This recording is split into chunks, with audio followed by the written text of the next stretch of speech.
2 hours restarting just to finally get a guy with a 19 in intrigue, and then immediately got declared war on, which means the entire achievement was invalid. So it was a very long night. So instead, I started playing England and trying to work on my night achievements.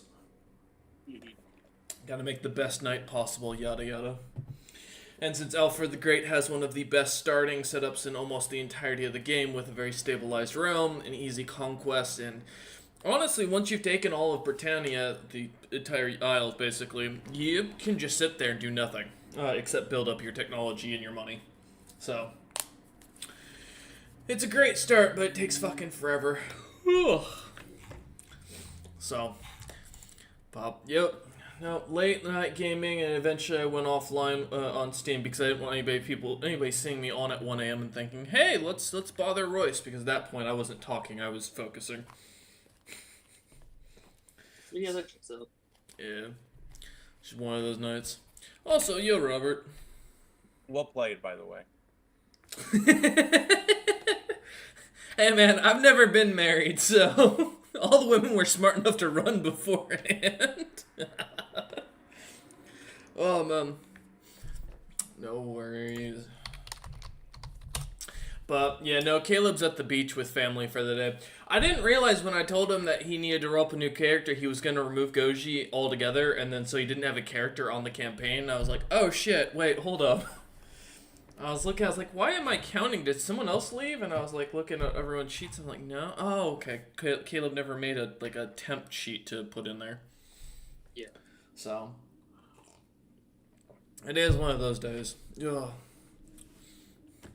Now, I've got some general stuff for today and plans and plots, but to be honest, when I do long sessions, it's fully on you guys to figure out what the fuck you're gonna do. And I just expand from there with some basic ideas. So, yeah. Sorry for your wife, Robert. I hope she's okay with not having her husband available for a few hours. Oh, yeah. Look, like, if you just throw monsters to hunt, we'll be preoccupied the entire time. I know. Well, I've learned Wolf has a really good strategy for DMing, and this is something I used to do a lot back in the day, which is you always have like one combat session planned no matter the campaign setup, just for your players to kind of fuck around with, and then you can pretty much do whatever you want from there. So. Well, we were just monstering anyway, because we're trying to level enough to do Bastion's storyline. Oh yeah, that reminds me, Cook, since you're here, give me 2 D100s. If we really wanted to get into some fun, considering we are monsters ourselves, we could fight an adventuring party instead of monsters. I'm down for that too. That'd be fun. There was an adventuring party you guys saw leave Dragon's Gate. So, you remember the crew that went into the fist fighting? Well, your part, Monster Monday didn't see them leave technically. Sunday's party saw them leave the city. But yeah. Yeah, because they left the gate like 5-10 minutes before we did. Mm-hmm. 16 and 69. What? You told me to roll 2 D100s. Oh, thank you. Okay, let me roll. Oh, that's not a D100, that's a D20. Hunter, you couldn't roll the 69 in Wolf's campaign so that he was... I know. Alright. I'll ping you real quick for something.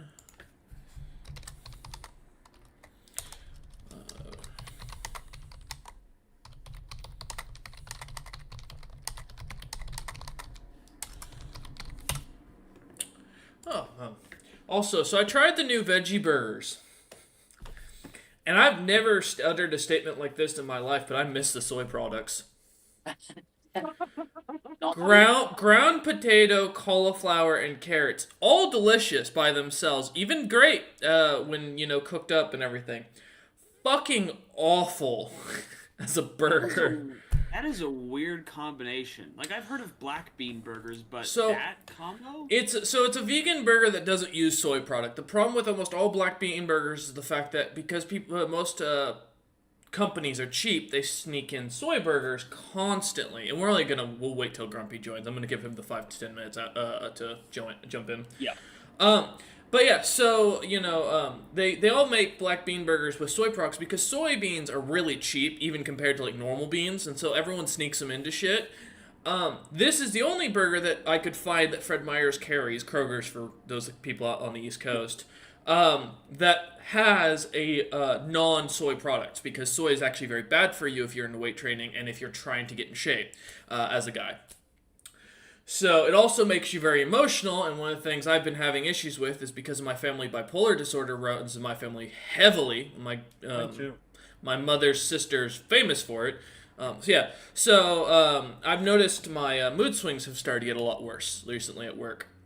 And after yesterday, I was like, it kind of clicked in my head. Maybe, it may not be its core of it, but anything to benefit to keep my mental health as good as I can keep it food-wise. So I was like, all right, I'll try this new burger. And it was like half price, which should have been a big fucking red flag. And yeah, so now I've got 4 of the fucking thing, or 8 of the fucking patties. I'm gonna eat them, but man, I'm gonna be dousing those motherfuckers in spice. Let me pull up the brand. Like, is it like the Beyond Burger, or is it No. like Sonoma? For the black bean burgers I was eating was a Kroger brand. But let me get on Fred Meyer's real quick and I can tell you. Cause it killed my stomach. I mean, that's saying something, because, man, I've had nachos, I've had fucking pizza, I've had ice cream in the last couple of days, but this thing fucking made me do a loop.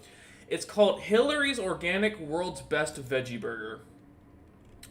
I find that when things say they're the world's best, they're not actually the world's best. Oh, no, they're 9 times out of 10 gonna be ass, but it has apple cider vinegar, which is where the sourness comes from it, and you can taste it in there. It has whole grain, basically milled, kale, spinach, canola, and sunflower oil, sweet potatoes, potato starch, ground flaxseed, sea salt, apple cider vinegar, dried onions, and granulated garlic organic. Mm-hmm. I know when they name it something like that, you just know that it's not actually. I know, Beyond Burger is, a pretty good one, but it has coconut oil, which is, not the healthiest of alternate fats. See, I don't need to... For me, it's not the fats I need to worry about. I run every day, except for Sundays. So, I'm losing weight left and right. I don't have to be concerned about fat. It's just the estrogen rising products I'm trying to avoid, which is what soy does. Then try Beyond Burgers, because they are soy-free. I might switch over to that. Let me look. Beyond Burger. Because honestly, at this point, I just need something better than the fucking shit I'm eating. I don't know if all of them have no soy, but I know they sell them with no soy. No, it has soys, because it has an allergen info for it. They have a soybean and its derivatives. I do know that they sell some without soy, but they probably sell ones with soy as well. Well, also the hard thing is, out here in Oregon, right, we're really big on our veganism. So, because of that, every fucking hippie and hipster likes to have these these black bean burgers and shit. And they encourage having soybean product in it because of the fact that, again, soybeans are actually very healthy for you and very nutritious. It's just they're high in estrogen. Yeah, I remember hearing about that. I'm like, and then I've started to stay away of a lot of Asian foods that contain soy sauce and all that kind of stuff. Mm-hmm. Another one to watch out for health-wise is MSG, just as a heads up. But that's the same as basically saying that you should stay away from most cow dairy, because cow dairy is bad for you technically, but you're still gonna eat ice cream. Let's be honest. Fuck, I still eat ice cream, and I'm lactose intolerant. You don't have any other allergies besides dairy and dairy pork, right? and pork are my 2 big ones. Does your Fred Meyer carry Amy's Sonoma veggie burgers? I don't think so. I can check. Because those are also a very good brand that has no soy. I'm honestly thinking about switching back to just beef patties and fucking cooking again. Because they've got quinoa, mushrooms, potatoes, onions, carrots, garlic in their burgers. Let's see. What was it was Amy what? Amy's Sonoma burger. Sonoma. Let me look, maybe. Because, okay, yes, I'm familiar with their brand. No, it does not look like. Nope, we don't have that out here. Unfortunate. Uh-huh. We got eggplant bacon, which just fucking at that point, just don't eat bacon, dude. Yeah. So, Fair. hopefully you might be able to find the Beyond Burgers that have no soy in it, because they do exist. It's just a matter of... I might just, like I said, I might just go back to grilling beef. I'm honestly at that point where I'm so tired of the fucking side products. Because while beef isn't the greatest for you because of all the red meat, my diet's so clean enough that I think I could probably switch back over. It's Have just you thought about looking up how to make your own? what, bean burgers? I don't know. Like your own, like, vegan burgers, like, from scratch. Yeah, I've made them before. Yeah, alright. I mean, yeah. Most of There the you go. time they come out with really high in fiber. If you've ever wanted to feel like what it's like to take a laxative, but without the fun part of telling your friends, "Hey, I took a laxative," you trust me, make your own homemade black bean burgers. Wow, the burgers are made out of things that are high in fiber. Ain't that crazy? Yeah, all that cauliflower. It's like the cauliflower pizza, man. I love it to death, but Well, I mean, if I'm correct, beans themselves are like high in fiber. yeah, they are. But not nearly as bad as so when you make black bean burgers, the hard part is getting something to keep all the shit mushed together, and in the form of the patty. That's where the issue comes from. Yeah. So I mean, me personally, although it's not exactly vegan, I probably combine it with like egg yolk. oh yeah, fair enough. I mean, I'm gonna start adding eggs back into my diet, so starting this week. See if that'll help out a little bit more with my protein count. Also, welcome, After- Grumpy. After session, I got a Hello. grass-fed fillet steak to cook up. Oh, fuck you. Just for that, I'm gonna make sure I swing only for DACA tonight. No, hit me. It's my job. I refuse. And it's just like, now that Goji's gone, I've got one less high AC motherfucker I gotta deal with. True. Yeah, I mean, I only got that armor class of 21 that you got to deal with, so it's far AC easier. My AC is not the problem. Hit me. Come on. I know Yeah, your it's the immunities to immunities to every everything. fucking thing. That's why you should give it to me, Chaston, when you're done with it, in the end. I don't even You remember, want what to. is your shit, where is your immunity coming from? Oh, your draconic It's- features, yeah. I It's a believe he also lot gets of He's, some- stuff. he's immune to chromatic shit. I believe he also gets some of his stuff from his Lord item. That's his My lord item resistances. gives me resist all. Yeah, the Aura of Warding, the First Beholder. You know? Gotta figure out, you know what, guys, let's, figure out how the Bloodied Orb, because I finally got the item for it, and it's silent. It is. Alright. Yeah, let's get started. So, like I mentioned at the beginning, Caleb will not be here. He is on on a vacation with his family to the beach in Florida. I kind of feel bad for him more than anything. But yeah, we are joining for a very early session to have some fun, mess around, and because it's Memorial Day and I had the day off. Also, I'm kind of afraid poor Cook's gonna fall asleep on us halfway through. Listen, if you hear a loud thud, just kick me. Well, it's gonna be a game, Cook. I was up till 1 a.m. last night myself, so let's see who lasts longer, the DM or the player. Hunter. Don't Only worry, Lord, one? mine- Yes. Only one. My lord item is also silent hunter, so don't worry about it. All right, though. So yeah, I don't know what my Lord item does.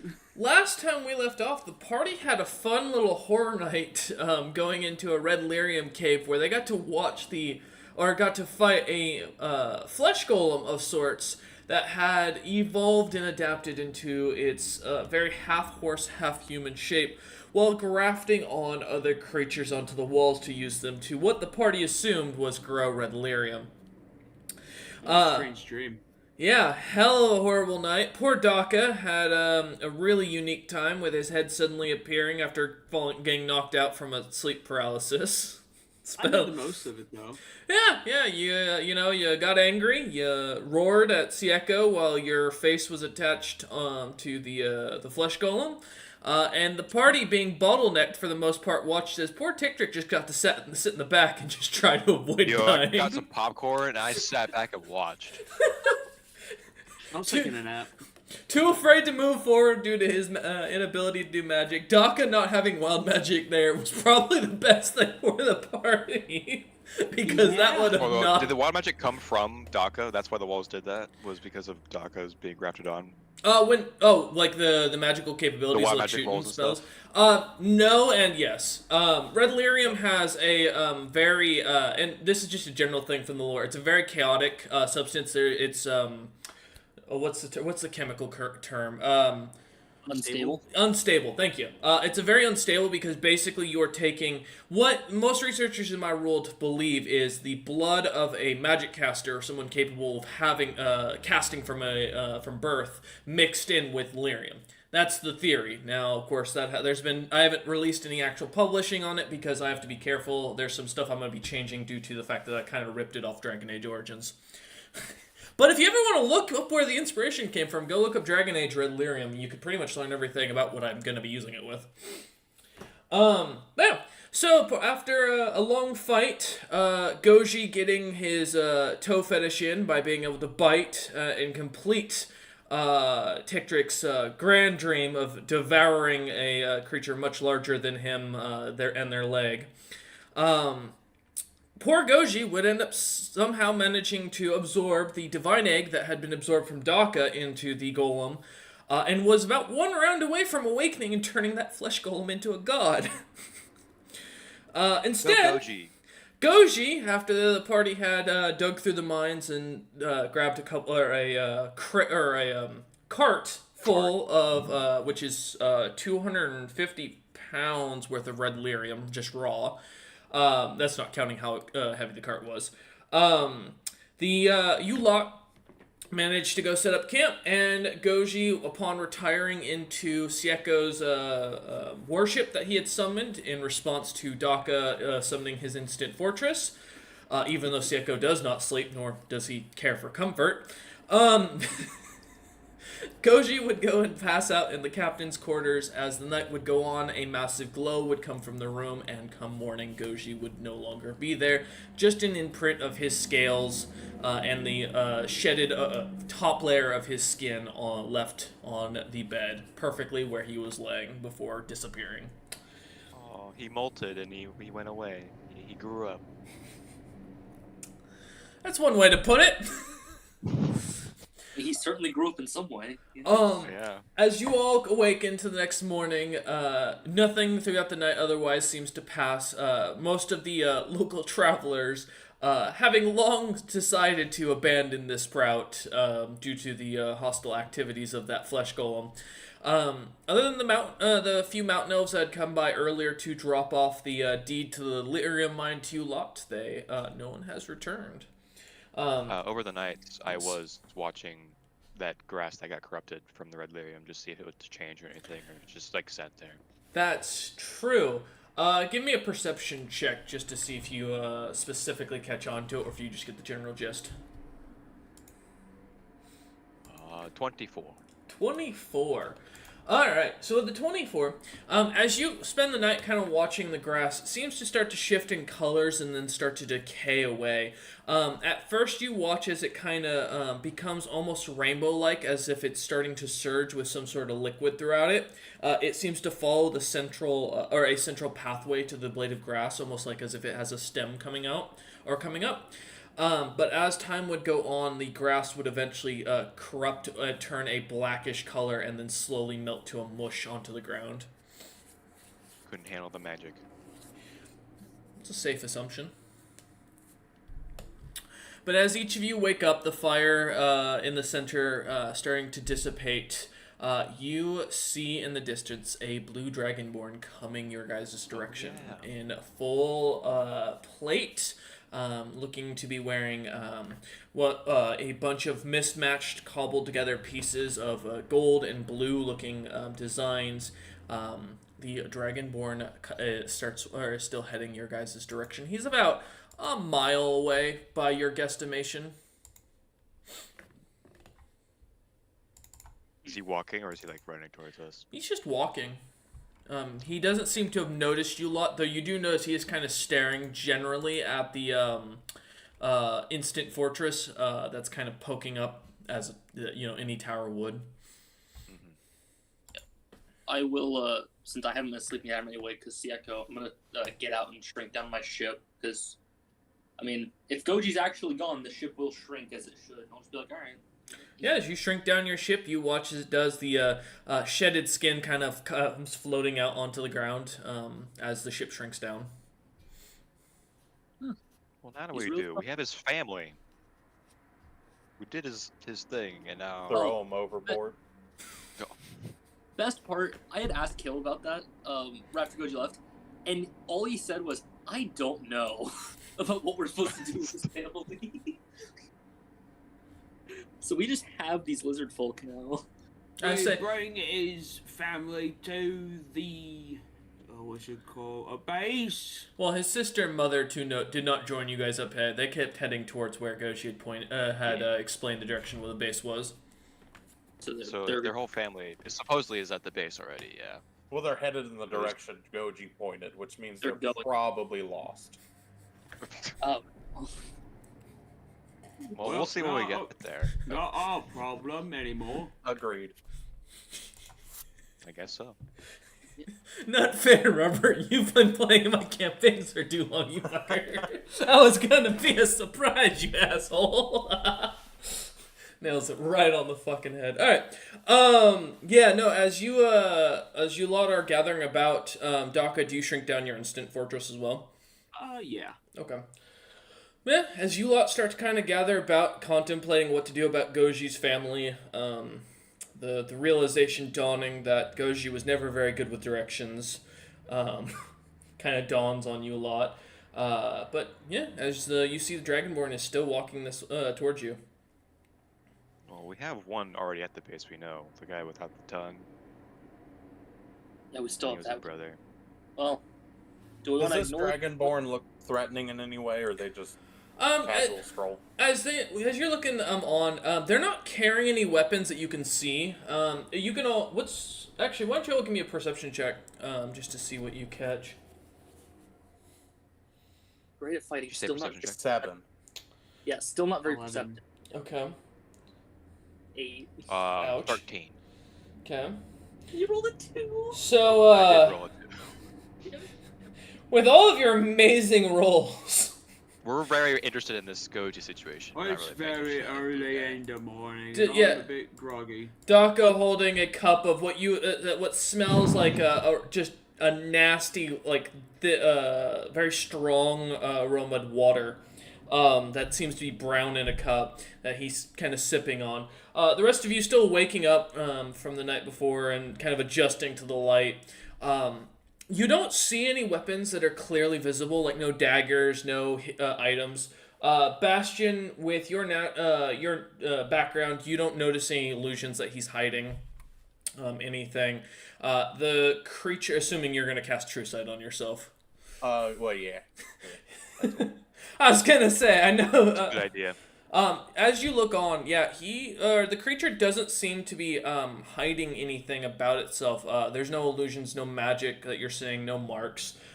They just seem to be kind of walking your general direction. This blue dragonborn with a bit of a yellow horn on their face, two big kind of greenish looking eyes. You do notice that from this distance between, Tikdrik is the only one who managed to roll somewhat close. Tikdrik, as you look on, the Dragonborn does look to have their eyes look a little bit different. Their eyes are on the front of their head rather than on the side, which is a little bit strange for the Dragonborn you've seen. This definitely isn't Rylos from what you can tell. Oh, okay. I'm Right. going to telepathically to them just go, state your business, as they're headed towards us. You all hear from the distance with the passive perception, "Holy fuck, there's a demon here!"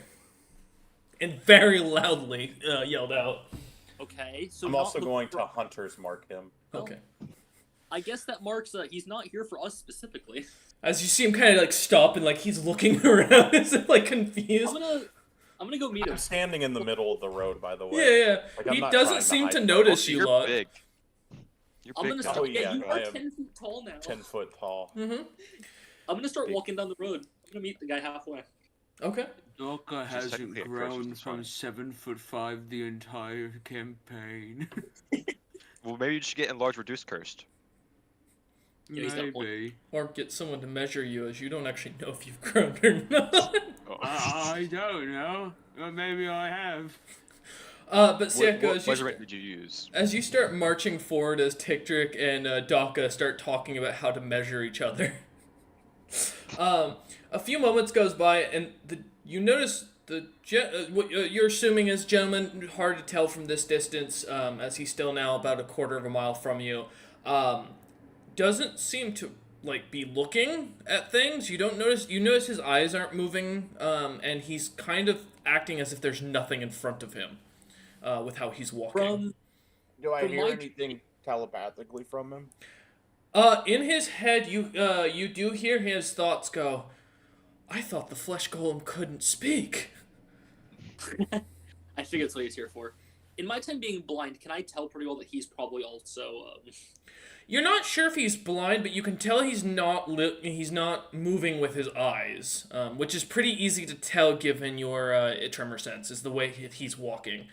He seems to be putting his foot down a little harder than you'd expect someone of this size, and seems to be kind of swaying their foot out rather than lifting it up like the rest of your party does and normal people do. So there's a somewhat chance that he's using tremor sense like I am. Upon his flesh golem comment, he's going to hear back, I have a name, you know. Holy sh! You hear him shout, "Show yourself, demon!" And you suddenly see he puts his hands up, and you see his long claws. He has you notice gloves kind of start to slowly appear onto his hand with cat-like claws on him, and he's holding them out in front of him, looking about left and right. You know, he's Actually, gonna why are you think scaring I'm the him? Are you scaring the locals again? I'm just trying to talk to him. Robert, he's gonna think that I'm the demon because I'm walking towards him. Nice. Well, no. Well, he probably Why? tell that you don't have 4 feet. He kind of stops for a moment and goes, I feel something. You're a really fat fella, aren't you? And he kind of turns his head side to side. Oh no. Nope, Yeah, that's says the other that- guy. Stego says out loud in his deep voice, I'm not fat. Huh? Wait, that's not the demon's voice. You hear in his head, Bastion, is there something fatter than me or is there something fatter than the dragon I saw out here? As he whispers this in his head quietly. He's not That's fun. fat, he's big boned. The Dragonborn just kind of stops and just stares ahead, and Sieko, you can tell he's not looking at you. He kind of, you see the gloves disappear again, and he looks over, kind of starts walking over and puts his hand out, and goes, I can't see you, so I will rely on you to reach out your hand and take mine before I run into you awkwardly. I'll take his hand really gently, kind of knowing my own strength at this point. As you take his hand, he goes, oh, you're a nobleman. Nice to meet you. And he kind of takes a minute and goes, I don't know what you can call me. I guess I should ask if you are a threat or not first. Are you a danger to me? I don't think so. When I see Sieko holding his hand, I will start to approach, by the way. Okay. Duck is I'm- Tiktrick as well. I know if he does anything dumb, Sieko is going to power slam him directly into the ground. Yeah. That works. So, Doc, Siako's how have just you a- measured your height before? God damn it. As the stick is pulled out, Duck. DX gonna say, I don't know if I'm a threat because I don't know who you are. Why I'll are... be hovering on my rock, just like a few inches off the ground. Daka, you are taller than the stick that Tiktrick has suddenly provided to measure you. Whoa, I'm taller than a stick? Holy shit. Oh, Wait, no, you're less than this stick tall. Or, sorry, larger than this stick tall. Less? Oh no. We'll get a big. he kind of looks at you and goes, I don't, shit. Maybe- He kind of thinks for a minute and goes, I don't know what you can call me. Yeah, Vutha sounds like a good enough name. Someone once said that, but I'm pretty sure in Draconic that means insane. I speak Draconic, does it? Yeah. Well, in actual translation, it means insane one who blew up city. But Well, one of the words. I was I just- insane once. They put me in a room. I'm sorry. Accurate. Yeah, part of that word means insane. That works. I'm Sea Echo. I'm an adventurer. Ah, you're Tarask. And I haven't met Tarasks that can talk. Yeah, I hear that one a lot. It's the first time for everything. And that must be Yeah, it turns out a lot of us can talk. Thrycreen, and that's either a very angry demon or a very fat human. Question: can Bastion talk from his stomach mouth? If he wanted to. No. I don't know if it's still in his vocal cords. But it can cast magic from it. I want to ask, Bastion, how much do you weigh now? Because enlarge makes you 8 times heavier. Fuck, I don't know. Let me do the math. How much do you weigh? $150. 150 Damn. pounds? No. Oh, wait, what? Well, that's before. I'm assuming Oh, before so that'd be, I don't know. Grumpy. 1200. 1,200, a little over half a ton. Jesus. Handy. I Well, I can sensed. tell you're not a human. I sensed something from earlier. There was another being, but I don't sense their presence now. Oh, Goji? No, I saw he the kind of looks about and Damn, listens. did I- What Hey. the hell? Kind of looks about and goes, "Okay, so there's another voice. I wasn't mistaken."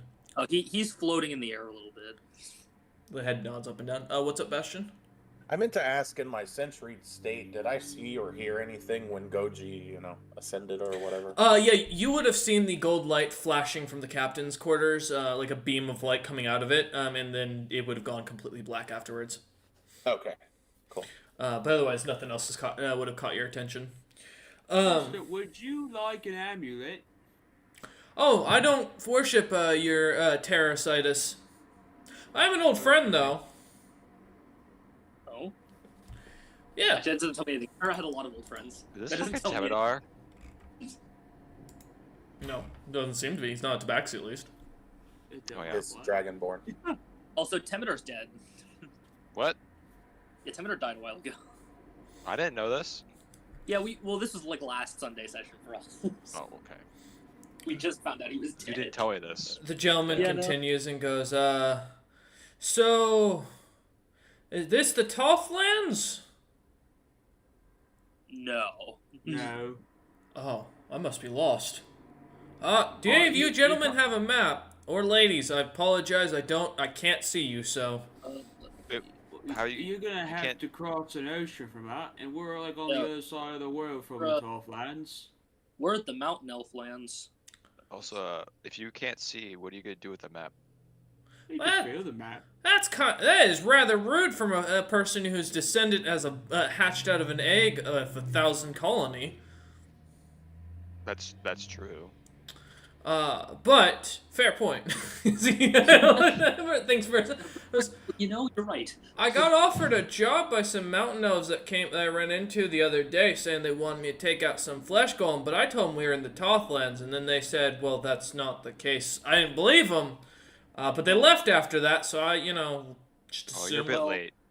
One, you're in the Mountain Elf lands. 2, we already killed the flesh golem. Yeah, you came a bit late, man. Oh, Yeah, we alright. killed it. That's unfortunate. I heard there was a lot of red lyrium and money for it, but oh well. Can you point me in the direction of the Tothlands? Let me pull out my map. Southeast East? and southeast, Southeast. and across the ocean. As you start to pull out your map, Sieko, you see as the gentleman, the Dragonborn just turns southeast and starts walking. Yeah, I want to make sure that's like the right angle. that he's going. Well, no, it's southwest.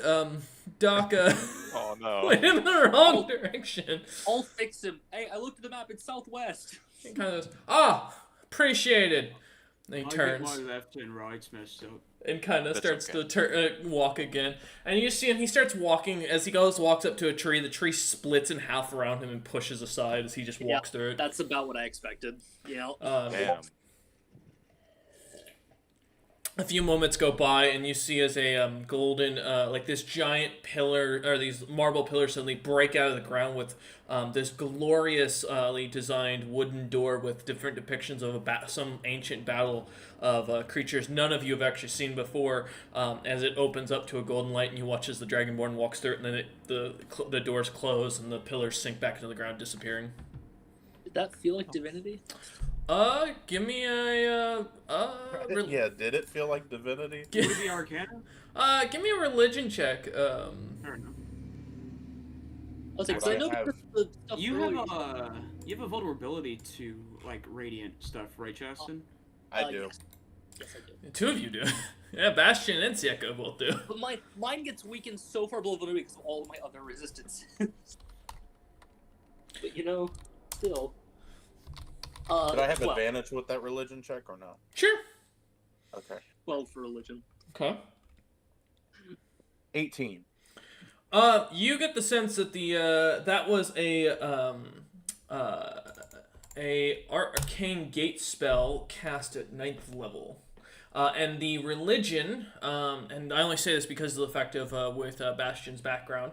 For the religion, yes, that was while it should have been a conjuration spell, it was you both got divination magic off of it. What a weird guy. What a weird, powerful guy. Oh, powerful guy. Was it like a? Yeah, let's powerful leave spell? him be. Well, I mean, he's gone, so can't really mess with him now, can we? Yeah, nope. Oh, He's oh, gone. Not entirely He's true. in the Tothlands now, though. Oh yeah. I think. Hopefully. Where we going? As you lot are kind of standing there talking, a few moments later, you see about a mile up towards the mine, you see the two giant pillars pop out of the ground, a giant wooden door depicting a battle of creatures you've never seen before, as it opens up and suddenly walks through the same gentleman once again. Oh. I don't think Yes. he calculated very correctly. I don't think you made it. The right. Tothlands, finally! And you see suddenly he pulls out this giant great sword that's glowing Oh, with God. gold. You both, Bastion and Sieko, you both immediately get a sense of death coming off this sword as you can feel the radiant energy bathing off of the item. Oh, we have 2 other bounty scrolls we can go. You gotta go Let's go ahead and move out. Let's go grab that cart. You know, yeah, I'm gonna. hold on, Daka being Daka. You didn't go far enough. A few seconds will that go go by. a mile? And you notice the gentleman just kind of turns and starts charging forward, yelling Daka, turning Oh, back you up the wait. road towards the mine. Am I close enough together that like everybody could grab each other? Oh yeah, the party is gathered for the most part, yeah. No, we have Okay. a cart of stuff to grab, though. Picking up the cart, I can lift it myself. I found it last time because I made a mistake. Will on it the way. teleport with us? It's also Relirium that's prone to magic stuff. Keep that in I mind. grab Daka and Sieko and make Sieko grab Tickdrick. That's pretty good. Don't I take away am this. just going to like double plane shift. Funny thing about that is I've got my cloak now. Don't worry about it. Doc, as you're explaining this, you watch as your party disappears, and a small little explosion, a little mushroom cloud right where Sieko was standing is depicted as they disappear. Well then, I guess I'll just float my way on over there at Mach speed. Actually, Bastion, give me 2d100s. And Sieko, since you're carrying the item, I want you to give me a d100 as well. Yay! Boy. I'm suddenly very happy. A 60 and a 76. 68. Well, that's unfortunate for you. Let me pull up my Gods and Realms document. Oh no. We're gonna find out Oh where boy, you where we just going? landed. Where are we? Adventure. Daka's all alone. You guys split the party, and it wasn't even my thing this time. Yep. I Look, You didn't mention the cloak till after we were already doing it. Yeah. I mentioned the red lyrium. No, As the rest was fine. you lot God damn it. suddenly are walking or teleporting. For a moment, you all can see the planar shift for a moment, a second, you see your base. And as one of all your members or your allies turn to greet you lot, you suddenly watch as a spell goes off again as the red lyrium starts to glow. And you all find yourselves in this very dark, damp tunnel. And Sieko, with your tremor sense, you get the sense that the entire thing around you is moving. The cave that hear you're it again. in. All of you start to hear the grumblings of something, and the ground underneath your feet feels slightly wet. Does this remind us of that tunnel that we were in that was all fleshy? It does a little bit. Not again. Not And again. you hear as this tiny little creature comes running over, looking as if it's a small crystallized cat that kind of comes running up. However, as it stands on two legs, it starts to change its look to look like a phallus with the same form. And it looks up and goes, "Food." Oh. What do you eat? What do you eat? It just looks up at you all and goes, "Food," and you hear suddenly the food starts to get louder, and you hear echoing all around you, and you start to feel Sieko's creatures are starting to pop up all around you. We're being surrounded. I dump out some dragon meat rations. We'll see if we eat that. I don't know where Take my these. real friends I am. I need to find the map. Talking, we're gonna get to it in a minute. Telepathically, Sieko's gonna hear, should I do it again? Probably. You watch as they start to move forward, and Tiktrick, before you can even blink, the dragon meat's gone. Get us out of here now, please. Yeah, I'm gonna try again. All right, let's get 2 more D100s from Bastion, 1 more from Sieko. Well, there's not the cloak this time. No, it's Six, not. 21. All 3 of them are from the red lyrium. It is. What was the rolls? 6 Bastion? and 21. Oh no. 45. All right. Let's I see. can't wait to go somewhere even worse. Let's see. For that, I just wanted to see about the spell. I'm gonna roll the D100 for the second part.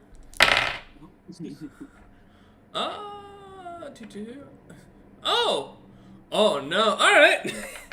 As you suddenly find yourselves looking about once again, you see for a moment this bright open sky, the smell of fresh air, trees and forests all around you. And then, Sieko, what was your D100? 45. Okay. As suddenly as you start to feel a strange sense of magic all around you, you start to feel your feet being sucked into the ground slowly as you look down, and you are standing on the top of a slime that you can't see the borders of. This creature seems to be slowly sucking you in. For everyone who has a spell slot, you've lost 2 of your top spell slots. As you feel the magic drained from your body. Oh, could we try that again? As Again. I don't like this place either. you see as this giant slime, tentacles start to spout out and start to slowly move towards the red lyrium that Sieko is holding. Oh yeah, definitely don't give it that. That's probably a bad idea. Meanwhile, Daka, as you stop in on one of the small villages, a very nice old lady hands you one of her old maps from her traveling days. It's a little outdated, but it gives you a rough idea of what, as you're looking about, where you're supposed to go. Thank you, map. You know, I wonder why my friends didn't just use the ship they had. The lady just kind of smiles and nods and says you're a good boy as she pats you on the back and hands you a basket of food and kind of shoos you on your way. Bye-bye, ma'am. Thank you. Oh, Daka, as you open up, there's a thing of fresh baked goods in there, bread, Yay! muffins. It's really, and the aroma is just sweet. All right, Bastion, 2D100s, and Zieko, are you gonna keep holding on to the red lyrium? Yes. All right, another D100. It was 26 and 68. Okay, and Zieko. 78. Oh, 72? Okay. As you teleport once again, you all suddenly find yourselves standing in the middle of a forested area with a broken down castle about a mile in front of you. You see 3 ancient dragons flying over the sky: a brown, a bronze, a green, and a red one. As another green or a smaller green one seems to be attacking the castle, and you hear in Gnomish someone yelling, "Get him, Snicknesh!" Nope. No. Snake Nash, I've heard that name before. I've heard that name, right? Yeah, Bastion, you've met Snicknesh. Oh, that's right. You met him when you were a hammer, but you've met him and you've seen what he can do. You also immediately recognize the voice as Zopip's voice. Oh god. As you see yeah, one of the dragons get shot, a bolt of lightning shot at it as it screeches out, and you hear, "Snicknesh, run!" Snicknet, you see a rat go flying into the air that looks to be growing larger into a dragonborn, tumbling away as a dragon's chasing it. Yeah. Yeah, definitely in the past. Can we try that You just hear me again? go, damn it, and I try again. This really is.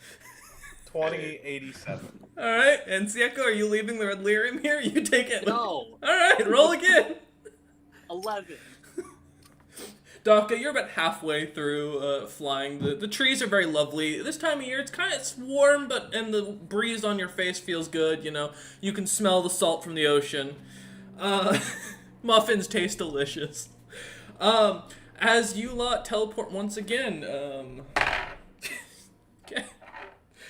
You find yourselves all standing in a church for a moment, where you see a yellow dragonborn with green eyes.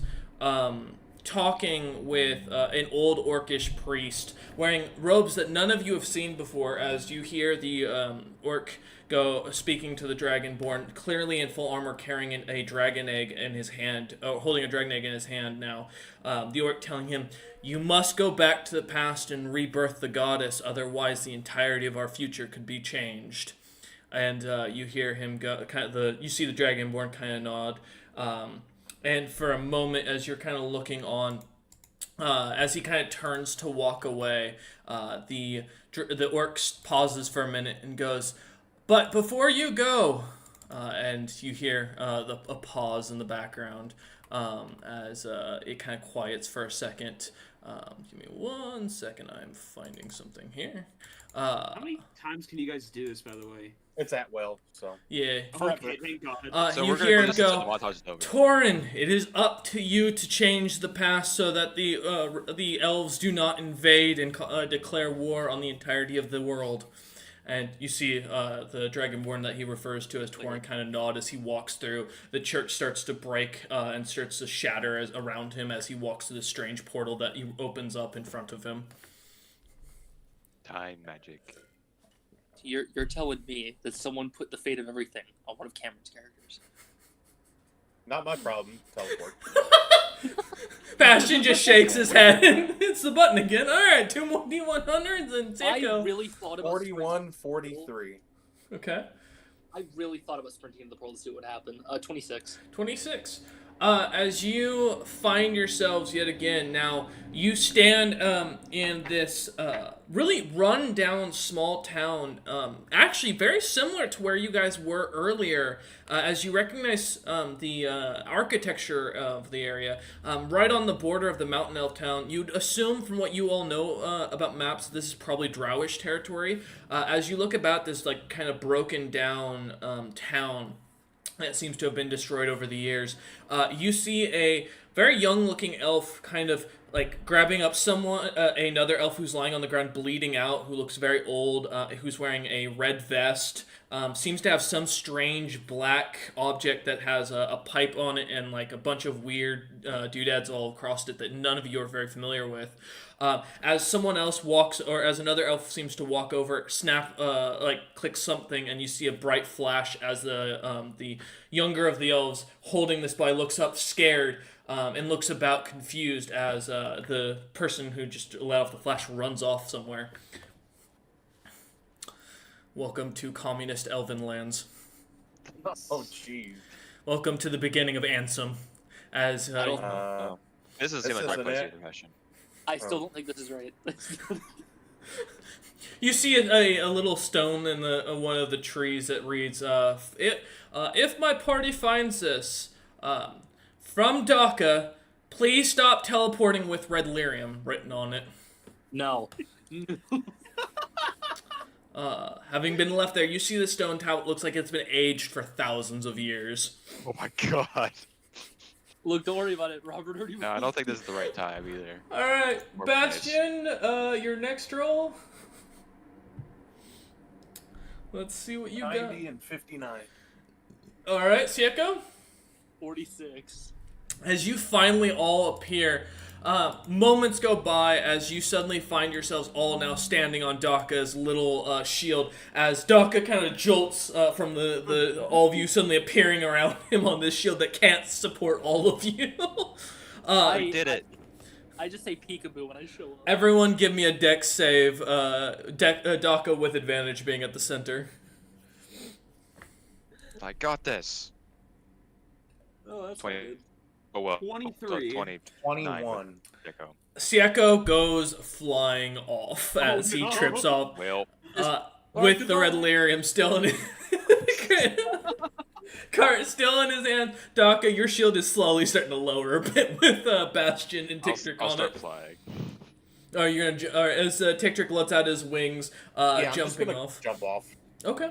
As you jump off, you watch as Sieko's going plummeting down, and for a moment, Sieko, you see what looks to be a giant herd of something red, tall, and fluffy as you slowly go through one of them.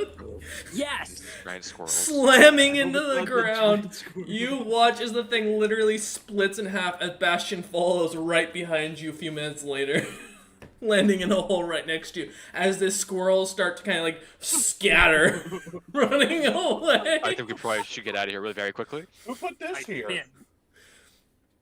As you look about, Bastion, you recognize you guys are near the abandoned city of where those vampires were when you first were with the amateur hour.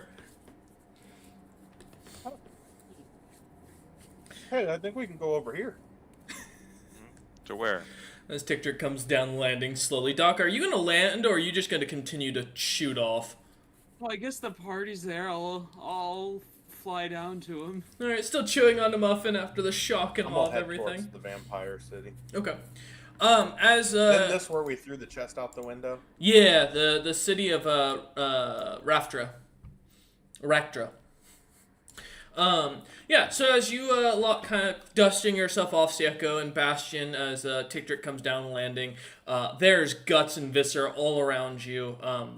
Sieko is covered in the stuff. Sieko is also slightly smoking as you and Daka land, Tiktrick. Smells like victory. Yeah, it does, because it's going to be radiant damage. I got you guys. That is 80 back to points of base. radiant damage, Sieko, as the stuff is burning your skin. How much is it? 80. So it starts as 80, it comes 160, goes 80 again, then goes down to 40. There you go. I'm gonna put down for just a second the cart, and I'm just gonna clean myself off with a cantrip. Okay. I with- thought you guys teleported back to base. Why'd you teleport on my rock? Adventure. It's a long story. Because I told them about the red lyrium, and they're like, I don't care. They teleported anyway, like 10 times. Yes. Well, I mean, don't we? You have a ship. We could have used that. Oh, that wouldn't. Yeah. Daka, we found an old rock. How long have you been expecting us to do that for? What? I think that was an alternate timeline there, Bastion. I don't think that happened now. Rory never came back. You suddenly hear the elf suddenly appeared next to you. Go, yeah, I didn't expect you guys to come to that timeline either. No, what the fuck? Hey, who are you? Yeah. Oh, Ansem. I saw you lot and I grabbed onto the bug's foot. He didn't really notice me. I guess my grip wasn't very great. Don't grab my pee, please. He holds his feet very close to his heart. He really likes I them. hold all my Yeah, body parts. stands He up. also holds your feet very close to He his heart. I don't do that. He dusts off his traveling robes and goes, you know, you all speak with a very not to be rude, but kind of primitive accent. Are you That's kind of messed up, sir. Well, I've never seen what you are. I know what he as he points to Daka. What year He's is got it a for boy. you? 1938? 37. Oh my God. Sorry, 37. What year is uh, that? Currently 37 AS, I believe. yeah, 37 AS. I ask AS. He goes, "What's AS?" Oh no. Well, welcome to about I don't know, maybe more, about 2,000 years in the future. Well, Welcome. future? Yeah. Yeah. He looks at your gear and looks and goes, "But why are you carrying swords and weapons? Why don't you carry guns?" Oh, I Oh got one no, of he's from those. he's from elf. Earth. Aw. Also, where did He's the an elf? where did the red shirts go that were chasing me, and where did the woman that was really attractive in my prison cell go? I thought she might be a werewolf, but I'm not sure. He kind of looks at. What'd you say, What? Daka? What are? Oh, I've got one of those gun thingies. Looks at Pretty you. old, though. What You- world are you from? What? He looks at you, like he pauses at Daka's comment, looks over, and goes, "What world are you from that you're traveling with a gangster?" He kind of What? nudges What's to a gangster? Daka. What? Like a criminal, you know, the types that'll like mug you for money or like make you pay protection for your shop. Daka's just part of a clan. Guy Clan? doesn't realize that we Yeah. all like killing people. Kind of slowly backs up a Oh, few you haven't feet. robbed anyone, have you? Well, I think so. I mean, this nice lady gave me some muffins. I mean, I didn't pay for them, but she just gave them to me. Do any of you know an Alfred Stone? I was supposed to meet him. He was supposed to be my travel guide. Oh, the dead guy? I hope he's Hey, not that- dead. He died a little bit ago from a guy named actually, I can't remember who killed him. It was a, It was, Big from what I thing in understood, it was a battle. bunch of people. They kind of ganged up on him and killed him. I mean, he wiped out. I heard he was a bad guy. He was a violent. I mean, he was, but he saved my life. I mean, Oh, he was. he- To be fair, he was a very evil god. God? yeah, he became. Yeah. the Gods don't king of exist. hell. He was He the high became the king, king of You hell. sure about that? High King. What's the High King? king of all gods. Are you Uh, okay? Let, Have you let hit me your give head? you the classic dwarven education that I Can I have was medicine? given. Oh, I went to Stonehold College. Yeah, please, a fellow scholar. I'd appreciate a lesson. Yes, yes, I've got my degree. Now's the time. Give him the amulet. He won't expect. Hey, what's your degree in? I studied herbology, finance, economics, medicine. You know, Those are my pretty cool. my great grandfather was a renowned doctor. He could solve anything with chopping off the testicles of a man, and could solve Oh, yeah. any Read a book like disease. that. You see, I only got my associates, so it's really just a bunch of general studies, no specializations. He nods But, and goes, you "Okay." know what, welcome to the future. Here's an amulet. Sure. Kind of takes it, and you watch. It doesn't do anything, Daka, for him. You know, fair enough. Hey, fair enough. Go with the amulet. What?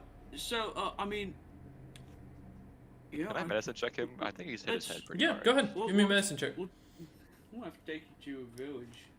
A bit. You mean like a town? 14. Oh, Nope. I mean, the Village. towns are the big ones. He seems perfectly healthy, Tick Trick. I mean, a little malnourished, but otherwise. I'm you gonna know. show him a map. He looks at it and goes, "Oh, you're a historian. Oh, that explains the cosplay outfits. You guys No, LARP. no, That- Oh, this is the now- map of the world. This is a modern map. What? No, this is an ancient map. No, No. this is why I Oh, told. maybe He, you're in the very he points to it, he goes, Dragon's Gate Oh. hasn't existed in thousands of years. No, you're Oh. thousands of years in the past. Dragon's Gate just got destroyed. What? Yeah, by a golden hammer just a day or two ago. So, Let me Welcome let me to- ask you a simple question. What do you use for currency? These gold coins here. gold coins. Yeah. Holy shit, I'm in the past. Welcome to the really far past. What would you use instead of gold coins? It's pretty He effective. pulls out a leather wallet like none of you've ever seen before, and pulls out. What the? He pulls out these Is like that a bag of holding? You these can't hold very much of strange pieces of like paper that are reddish with like a Stalin if he was an elf drawn on it. Oh my god. I expand my vault and I'm just like currency. He goes, do you take exchange?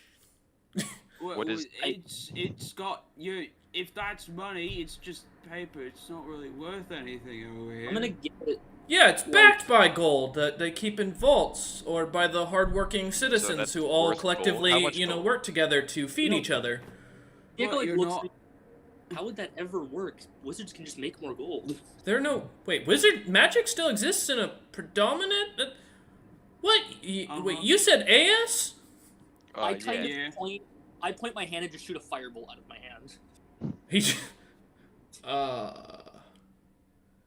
Holy shit! I'm not. I'm not allowed to think too hard, otherwise the magic goes wild. He's not lying. So, when you say like thousands of years in the past, we're talking like this is the time when that people have talked about mythology, when gods walked the earth, giant dragons chewed through. If And- it helps give you a timeline, the Toth are currently at war with a bunch of metal people. The Warforged. He just looks at you and his eyes go wide. Goes, the Toth existed this? Oh fuck. They are Can you currently send me destroyed back? away. No. No. Well, We I have no Sure, idea and I what happened. point and I cast Blight Shift on him. Ooh, It's a slow spell. the poor bastard. I think he has to be willing, to be fair. Or a charisma save. Oh, it's a charisma save? Or... 24. Okay, yeah, he's good. He looks and So- goes, He did not even We got- realizing you cast magic on him. We got to your time through wild magic. Yeah, What? You probably should not grab things you don't know what they are, man. Yeah, we can't bring you back. I was being hunted by my entire nation's army. Do you know the man you saw that I was holding? That's the brother of the guy on this piece of paper that just sent thousands to their death. Hey, look around. You're not being hunted anymore. Well, you know what? Maybe You're free. you can Please. sow a deep-seated hatred for that ideology right now, so by the time it gets to the future, it won't happen. That's a Also true. brilliant idea. You must be the scholar of the group. I've got a Yeah, very he does have a degree. I have a very important question for you. Sir, what was your name again? I'm Daka of Clan Dakaron. Ah, Mr. Dakaron. If I may, do you know what toilet paper is? That's What? the wrong person to ask. He looks over at Bastion and goes, I'm gonna be honest, you scare me. As he looks back to Daka. That's probably a I'm just I- staring at him, even though he's not I- looking at me. I've heard of like a toilet. Do toilets exist, or is it like the outhouses? Most places still have outhouses. Indoor plumbing is a very rare thing amongst most nations. like royalty kind of thing. Like, you'd be lucky to find a royal that actually has one. There's only about 3 that are known. What's what's a toilet? Oh, Lord, I know please. what He paper turns to is. Bastion, gets on his hands and knees, and, like, puts his face in the dirt and starts crying. Goes, please send me back. No. I don't want to be here. There's no indoor plumbing. Send me back. Yeah, I'd like to Condoms take is bucket this better man. than this. You'd like to what? Take bucket him. Alright, go ahead and roll sleight of hand. Get something funky. We'll see. It's a ladder. 31. As you pull off him, you pull off his back almost immediately, his staff comes off as he doesn't have any other pockets as you look about. But as you pull it off, you immediately feel your magic starting to drain into it from your tattoo, Tick Trick. Like it's sucking the energy out of you, weakening your body. Bad. As you let go, it kind of stays standing. And he goes, "Oh, don't touch that! Don't hold! You didn't grab that, did you?" As he turns and looks at Tick Trick, goes, "Oh, good. If this thing activates, it's called a Death Staff. It was the last invention of the Toth before they ended up just trying to destroy the world and almost succeeded by sucking all the magic out of the world and destroying most people's lives. It activates upon a magical being touching it." I think Tick Trick saw the Death Staff back when Centauri was with the party. This is a much better, a different designed one. As Tick Trick, as you look it up and down, this stick is half metallic, half wood, with a black orb that seems to be sucking light into it, and it seems to float on a chain. You can all see as it's starting to suck the magic from the sides. The lyrium, even the red lyrium, is starting to kind of turn a bluish color. No, wait, that's mine. Hey, wait, no. He goes, Push it away. I can't. I don't have. You didn't touch it though, right? It should be activating. I touched it. He just looks at you. Oh, yes. I need you to give me a bunch of descriptions of your world and time, and I'll see what I can do. Let me have him roll a history check of all the times to roll that one. He goes, there are guns. There are a lot of people in power with complicated systems. We rely on paper money. We have indoor plumbing to such a degree that in some countries, the toilet sprays water into your ass to clean it out. What? Still don't know what a toilet is, but okay. It's this round thing that holds water and shoots it out when you've put human waste into or sentient waste into it. Okay. You mean like a fountain? Alright, with all that information, I'm gonna do something that I did in the past, and I'm gonna make a portal with my mind! Oh, we're doing Which this I did that once. Remember that time after we put the Loxodon on, walking away guys? from When we ended up in that library? Come on, guys, I can do it again. I'm looking at I'm this getting dick. away. Bastion starts backing up. Sieko starts backing up. The grass is starting all around to start to die quickly, and you're starting the radius is expanding fast. It's getting to a point where you can see it's almost a mile out that the plants are dying. The lyrium is changing color rapidly. Doka, give me an Arcana check. Dirty 20. All right. Would you like to roll to see where it goes, or would you like me to? I'd like you to do it. Okay.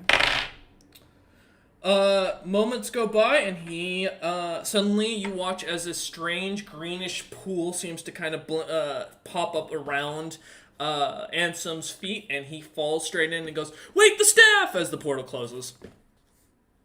I thought he had the Sucking staff. in No, magic. the staff is stuck on the ground. It's sucking a magic. I'm gonna try and suck magic out of it. Use the Megadexter. This probably won't go bad. You never know. Okay. Well, I absorb magic,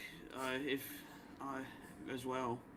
By the I way, don't know. moments later, Sieko and Bastion, as you're backing away, you see as Ansem kind of pops up in front of Sieko suddenly coming out of a green portal. He goes, Oh, you didn't make it very far either. "Shit! This is not where I wanted to be." And he starts jogging back towards the staff. All right, so Tick Trick's gonna go first for the. You're gonna try and use your item. Go ahead and roll an Arcana check with it. All right. Super good at Arcana. Oh, I will lucky that. Oh no. Probably a good idea. What's better? You watch as 13. your mana gun starts to all the magic that you had been absorbing into it that had been filling up from the red lyrium starts to suck out, and it immediately breaks the item. Damn it.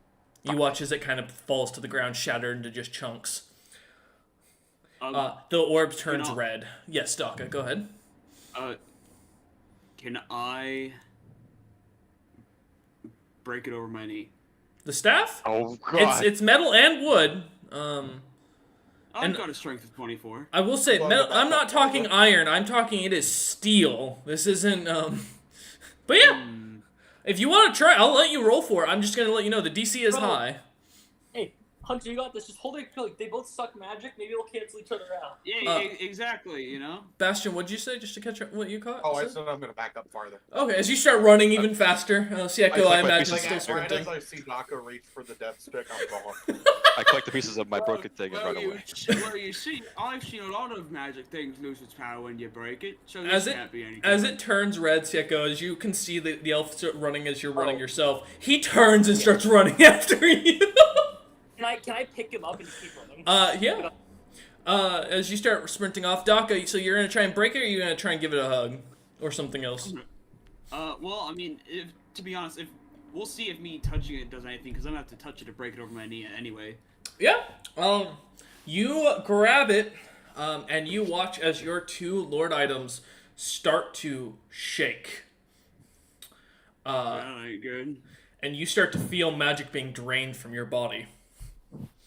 Alright, I'm gonna do one attempt to snap it, Okay. and if that doesn't work, I'm dropping it. How are you gonna try and snap? By the way, you haven't been able to pick it off the ground. It is still implanted in the ground as you're touching it.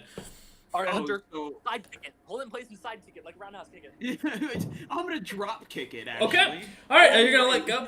Are you? If you, I want you to try to let go. I need you to give me a strength save because it may not let you go.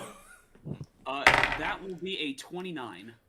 You beat it. All right. You pull your hand away. You see some of the flesh from your from the pads of your hand rips off and is stuck onto the staff, and it disappears into pure mana. As you pull your hand away for a moment, you still want to kick it? You know, can I try to make a portal under it? Yeah. No, you can do another Arcana check. This time with advantage because of the two items. Yeah, 14. You watch as you start to think really hard. What are you thinking about when you do this? Away from this plane. Okay. Moments go by and the staff doesn't move as you feel the portal starts to come together underneath it and gets absorbed straight into it, and it starts to go from reddish, it's now orange.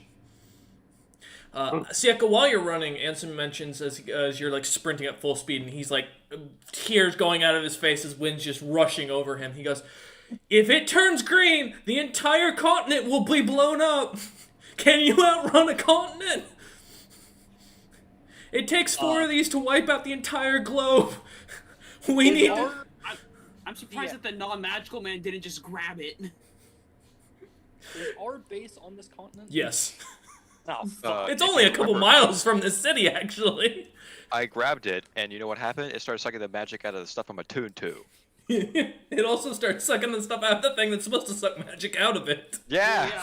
I'm wondering why Ansem didn't just grab it. Oh, you're talking about Because he couldn't lift it up when when you teleport him. Like, he couldn't pick it up. Once the thing's set in the ground, it's stuck. Because Grumpy had. I will tell you right now, fingers. for context, Wealth couldn't pick this fucking thing up. They had to figure out how to deactivate it, and this led to a whole struggle snuggle with another character because of it. It's Magical orb. How do I deactivate this item? You watch Doc up for a couple seconds go by as you start to kind of panic at this, as it goes to yellow now. And you see, you're feeling your green is disappearing, your shield has gone back to a piece of stone and has fallen to the ground. All your magic, or all your other items are starting to rust and dissipate. Your mane is starting to change colors to a paler color. The orb kind of starts to shake and starts to shake even more. You see the skull suddenly inside of it lights up, and for a moment, everything flashes in front of you. As time freezes for everyone, including Daka, what they don't see what happens is as this dragonborn, in a sense, very large dragonborn that is almost all bones with this orb at the center of its chest, full robes of the Archmage of an ancient design, overly potent magical staff and a knife at his hand, grabs onto the staff and starts to try and snap it and break it, and he starts to struggle as he feels his essence being pulled away. Moments go by, Doc, as nothing's happening, and then suddenly you see as the thing seems to start to go back to orange, then back to red, and then goes back to black. As suddenly time unfreezes and the orb goes back to back to its silent form. The staff falls over, and Daka, you feel that your lifespan has been shortened. Woo! Woo! You suddenly feel very tired, very winded, as if you haven't eaten. As if you haven't eaten in 20 years. I wonder if I have any muffins left. Daka starts digging through his basket. Daka, your shield, you notice all your paints are gone. You are back to your normal color. That's what I was asking about. Because Puffy, oh, sorry, I didn't know I was muted. No, you're good. As you kind of start to dig in, Ansem kind of stops you, Sieko, as he kind of smacks you on the back, trying to get your attention with his very weak and soft hands. He goes, "It stopped! We're good! Please!" Alright, now Magical Man, pick up that thing and take it away from us. I'm walking back, but I'm not putting Ansem down. He goes, Oh. as you start walking back, carrying him still over your shoulder, Tictric, as you catch up and are starting to walk back with him, Bastion following along. No, you're good. You guys finally get over there. You see Daka's kind of chewing on still more muffins. He keeps finding to pull out of this basket. By the way, Daka, you could add to your other possessions a basket of unlimited muffins. It is called Granny Apple's Unlimited Basket of Muffins. It's not an official item I've made, but it is an unofficial item I plan to make. And it's just an infinite thing of rations. Granny Apple's Infinite Muffins, I'll just call it. Infinite Basket of Muffins. Mm-hmm. But as you come finally walking back, Ansem goes, "Yeah, I appreciate you carrying me.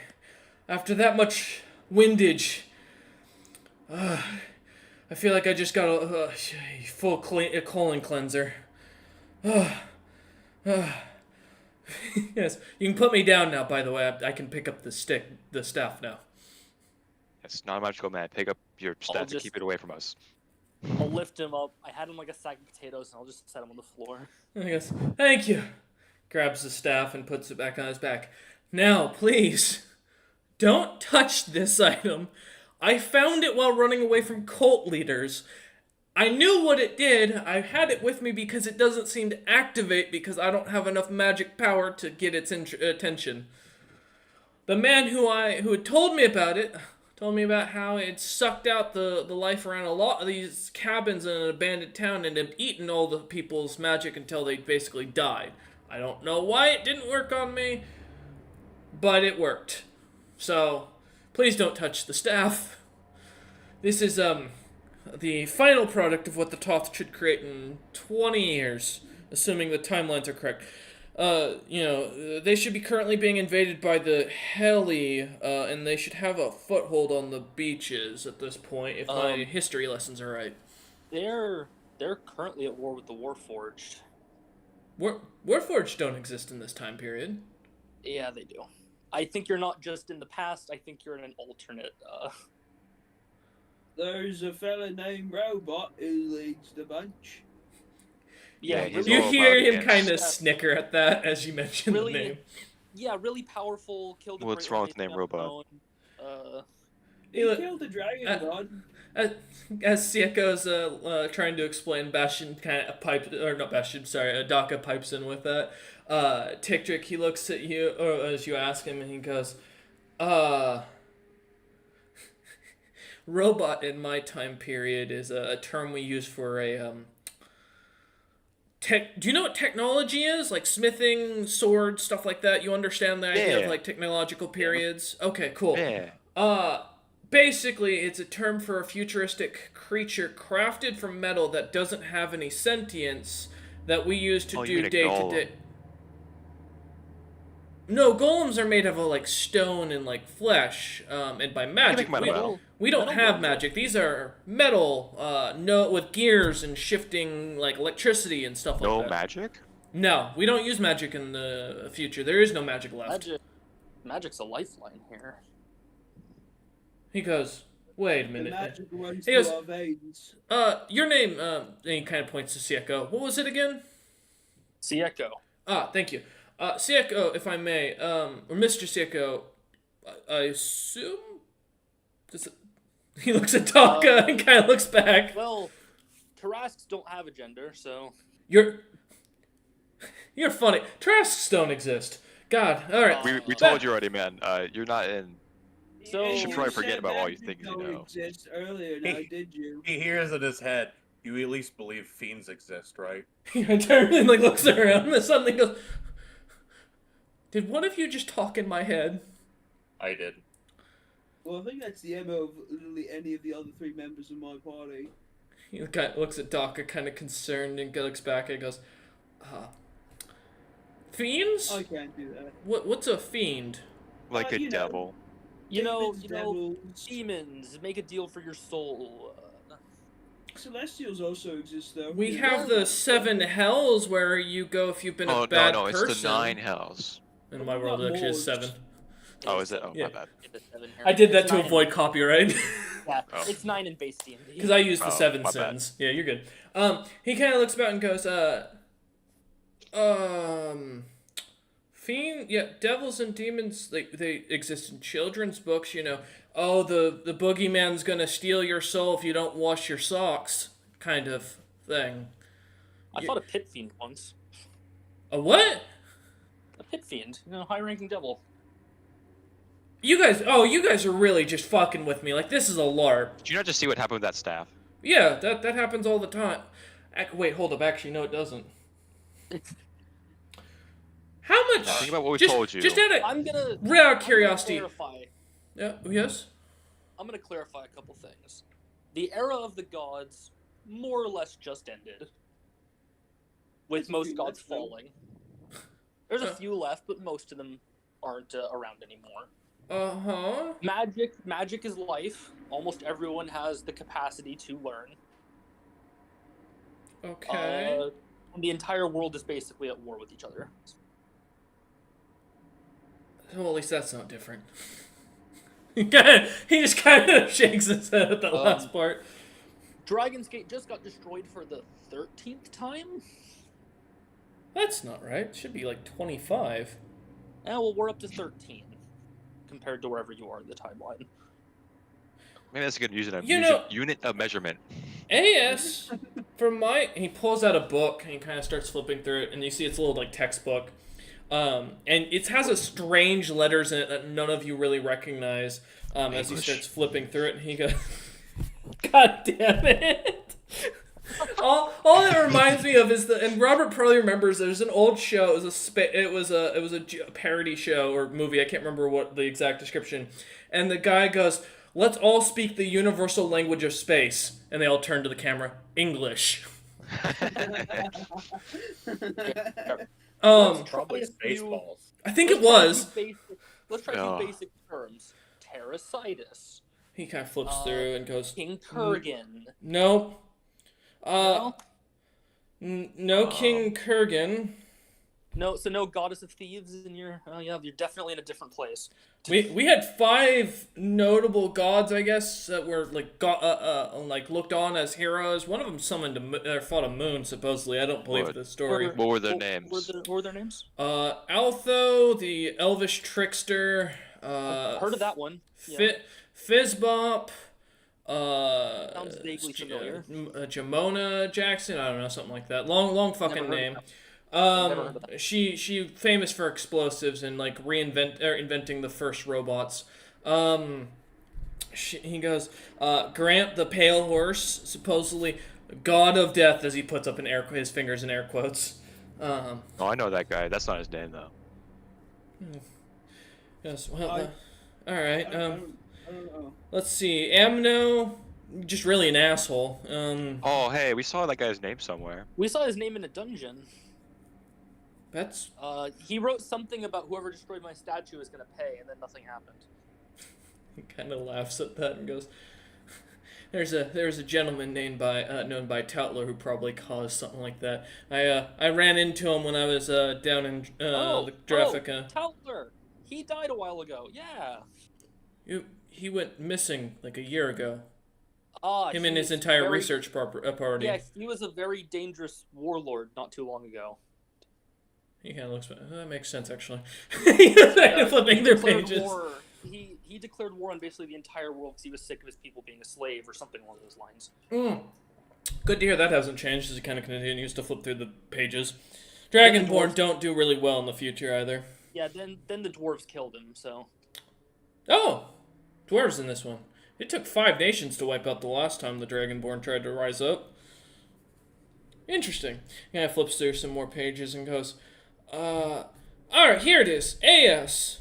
After settle... That's over 1 million years ago. Oh. Welcome to truly ancient history, then. Yes. Well, He kind of flips to the mythology section of his history book. What was that, Daka? That's a big number. Yeah, he So, goes... you ready to learn about what you thought was mythos and what's real? He kind of points to this like big dragon creature that looks very similar to the one you all saw in the over the Vidan lands when the whole Hawken incident happened. Yeah. This giant solar dragon, and he goes, "This thing, that's fake, right?" No. No, that's real. That's real. But it That's says alright. here that some people would make pacts with it, and one of the descendants of these so-called champions of mythos, it was said to be the son of Hawk something. I don't know. Oh, Hawken. Hawken Firecrest. Yeah, he just died. He just died Yeah. recently. Oh no! He turned into one of those things and went totally ballistic. He closes the book and goes, You said 37? Yeah. Starts doing some math and goes, are you what? Adventurers? Yes. Oh, yeah. You could call us that. Oh no. And he kind of like opens the book Yeah, and he goes, we're currently in the age where adventuring is becoming slightly less common. Sieko, Bastion, Tiktric, Daka, and there's two more here, Centauri, and then some sort of chimera-looking beast. Centauri's back at base. is that- I haven't seen a Yeah. chimera. That's all I you, don't know right? that. Maybe it hasn't happened mean- yet. That's all. Besides the of our names. Chimera, yeah. Centauri's Oh. back at base right now, and you got the rest of our He names kind of right. slowly You know closes what? his book and puts it Yeah. back in his coat pocket. Hey, what does it say about Yeah. us? Hold on. Yeah, did Now we? I'm sad. Duramar's not even in there. How Oh, did we, true. He did we do goes, something? We've just been monster hunting. I don't think we should know our history. I mean, I think that might be. I mean, if everything goes badly, I don't know. Look, it's already been changed. It's true. It's already.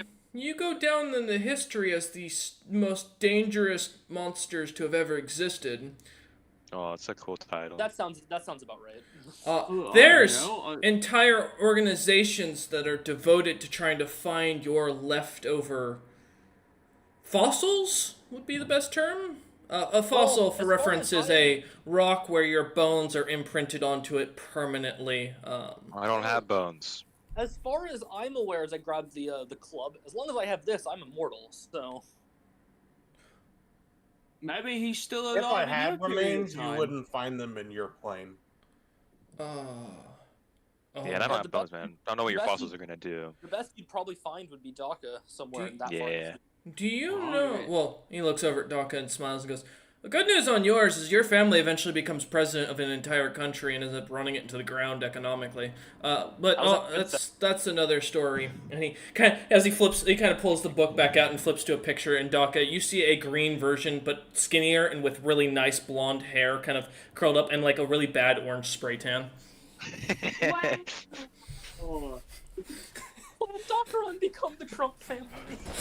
He goes, That's but your funny. family is one of the richest in American history. And kind of looks at you. Make the orcs great again. That's actually a very famous catchphrase from your family's clan after about a millennia. He kind of looks about and goes, do you know of a Duramar? Yeah. His plague, is that still going on? Duramar's plague. Wait, That you thing, mean the big blue things? the blue domes ended. Oh, Yeah. Wait, a guy blue called domes?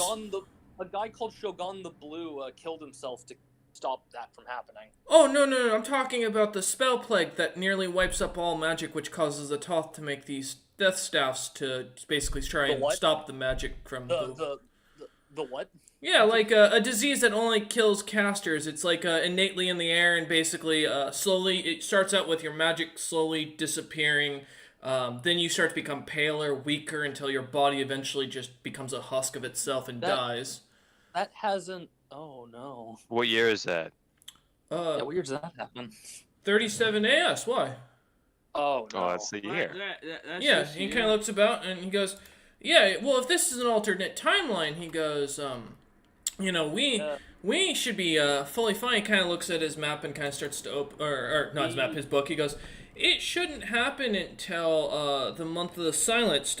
It's believed in history the reason why the month term of the Silenced would become known is because it would be the time period when magic would be sucked away from the world almost. How many months away is the silence? So the last update for you lot, you were in the coin, so that is a little over 4 months. That's the silence is in 4 months. Oh no.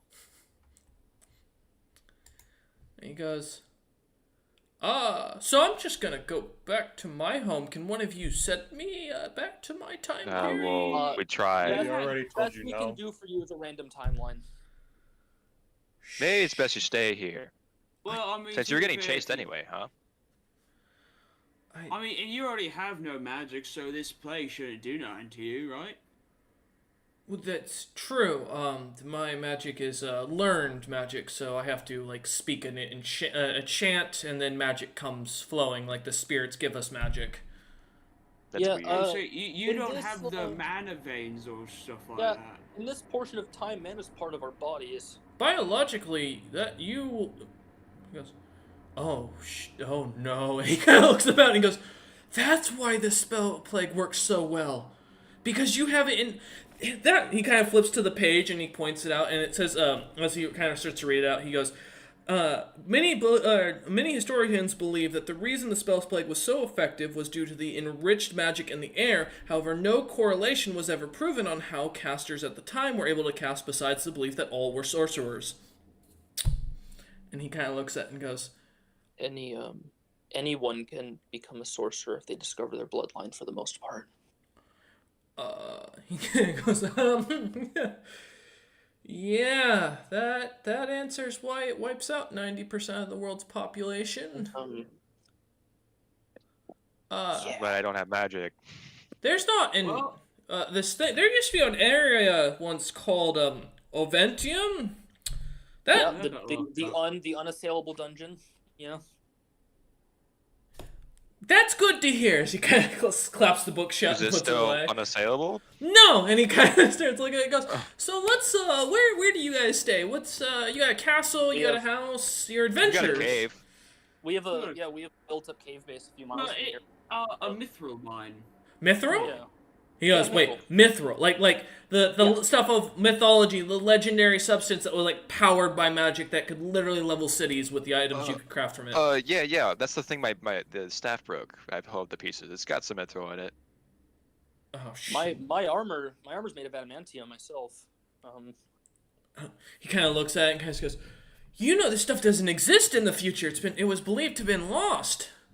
It's not too common in our timeline. Most of the mining of it happened before, but a lot of things made of it still exist. Yeah, We wait. got plenty though. I have a very important question. There's a famous assassination around this time period. There was a bloodline known. And he kind of pulls the book out again. And goes, Silver I don't. Song.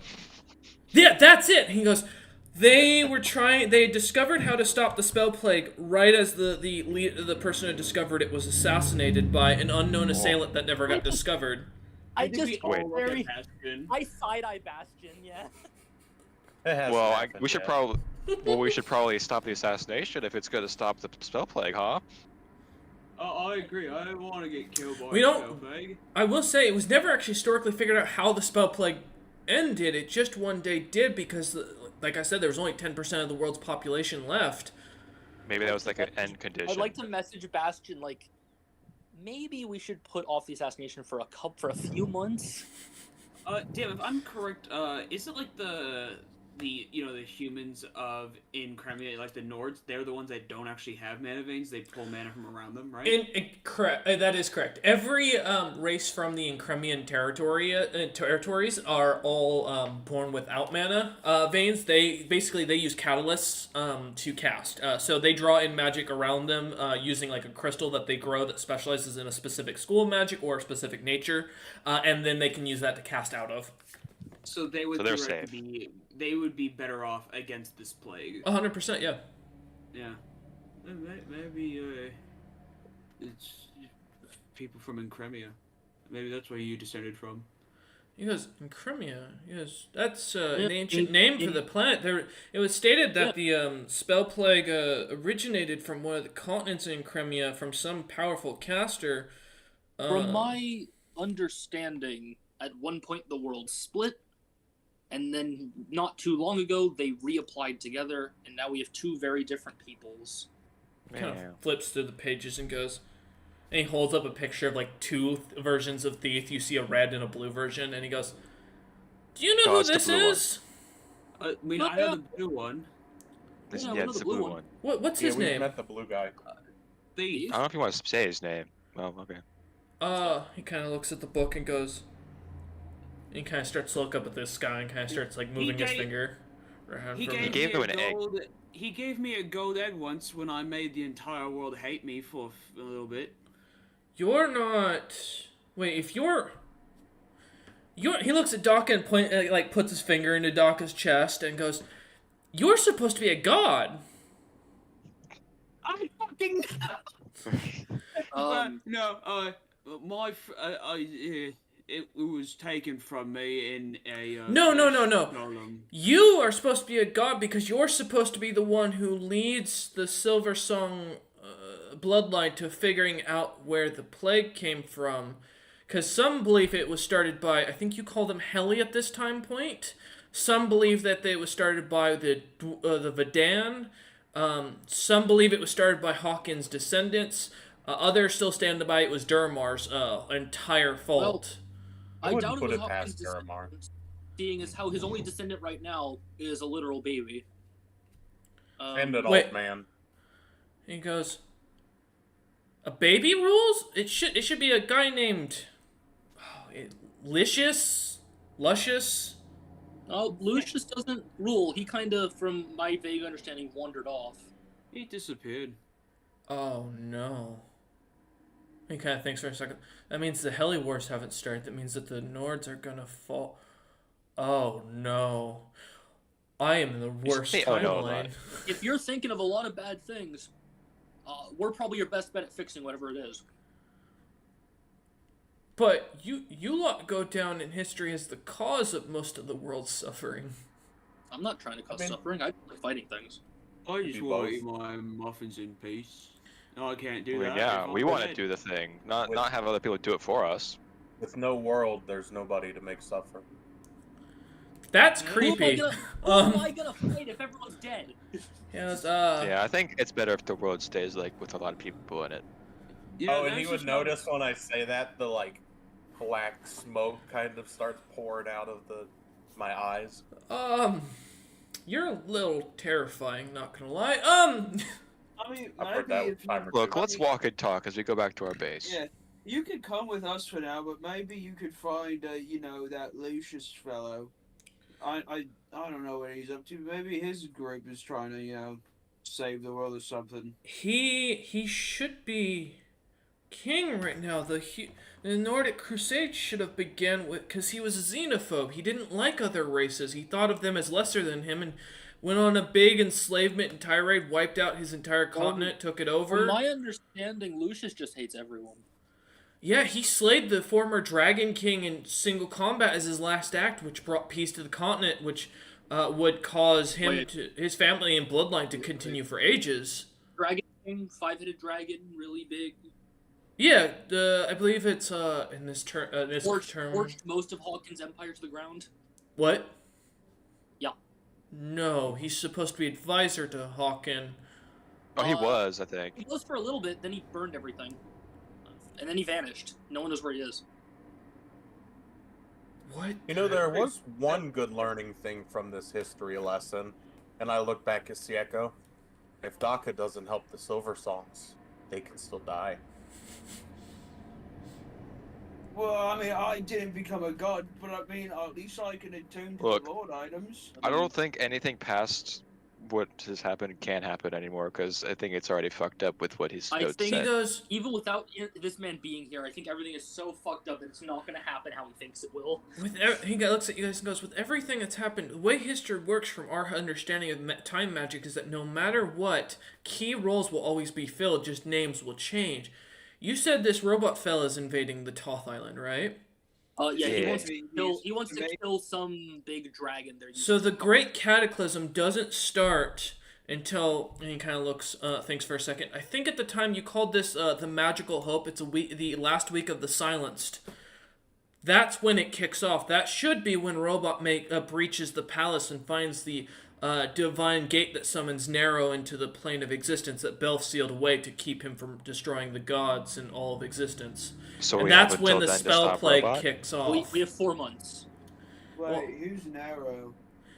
He looks at you and goes, he's according to ancient mythos, he was believed to be a being of pure chaos from, I guess your time period would consider it the age of mythos, called the First Age, which there's not much history on it, but we have a generalized term of, he kind of thinks for a second,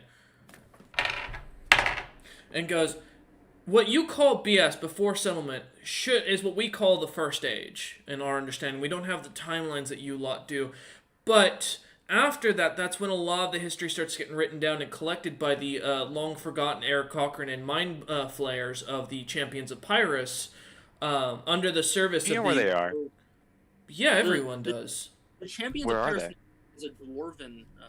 No, he looks at Sieko and goes, that's a myth. They're ruled by an ancient elder brain that supposedly figured out the key to immortality. Where I are mean, they? That might be true, but everyone we've met from that group has been a dwarf. He goes, well, yeah, they use normal mortal races, and he looks at, turns to Tick Trick and goes, there's 2 beliefs of where they were at this time period. They should either be in the heart of the Storming Empire, ruling it from within, taking control of the Stormcrow at this time point, or they should be in a hidden underground area underneath the main island of Rufio. I think you all called it the Goliath Lands at this time. Well, I believe that because the Goliath people are entirely dead. What? Yeah, they got fully wiped out. Yeah, just starts calculating and it looks like he's writing something down on an invisible board and Like goes, that whole nation basically got swept off the map. that should Your happen. book kind of sucks. That should have happened next year. They were the first defense during the spell plague. Oh no. You They don't got have... attacked. They got wiped. That was a little while ago. Is Well, Zilpip Kung Pao still alive? He died. No, he got killed by Shogun the Blue. Yeah, Shogun suicide bombed him. As you're all walking, he continues and goes, I mean, something strange happened also a little bit ago. A fellow named Logo, this rose to become a Beyond God. So did this guy named Zarius. wait, you mean Logothis, the legendary member of this, the gods of the Beyond, supposedly the shapers of the world's existence that were just mythos. Yeah, Yeah. he just rose Yeah. to prominence not long ago. Yo, they're real. They're very real. Yeah. And he goes, and Zarius, you mean Alfred, the former demon, the supposed demon of origin of all demons and fiends. He goes, Oh, that I can the probably- descendant of him. Possibly. Oh no, this is the worst timeline possibility we could have. Why did you? He looks at Bastion and tries to grab you by your chest, thinking that your skin is a collar, not being able to grasp it. He 10 goes, foot tall. Can he reach me? He is 6 foot tall. So he's just trying to grab at your shirt, not literally lifting you up or moving you, and goes, "You brought me to the worst possible time period. I am you a grabbed nobody." I'd like to lift him by the scruff of his shirt. I was gonna say I wanted to pick him up so he's like God, face level with me. God damn, put me down! As he looks to Sieko as he grabs him first. All Well, down. If you can tell me, if you could teach me about your timeline, I could maybe make a portal to it, like I did a little I bit can ago. send you somewhere that might help, but on the other hand, you might still be stuck there. I don't know. They also might not be very happy with me sending you there. I mean, you might be able to guide us to a better future. I'm a shoemaker. And Yeah. You're a with a cobbler? history that you can choose. Yes. Yeah, I've always liked cobbler, the peach, the blueberry ones. No, shoes. I make shoes. I mean, but leather work is important here. No, like they are pre-made. I just stitch it together. I don't make the leather or do any of the cleaning or any of that stuff. I get the leather delivered to me and I make it into a shoe. Well, sounds like you better learn. And I like pat him on the back as I keep Well, walking. at least So- you have a book to teach us. What do you know any other languages? Yes, I studied Dwarvish, Elvish, Draconic, Gnomish, a bit of Yuan-Ti subdialect, that nasty infernal that the Tieflings still speak, Orcish. He goes. There's a human subdialect of Common that I know, and he starts listing off languages none of you have ever heard of at that point. Well, French. I'd like you. French. We can work I'd with like- this one. I speak Uh, Loxodon. I can speak Abyssal, Deep Undercommon, Undercommon. You know, maybe it's a good thing you were grabbed, huh? You know a lot of the languages that we speak around here. I also have a little bit of Thrycreen, but they don't exist anymore. Wow. So what happened to him? He goes, there's two different stories supposedly as he's continuing to walk. Oh, with you, he goes, one of them was about this great fiend who would go down there and eat them and wipe out their entire nest. The other was about that it was an internal dispute that caused a civil war. The hands of I think the rough translation in your common is foot sniffer. Oh Would my cause God. the entirety of the Thrycreen nation to go into a massive war amongst itself and wipe itself out. Yeah, because starts laughing when your foot. Good to know you'd go down in history as a foot guy. Why has this Of happened course, to you me? would go down as the footman picture. I will say, you don't look like the Thrycreen. You're, not to be rude, but you're a different color. Give him time. What We've color? been changing quite recently. Well, Yeah, what color though? I'm curious. he was a royal purple. He was also like twice your size and had a really big ass. Damn. Like, You become a thickie in the future, Dick. I get a Oh, dumpy. People say I don't have a Bro. dumpy right now. From what I've seen, Thrycreen come in many different colors. yeah, it's a Thrycreen king. He would. The story supposedly goes along the lines that he'd go deep into the Underdark, piss off some dragon that was a deep dragon that was like one of the main pillars of the Underdark's entire power structure, and would drive that thing up into the middle of the Civil War, and that would devour all the Thrycreen, and then he would slay it. I don't know. There's no historical reason why. That's why it's not believed to be true, because it doesn't make sense that a hive-minded race could create a monster that will create a Thrycreen that could break away from the queens. It's not possible, at least from our. I- look at I'm right here. Foot Yeah, sniffer's I not look- Please part of don't the call hive me that. mind. I I don't look appreciate at this Ansem, name. I look at Ticktrick, I look back, I'm like, well, the one that broke the hive mind's right there. Looks, he goes, I don't know why yet Do you or how. Did you serve a master named Maznod? Not sir. We were friends. He's king of the dwarves right now, right? No, he's dead. He died.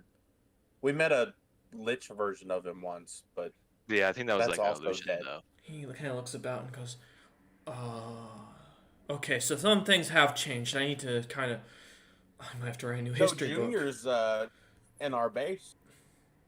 Yeah, his son. Wait, he looks at Tick Trick and goes, "The Mazdod you know, was he like a famous blacksmith that discovered the hoard of an ancient dragon and would use the long lost metals from the legendary First Age, according to what I believe your timeline should depict, to make an item to basically stop the slaughter of innocent people?" I don't know what you're talking about. Oh no.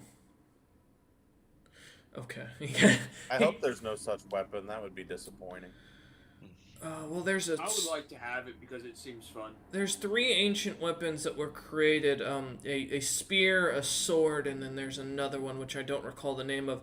The spear shouldn't exist at this point, but the sword should still be somewhere. I think it'd be called Regicide? Is it the dick? There he is. It's not a dick sword, no. No, spear. You're thinking of the No. Moby, I think. Yeah, that was definitely called the Moby. He goes, Yeah. the Moby, you mean the legendary artifact that let the warrior Queen Aeron take on the powerful, almost great worm red dragon that had taken over Dragon's Gate and free the entirety of the Snow Elves? That Moby?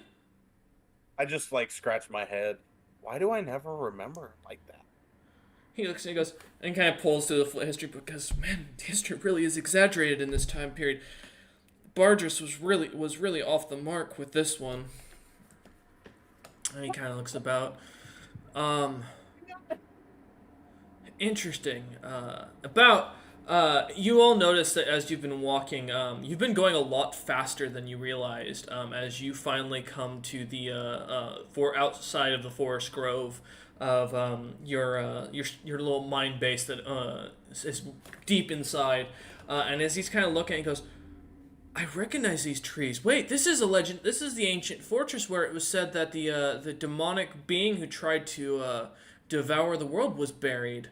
I took years of clearing this out. The dwarves, it took them a terribly long time because the forest was so fucking thick." Good job. Okay. Good job, Horf. Good job. Yeah, this is our base. Kind of looks at the trees and goes, "You live in the trees, or?" No. In the center of the forest. Okay. And as the trees seem to move aside as you walk in, he just kind of looks mystified by this and goes, "Is this what it's like to have a world full of magic? The trees can move?" Oh my god, we got an isekai. You don't fucking say. Well, yeah. Well, now he's officially being an isekai right now. He kind of Yeah, looks like about. He's got Barry? history. Oh dear God, Barry! I just remembered Barry. He goes, "Wait a minute, that means I have access to I'm not a loser in this time, then that means." And he goes to try and, you see as he tries to copy Sieko's firebolt, and you watch as the smallest little light gets launched off his finger, and he goes, "Holy shit, I can do magic!" Wait. How But would you didn't like to? Yeah, okay, so if you can do magic though, I recommend you don't touch your staff anymore. He goes and grabs the staff, and it doesn't do anything, and he goes, "I don't think I have enough magic to bother it, sadly." Well, you know what? I think it'd be safe to not increase your magic at all. He nods and goes, that's a fair point. I am pretty good with a hammer and a scythe. If you're interested, Or sickle. let me know. I'm gonna take it by your outer appearance. Don't take this the wrong way, but you look No, like he's the trying kind... to recruit you and take your soul. You look like the kind of gentleman that's looking to be worshipped at the center of a cult. Yeah, that's it. Not really worshipped. Oh, I don't like know, the attention. bastard. You seem like the kind of guy who likes to get worshipped. Yeah. Too much attention. And worshipped more in, like, for a secret way. sacrificing. Yeah. I appreciate the offer, but you do know that if you gave me power, this thing would suck your magic away from you and me. At least that would be my guess if I'm understanding how magic works according to what was believed in the books. Bardris, man, he goes and he kind of flips through the pages and goes to the front cover page and goes, and you see a picture of a very young-looking dwarf with a very clean goatee that's been all groomed up. And he goes, Bardris was, he said he spent his early years discovering himself and learning about ancient texts that no one else could find. We always wondered where he got Is he from this time period? I've That heard Bargers that guy. name before. I don't know. Have we heard of them? Have we heard of Bargers? Roll a history check.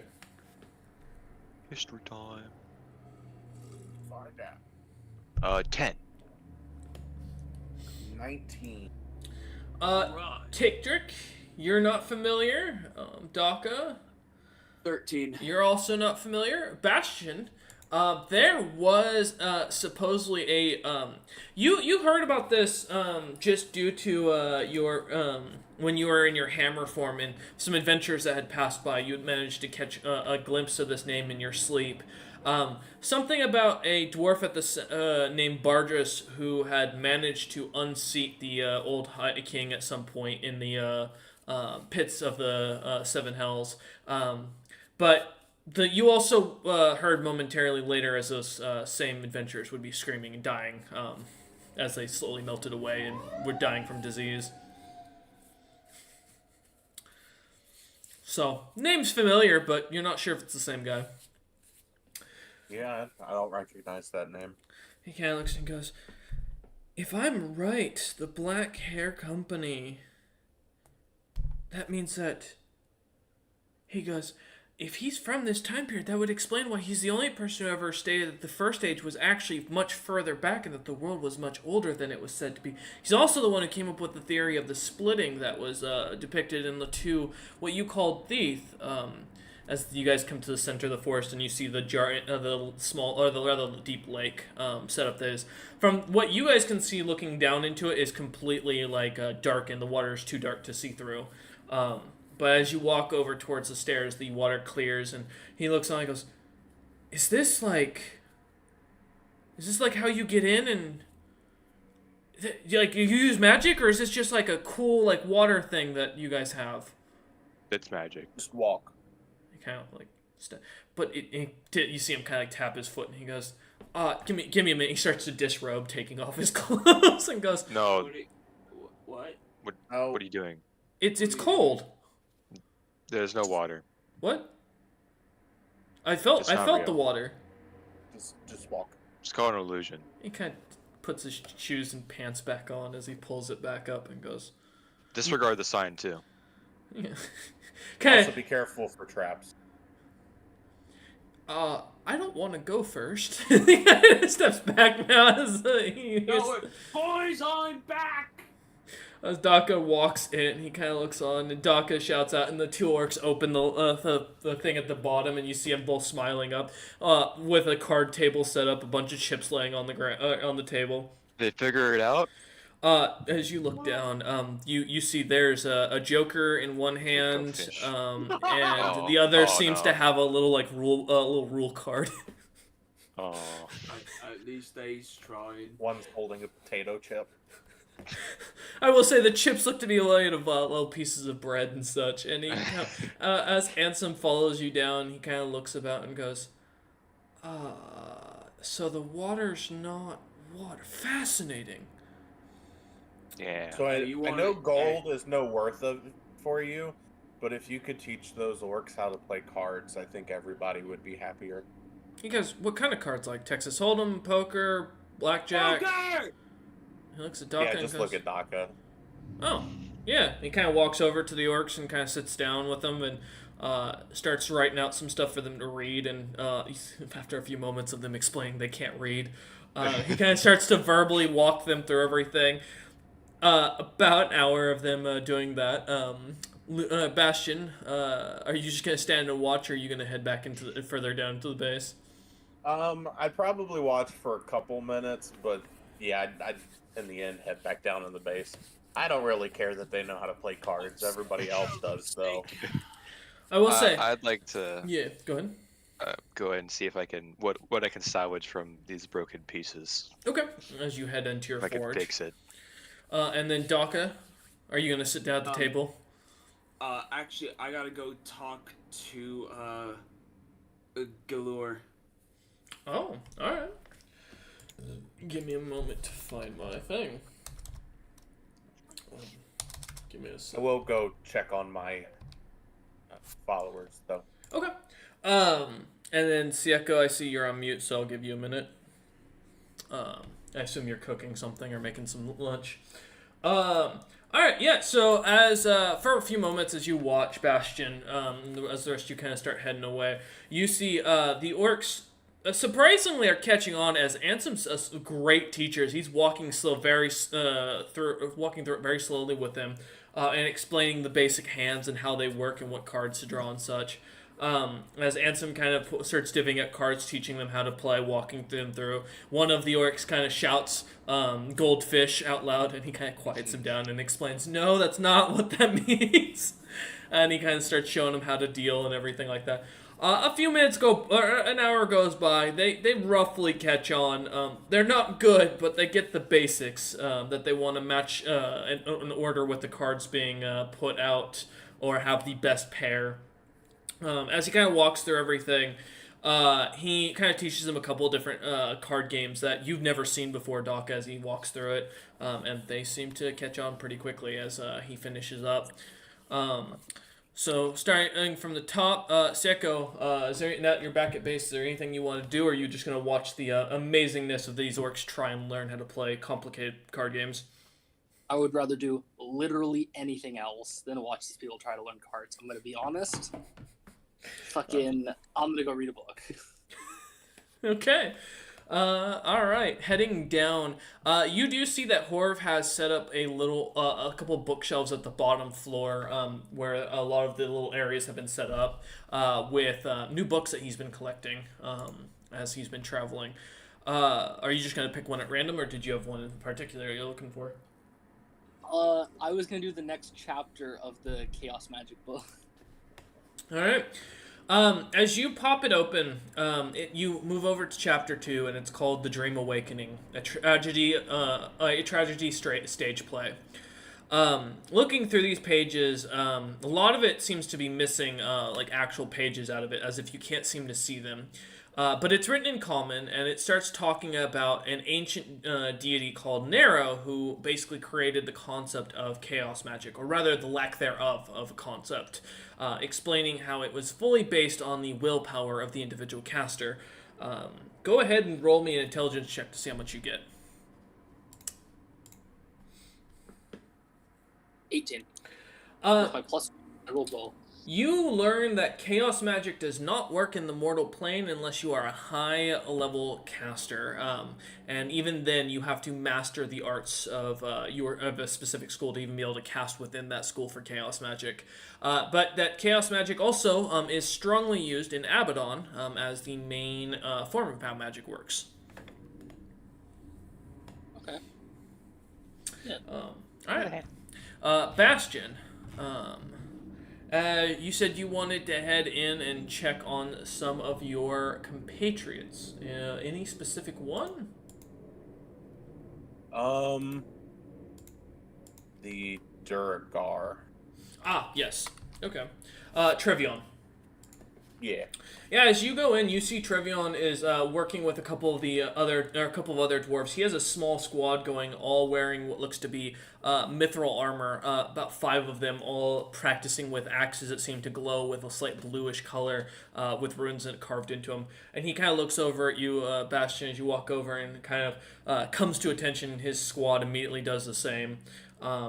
Still bald, still with his very short cropped beard, as he looks up at you and goes, yes, what can I do for you, Commander?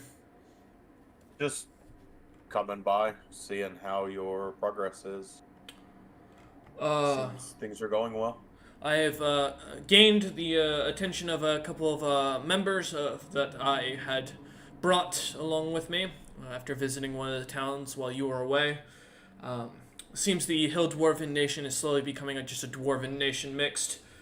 He starts to go through a full report. Economically standing, they've started relying on our value from the farmer next door, who has been continuously keeping the information flowing through. He has managed to put in good word with you lot to be able to trade freely with the Dwarven Nation to the north now. And recruits are piling in constantly, looking to sign on under the protection of the stronghold, now being known as the monstrous mines. There's been a lot of questions about a name for your nation, the nation slowly developing here. But I've shooed them off with the belief that you want to keep everything secret. Yeah, we definitely don't want people thinking there's a nation here. Well, unfortunately, it's already believed that we are serving some powerful druid that has decided to protect those all in the forest. Yeah. Okay. Also, I just wanted to spread the word. My name to be known as is now the Forgotten Song. Oh, thank God! I really didn't want to have to call you asshole to your face. I appreciate that. You see more the other back- the back others. thing, even if I can still hear you. Yeah, you see the five in the back slightly giggle at that, and you hear him suddenly snap his fingers that come to attention immediately at the snap. He kind of turns and starts barking orders, and they start jogging in full armor. And he turns back and goes, "I will have them disciplined and ready for combat." Any word on where the Silver Songs went after the Ah. town fell? Currently they are staying actually nearby in the north. The one known as I believe you called her Tikva.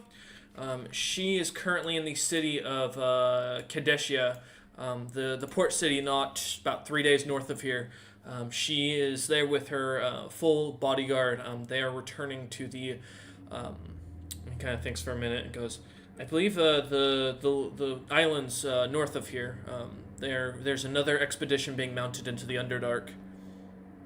As he kind of looks about and goes, it sounds like the Silver Songs will be leading the expedition into the Underdark at this point.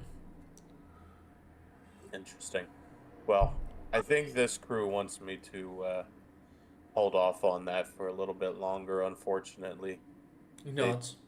And then I would like to just relay all the info about the Duramar stuff, just so that they can kind of watch out for it as well.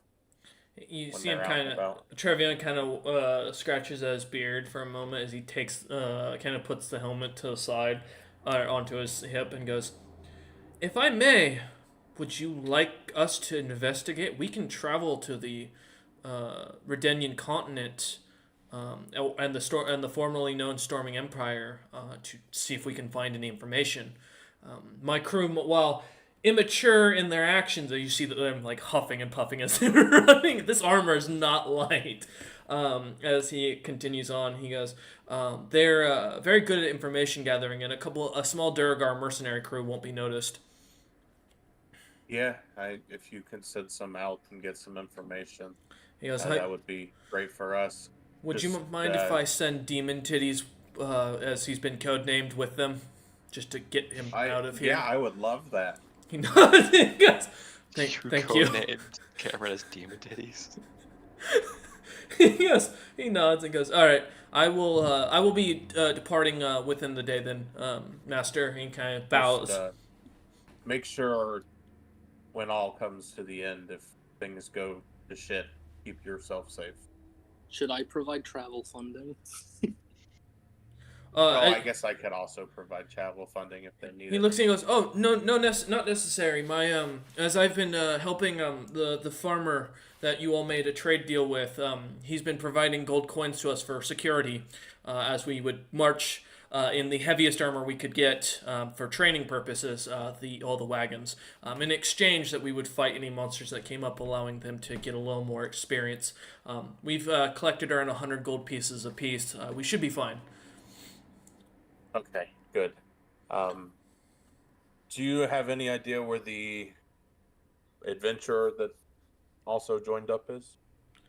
He goes, "The adventure, the warlock that you assigned. Yeah.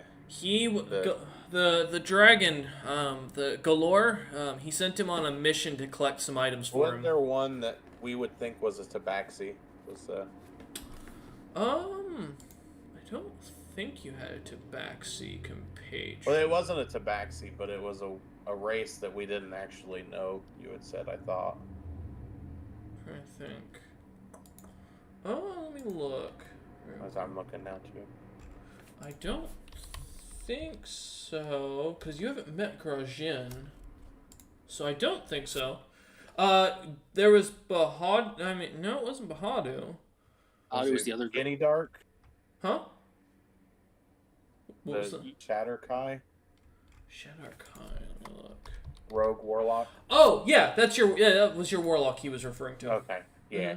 Yeah, that one. Yeah, he looks at you and goes, yeah, Gendark has been on a mission for Galore, collecting items for some ritual he's planning.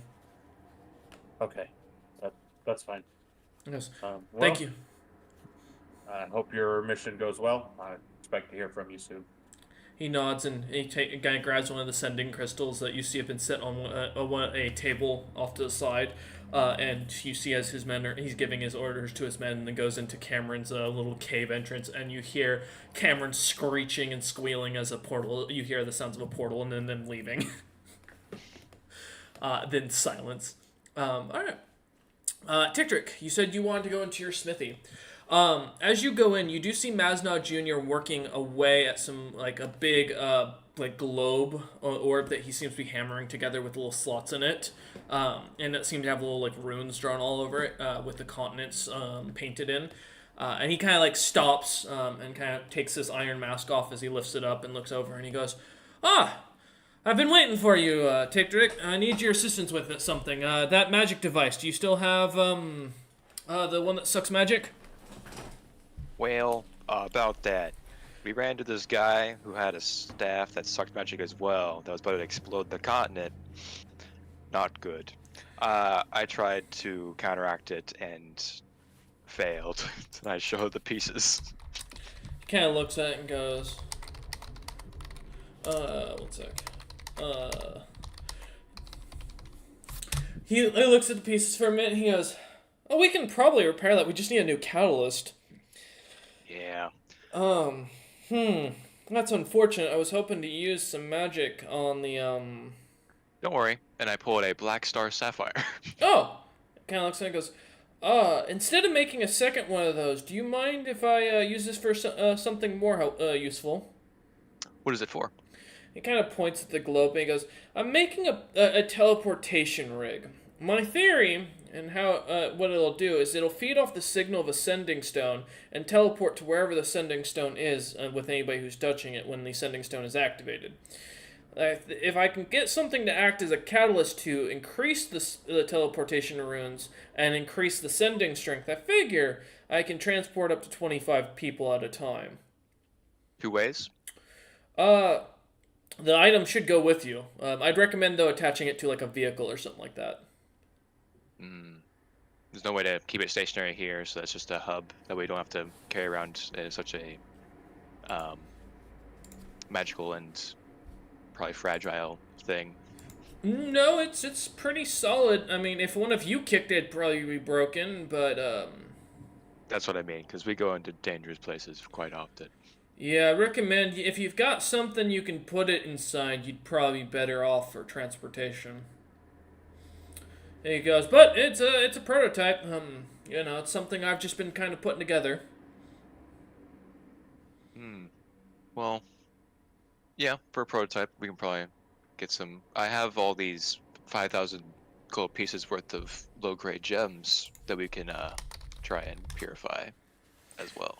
He nods and says, check him into the blue fire. I've been setting something up with the help of the, as they've codenamed him Demon Ditties.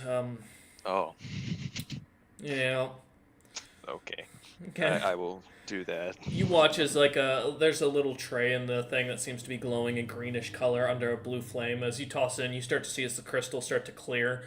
It'll take quite a while from your look, but you do see the, impurities seeming to melt off and burn off into the fire.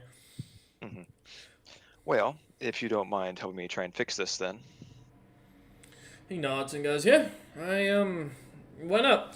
And the guy puts his stuff down and takes off the mask and starts getting over to the other forge to start firing it up and getting it ready. As the two of you start going at it, Tiktrick, go ahead and give me a d20 plus your proficiency. And just a Nice. yeah. What's up? So this was Smith's tools. Yeah. Okay, so that should be doubled then. Mm-hmm. The crab can't help with this one, right? Though, right? Correct. Okay. Oh, I will use its enhance ability thing for the Okay. day though, to add a +5 to that. Okay. So that'll be a 29. Yeah, as you start working on it and pounding away, a few hours will go by and the item comes up just good as new. Sick. For Daka, the man Yes. who's struggling and needing coffee because he decided to stay up and watch TV all night. Mm-hmm. It was an entertaining Dakaron show. What would you like to do? You said you were going to look for Galore. Yeah, I want to talk to him about the True Soul book. Yeah, as you start looking about, you can't seem to find him anywhere up here. Give me an investigation check to see if you can locate him, since he is in the hidey hole that you haven't been down to yet. Yeah, investigation. There it is. 9. As you start looking about, he's not here. No one seems to, no one seems to have said anything or noticed you looking for him as you kind of walk around looking through the entirety of the area. He's nowhere to be found.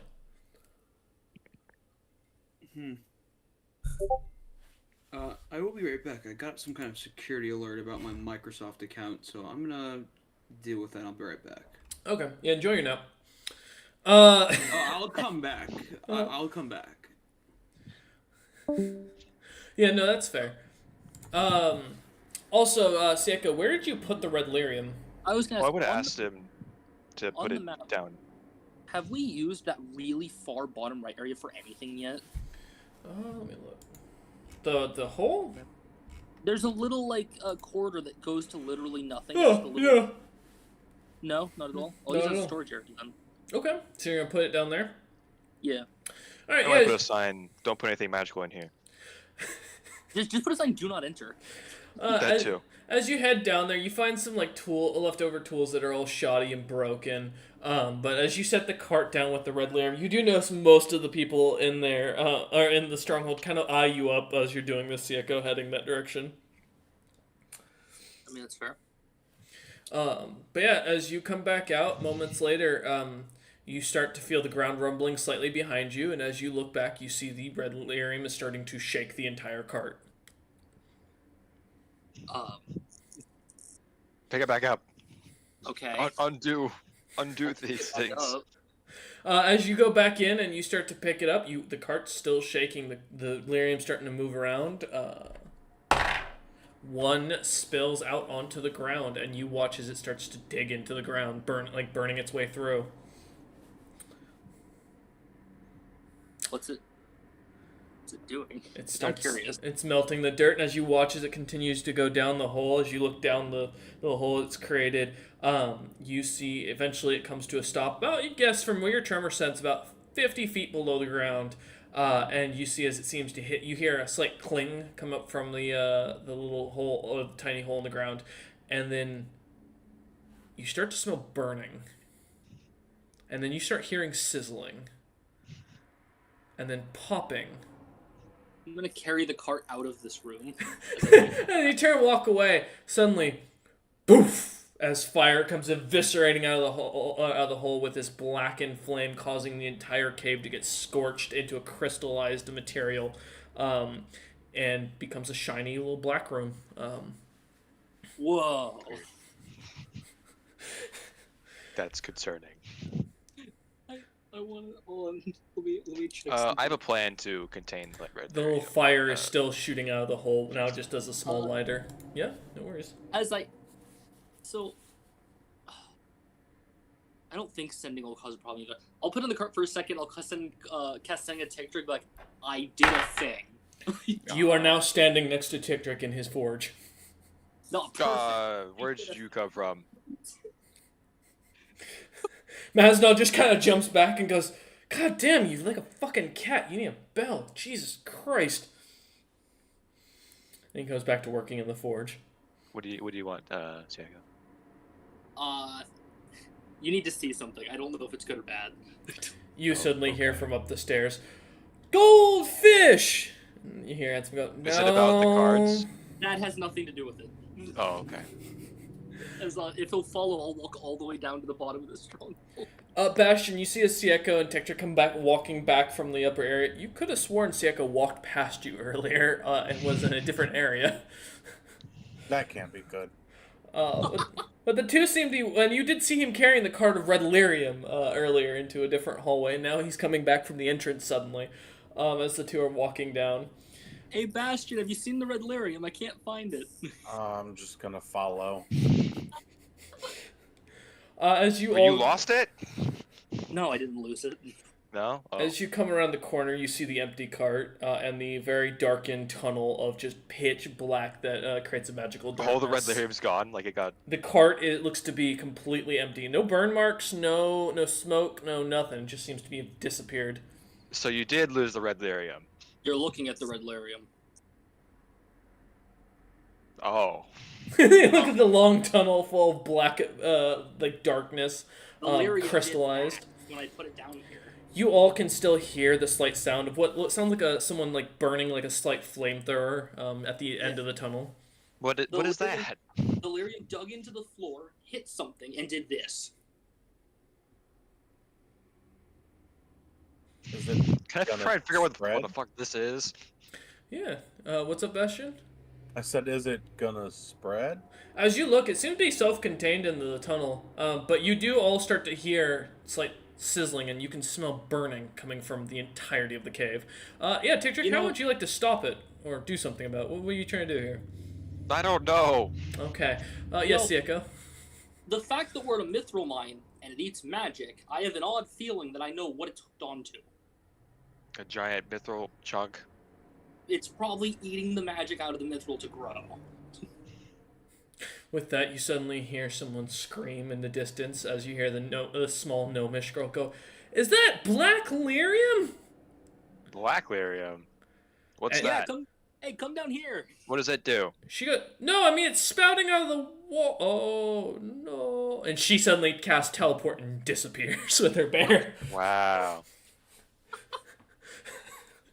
You see, for a moment, if the rest of the companions see a little like note kind of float into the center of the room from where she disappeared, and they're all looking panicky now. Horv comes up and goes, "Why are my tree?"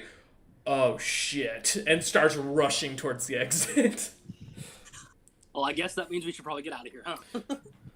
The sizzling gets louder. The smell of burning. Fucking go, see go, go, go, Echo, go, and I go. just start walking towards the exit. I'm rushing everyone out of here. Go. Mazda, we should probably get out of here. You see, as you come around to the furnace area, It's Mascot's already gone. The guards are just Okay. sitting there still playing cards with Ansem as Ansem going, "Hey guys, what's the panic? Why are you guys freaking Something's out?" about to blow up. Get out. We'll be fine. Okay. What could blow You know- up? Hey, I got a question. Do you know what a black lyrium is? Yeah, it's the same stuff as the staff is got made in its central orb. It's spreading through the base right now. Go. He kind of jumps up and rushes. The guards look at themselves and like, "I wonder what that's about." And the other goes, It means I get out of don't the know. base. It means we're going on a field trip. We're going outside the base. Did all the Durgar scatter already? Oh, the Durgard left, moments ago. Okay. You hear as the guards kind of follow you out, and everyone comes out, and a few seconds go by. A couple of kobolds come running out with looking very sick and like breathing heavy as like black smoke that is coming out of their mouth. Finally, a loud poof as the trees all around you start to kind of go a reddish color, and then start going to a dying grayish color, and start to wilt. You hear moments later as someone comes walking up and goes, "Who fucking filled the goddamn entire mines with this black crystal crap?" As you see, this very sickly-looking elf comes walking up, recognizing Asgalor, as he pokes his head out into the water and just goes, "I can't feel my legs, as he falls forward. You watch as his illusion form completely dissipates and he clogs up the hole with his dragon form. Oh, come on, man. As his front is now out, but the entire backside is now locked into the hole. And he's unconscious. You also start to watch as his body starts to slowly wilt. As Daka is standing outside watching this, Galore continues to like wilt away as his body is starting to like kind of sink into itself, and you watch as like he basically starts to die in front of your eyes. Can we try and move him? Catch you up, Daka. They just they just left the red lyrium unattended, unfortunate by accident, and now it's exploding and causing death. As you are all standing at the top of the entrance to your former stronghold. You fucking morons! Oh, like Daka would know This he's is the echo.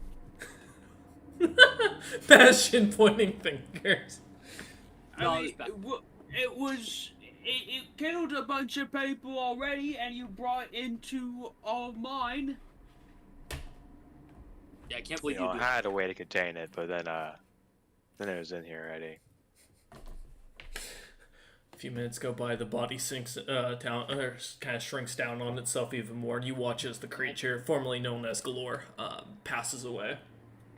Damn, he's dead. And Ansem just kind of looks and starts kind of whistling as he turns and starts to walk away.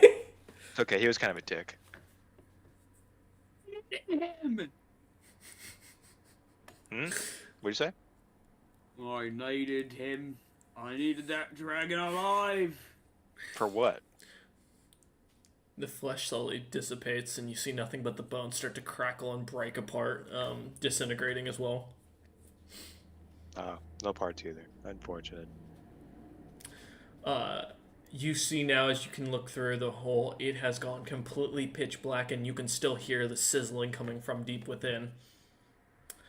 As Maznod Jr. just kind of looks at the rest of you and goes, you know, it's probably not a great time, but can we just all say a light prayer for the hope that codename Demon Titties will teleport back into there?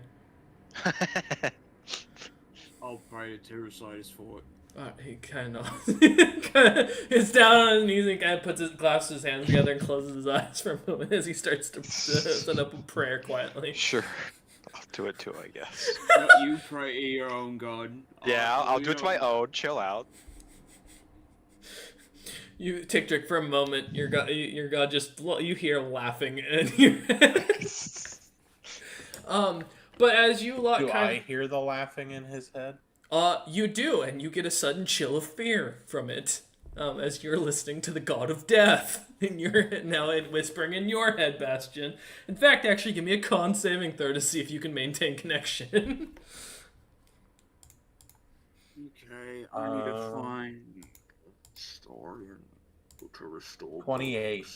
28. The connection snaps, and you start to get a massive headache. However, due to your roll, you're only going to take 3 points of psychic damage.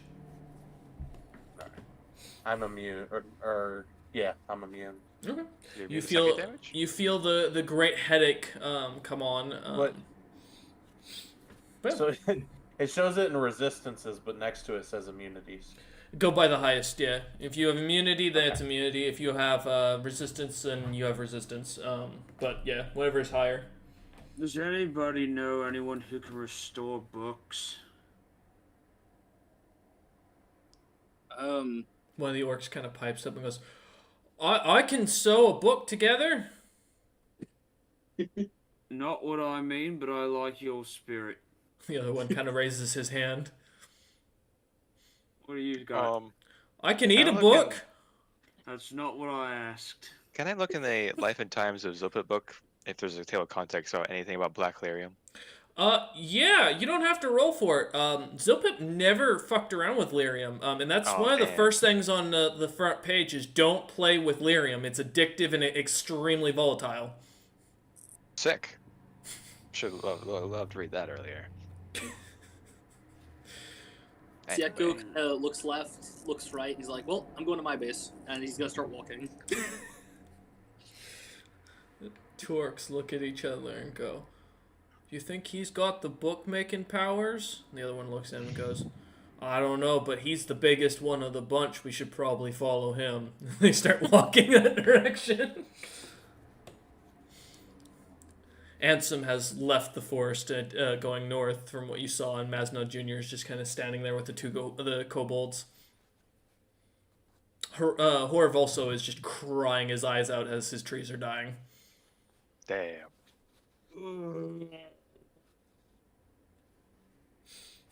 Daka groans loudly. I like this cave. It's the best cave. Masnod Jr. kind of looks down and goes, "You know, we could just send Daka down there. If they're magical, shouldn't his mane eat the magic?" Worth a shot. No, Although, well, absolutely not. no. Yes, This is the Yakko. same stuff. This is the same stuff in the wand that he tried to do, and it didn't do anything. So. Hmm. And what did Bastion say about Sieko? Well, Tigdrick thought smartly. I was telling you to do it, as in throw Daka, but it might not work out well. So No. Hey, I only do that if the person I'm throwing asks me to do it. Masnod Jr. just kind of looks at this and goes, "You know, this actually might be a blessing. You think we could lure that ancient silver dragon into the hole?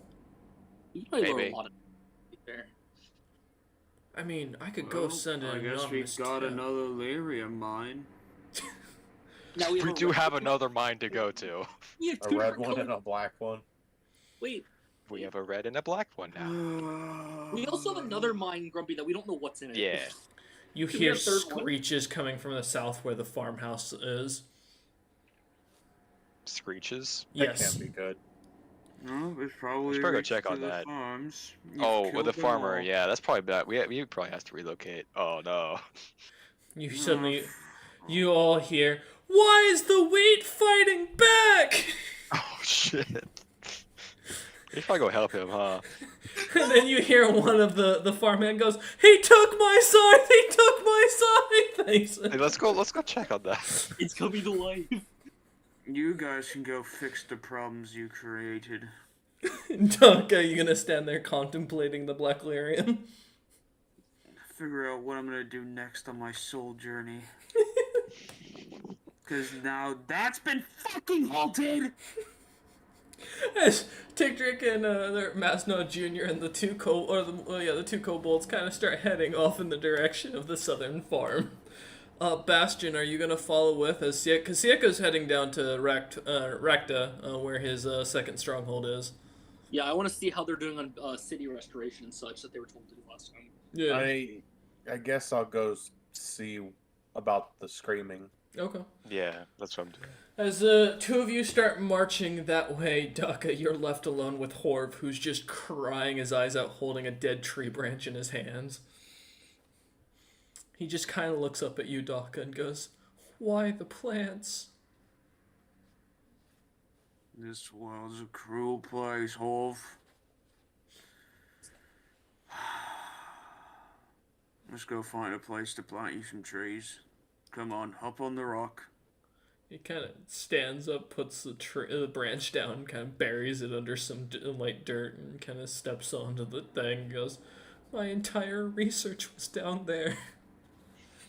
Yep, the one person I could ask about the Book of Souls was there too. He's dead. Can't you just ask anybody from like an older time period? Like, couldn't you go to the 12 Lords stronghold and figure out where that is, and go and figure if you can ask them? That might be an idea. You know, maybe Galur's soul will pass by there. You know, that's an idea. Do you have any, as a courtesy, is there a place you wanted me to take you before I go up there? Raktra, where Sieka's had me helping out with setting up a secondary base. Of course, nope. No problem.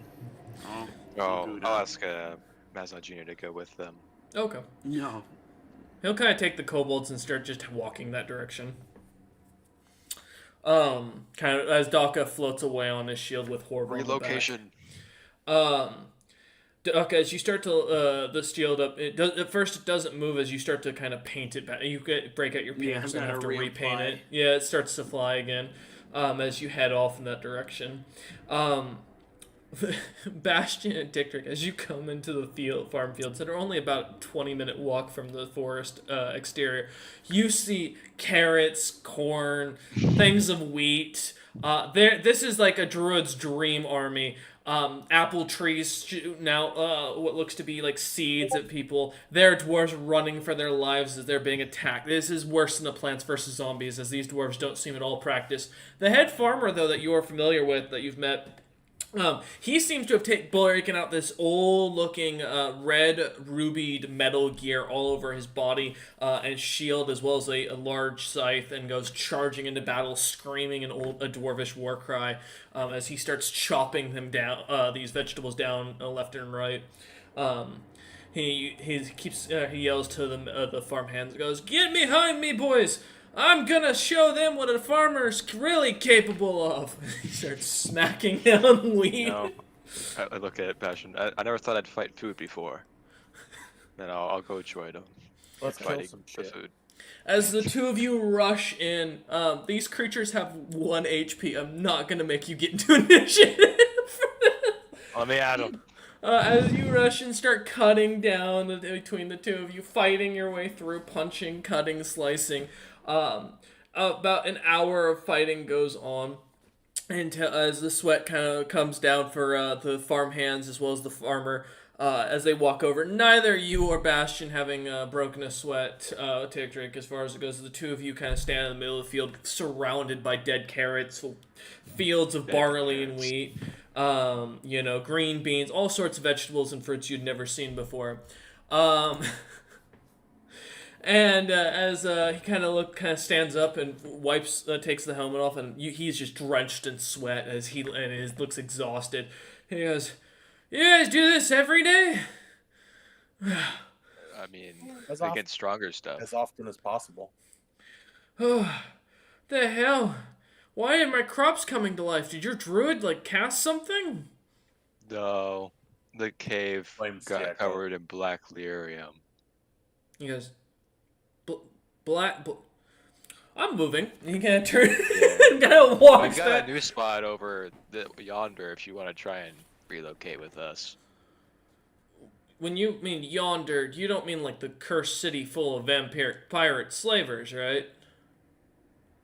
They're not there. Oh, shut up. I'm not convinced. As he kind of shakes his head. But I'll get in contact when I find some new land. Can I eat a carrot? He looks at you and goes, "Honestly, if you want to eat anything in this field, go right ahead. I don't plan to harvest it I'm now." gonna eat a carrot. He just kind of stares at you as you pick up I'm hungry from fighting food. a toddler-sized carrot that has a face on it and like sharp teeth. As you take a bite out of it, give me a con save at disadvantage. The black lyrium infused carrot. Yeah, it's I'll lucky that, cause why not? Hwah. So I'll use the 19 roll for 21. 21. So that's a fail. Damn it. Red lyrium hurts a tried. lot, so I don't have enough dice for tried. this, but we'll work with it. Okay. Trick dies.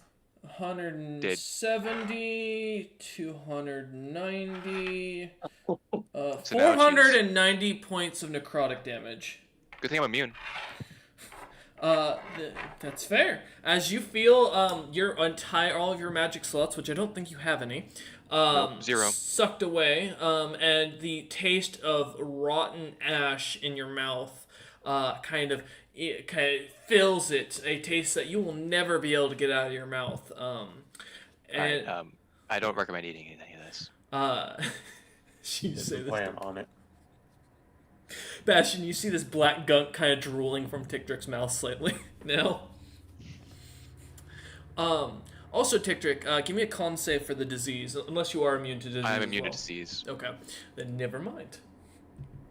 Yeah, as the two of you kind of stand now in the middle of this feet, the farmhands and farmers seem to head towards the farmhouse and start collecting their belongings. Where are you two going?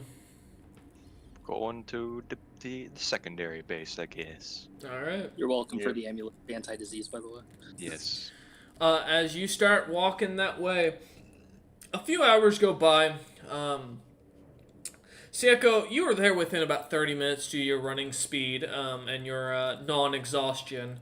As you kind of entered in, you saw the town's been slowly built up. Roads have been reestablished. A couple of small shops are set up. As you look about, there's a mix of different races. There are tieflings, there are high elves, mountain elves, drow, all sorts of dwarves, orcs. It's kind of a hodgepodge of a bunch of different races kind of hanging out, setting up small buildings. Nothing massive at this point, but the entrance to where your cave is and your little stronghold set up has been set up as a full tower, looking like it has been fully barred off with a locked door on it. As you enter into the village, you see a couple of people, a couple of what looks to be low-level adventurers in leather gear, wearing bows on their backs. A young-looking elf and a young-looking dwarf kind of standing guard out front of it. As they see you kind of coming, they kind of come to attention and go, we were told by the master of the city to have if a man or woman of your depiction ever shows up, we're to unlock the gate. And he kind of turns and starts kind of scrambling as he grabs the keys off his and kind of turns the lock and opens it. You see the arcane lock dispel, and he kind of opens up the door to the tower where there's a proper ladder entrance to go down. And he goes, Is it still the ladder that I won't break when I... "Oh, it looks to be like the same ladder." That's good. Okay. And the kid goes, will you be expecting any further guests?" A few more people will trickle in. They'll tell you they know me as they come. Both of the kids nod. Yeah. And as they as you head in, you see the base has been fully set up. Much of the crystals that had been sticking out seem to have been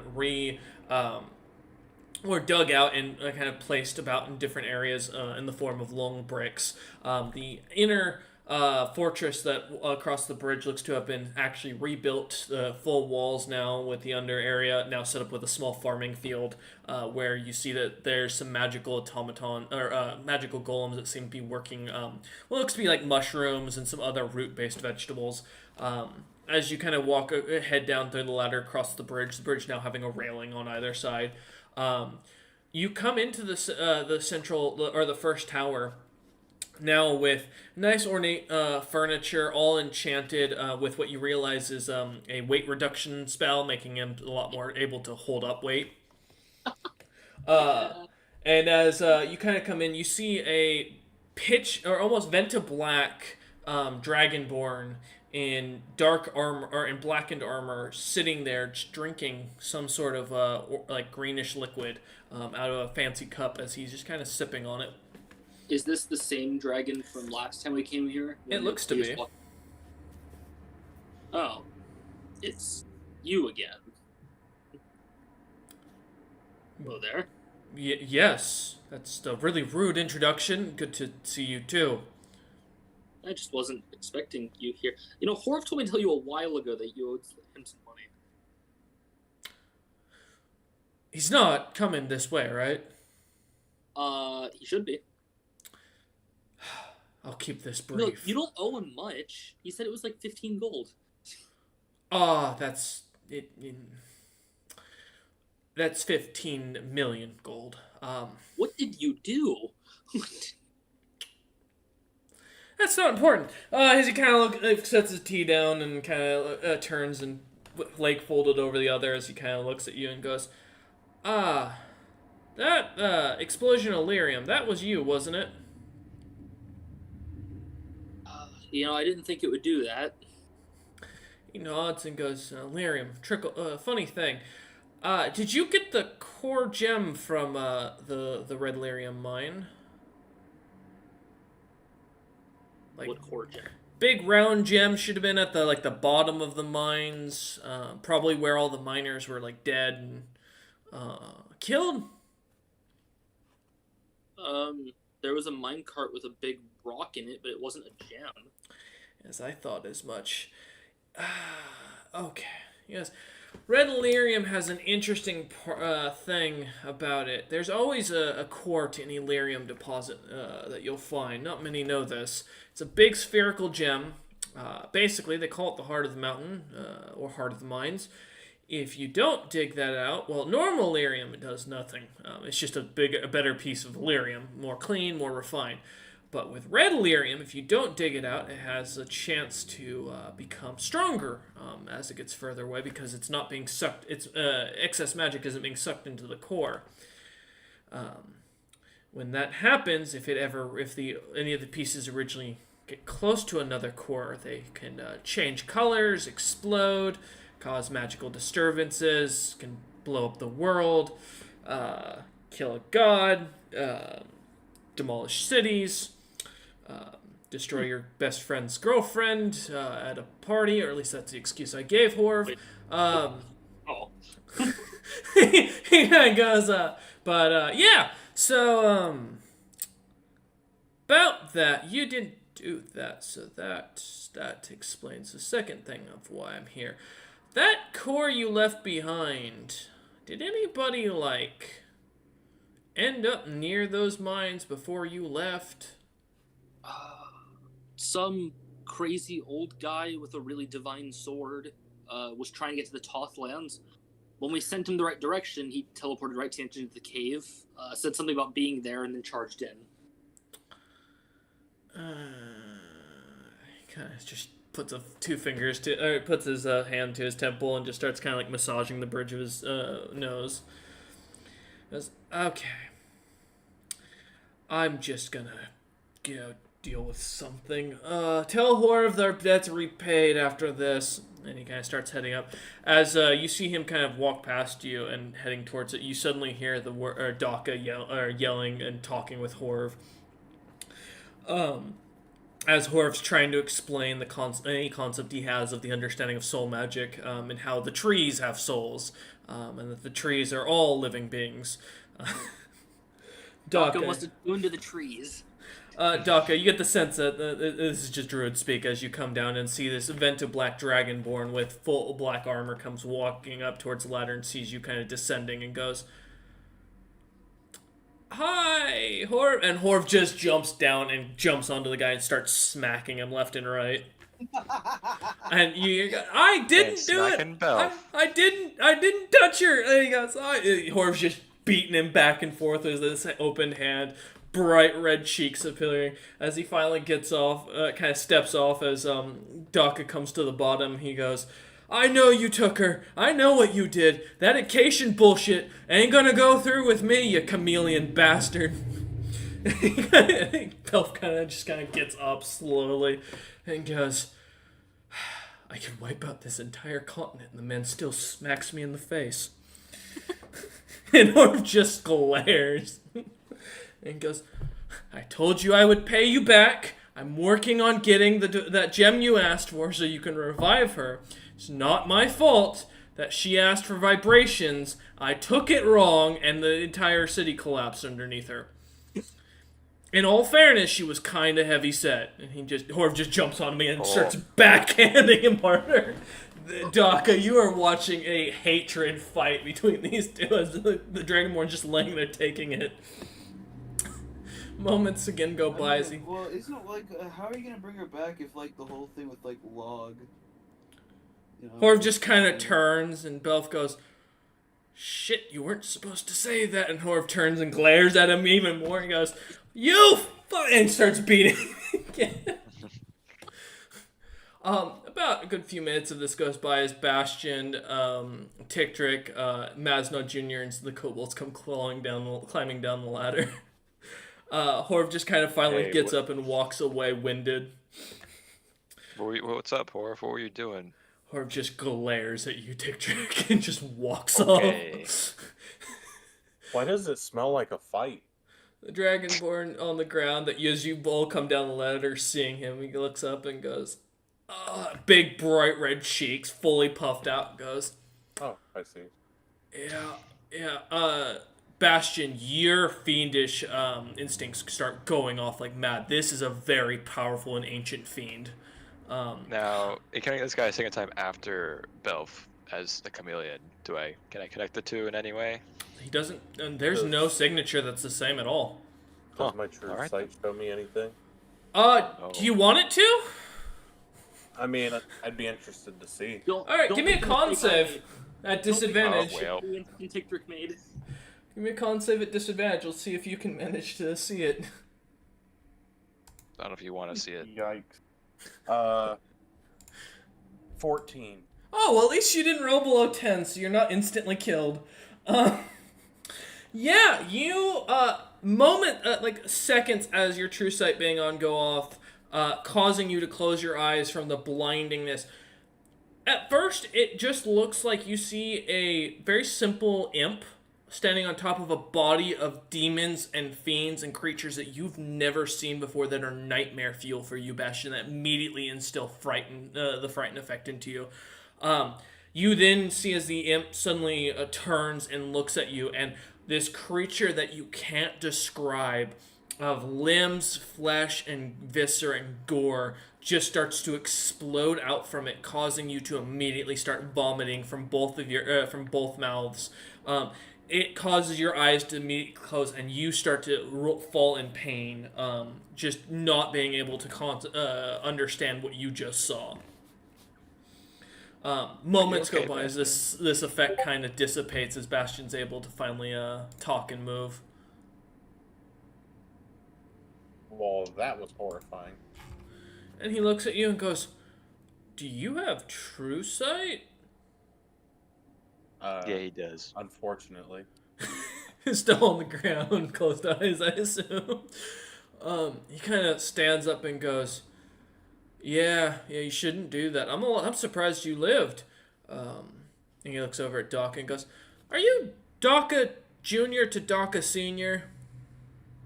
Right, it's a very great possibility. There's a lot of Dockers out there, I'll be honest with you. "I think I know your father. Good man, strong man. Magically inept, but very caring for his clan." Yeah, he's a good father. Yeah. He goes, "I don't want to be the one to tell you this, but he was killed recently. Apparently your clan wasn't a big fan of the wealth taking over and requiring them to settle properly." More bad news. He nods and goes, "Your clan's still alive, but your cousin, I believe, is trying to make a claim for the seat. I don't know if you want, out of respect for your father, I'm happy to take a job from you to go and, I can bring your clan here if you'd like, where I can take care of." How much? He looks at you and goes, "Tell you what, you guys don't want that Black Lyrium mine, I assume, right?" I don't know about that. Be interesting. I don't fucking want it. I do. I also want it. Sicko from the distance, raising his hand. Look, it has I its uses demand probably. compensation for killing the dragon with the information I need. You have I a man with a refuse. vault right there. He goes, "Tell you what, you tell me what you think it's worth, and I can either bring them here or I can take care of the pretender." Do you have any use for gold? Gold is always useful. 20 grand? Yes, you have 20 grand. That's hilarious. I have 51 grand, but do you want 20 grand? You do not have 51,000 gold pieces. Yes, you should make deals with gentlemen with gold you don't have. Here. As you hand him this gold sack, he kind of looks at it and goes, "Holy shit. You know you could buy a castle with this, right?" He has one. I already have a little. Look at this. And I throw out my little my golden. As you hold it out, he looks at the instant fortress and goes, "Oh. Sure, fuck it. Alright, 20,000 gold pieces? Alright. Do you want them delivered with a bow? In good health? Better health than they were? Magically inclined?" He nods and goes, "Okay. That's shit. For 20,000 gold, I'll have them back here by tomorrow. Oh, assuming they listen to me. If they don't, they'll be healthy. They just may not be in great health." Taco, they don't want to settle, do they? What are they going to do? And you see as he disappears suddenly in a cloud of smoke. So, like, I mean, they're just, to be just gonna fair, be here. a damaged orc is always a better orc. Yeah, they'll probably just start wandering this continent, to be honest. If they come Oh, here. at least they'll be closer, huh? Bastion says this while getting up out of the pile of vomit. Are and you opening okay, his eyes. I don't want to talk about it. Okay. So, This is the second worst thing you've seen, Bastion, after the demon titties incident. welcome to my side project. I've been rebuilding this city. As you Nice walk side project. into this amazingly ornate, little like 3-towered fortress, Horv completely ignoring all of you and heading to the back tower by himself to work.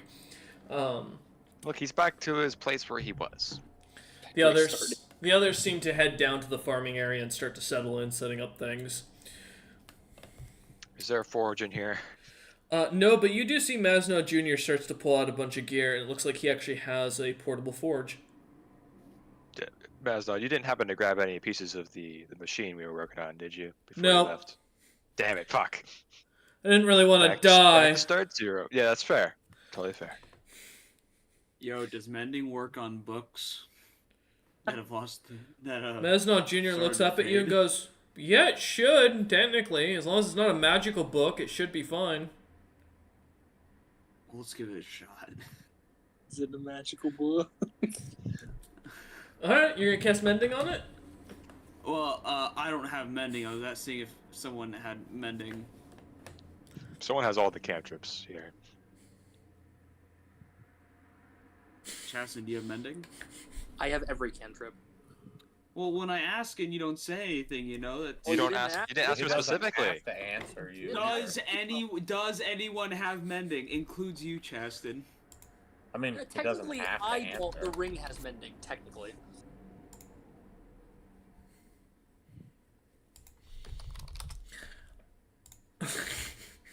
Sicko, are you gonna ask the ring for Mending? Well, I mean, I don't really have to ask. I can just kind of pass through. I don't have to ask the ring unless it's first level or higher. Mm-hmm. So I can just. He gives me the book. Yeah, I'd like you to see if you can cast mending on my book. As you start to cast Mending, Sicko, the book seems to come back together. Pages still missing from it, but the book itself, from the damages, all seem to kind of reverse as the pages that were damaged recently seem to regrow out properly. The cover now, as you read it, it actually changes title for a moment. Is you read, it reads now, Celebrated Papers on the Aboleth Lexicon. Huh. That's weird. And once I'm done, I'll just hand it back to Dalka. Daka, you still see the Soulstone book. Okay, cool. However, the rest see a different title on it to themselves. And as you kind of plop down and start reading, you can go ahead and give me an intelligence check as well as an arcana check to let me know what you get. Okay, come on. Big money. That's down the intelligence again. I was supposed to understand the book, but now I'm losing it. I'm losing it. 13.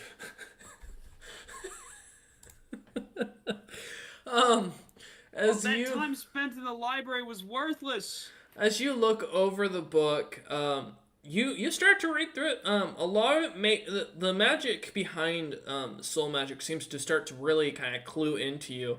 Understanding how attunement slots work, you don't grasp how normal items would make work, but as you're reading through it, there's a very important page missing that that would really help fill in. You're not sure why it didn't come out, but you can see where it was ripped out.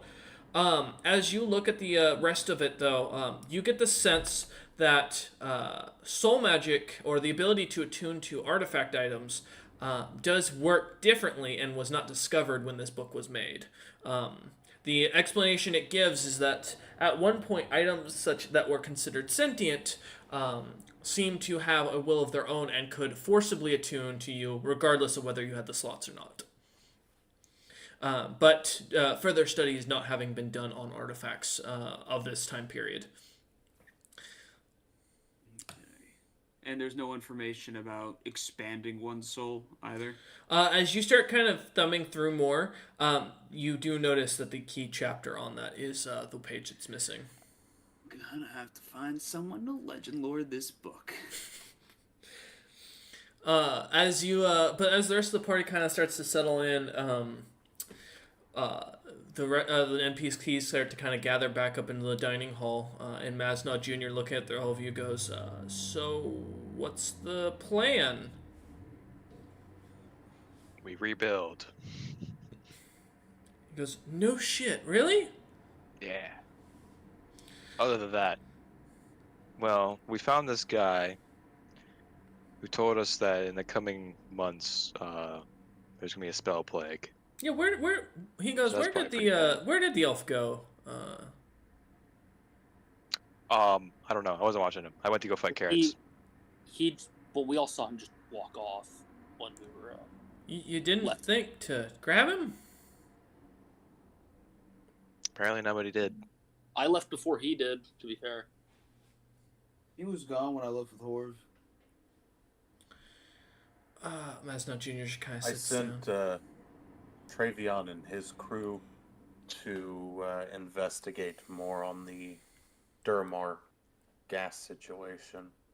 They're going to kind of keep an eye out where he said it might have started up, and report back to me. Tick Trick, would you be able to message them to let them know where we are now? No. No? Okay, well. Message is very short range. I have sent it. Oh, you have sent it. I do have sent it.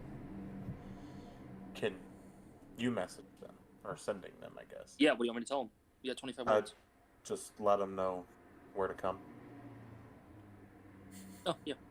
I'll sending Trevion the name of the city that we've moved over to, which to be fair isn't that far from the other where we were.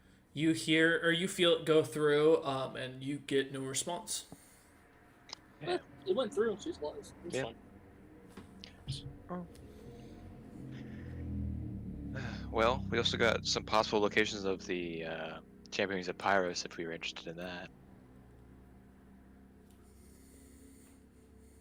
I mean, yeah. But I don't know how confident I am fighting what he said was in charge of the Champions of Pyrus. Yeah. Fair enough. I don't really do that great against psychic-based creatures. Maznod Jr. kind of pipes up and goes, if you're looking for a book, he looks at Daka and goes, Champions of Pyrus probably the ones to have it. They know a lot of stuff about things. Yeah, but I don't know about fighting an immortal mind flayer. You don't have to fight it. He goes, immortal what now? It might not think that way. Maznod just goes pale and goes, this is why I'm not an adventurer. Yeah. Speaking of, we could beat up some passing by adventurers if y'all wanted to.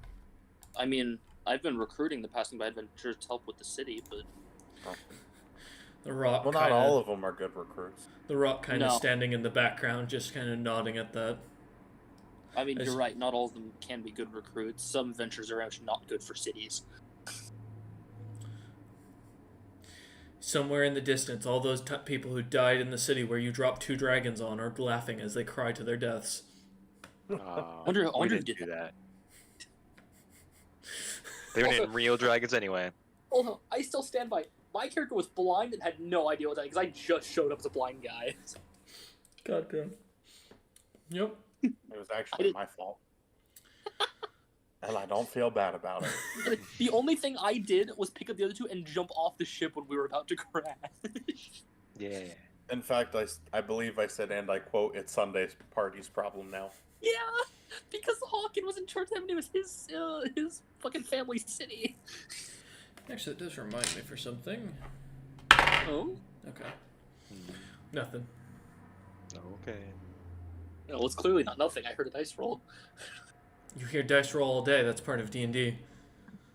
Yeah, but not when you say that reminds me, and then you roll it and you don't tell us what. it's- Something important happened. Not your business. Nothing you have to worry about. As you lot kind of sitting around now discussing this, a few minutes go by, and in comes Belf once again, fully in his Dragonborn form, Venta Black, with his eyes looking over to Daka, and goes,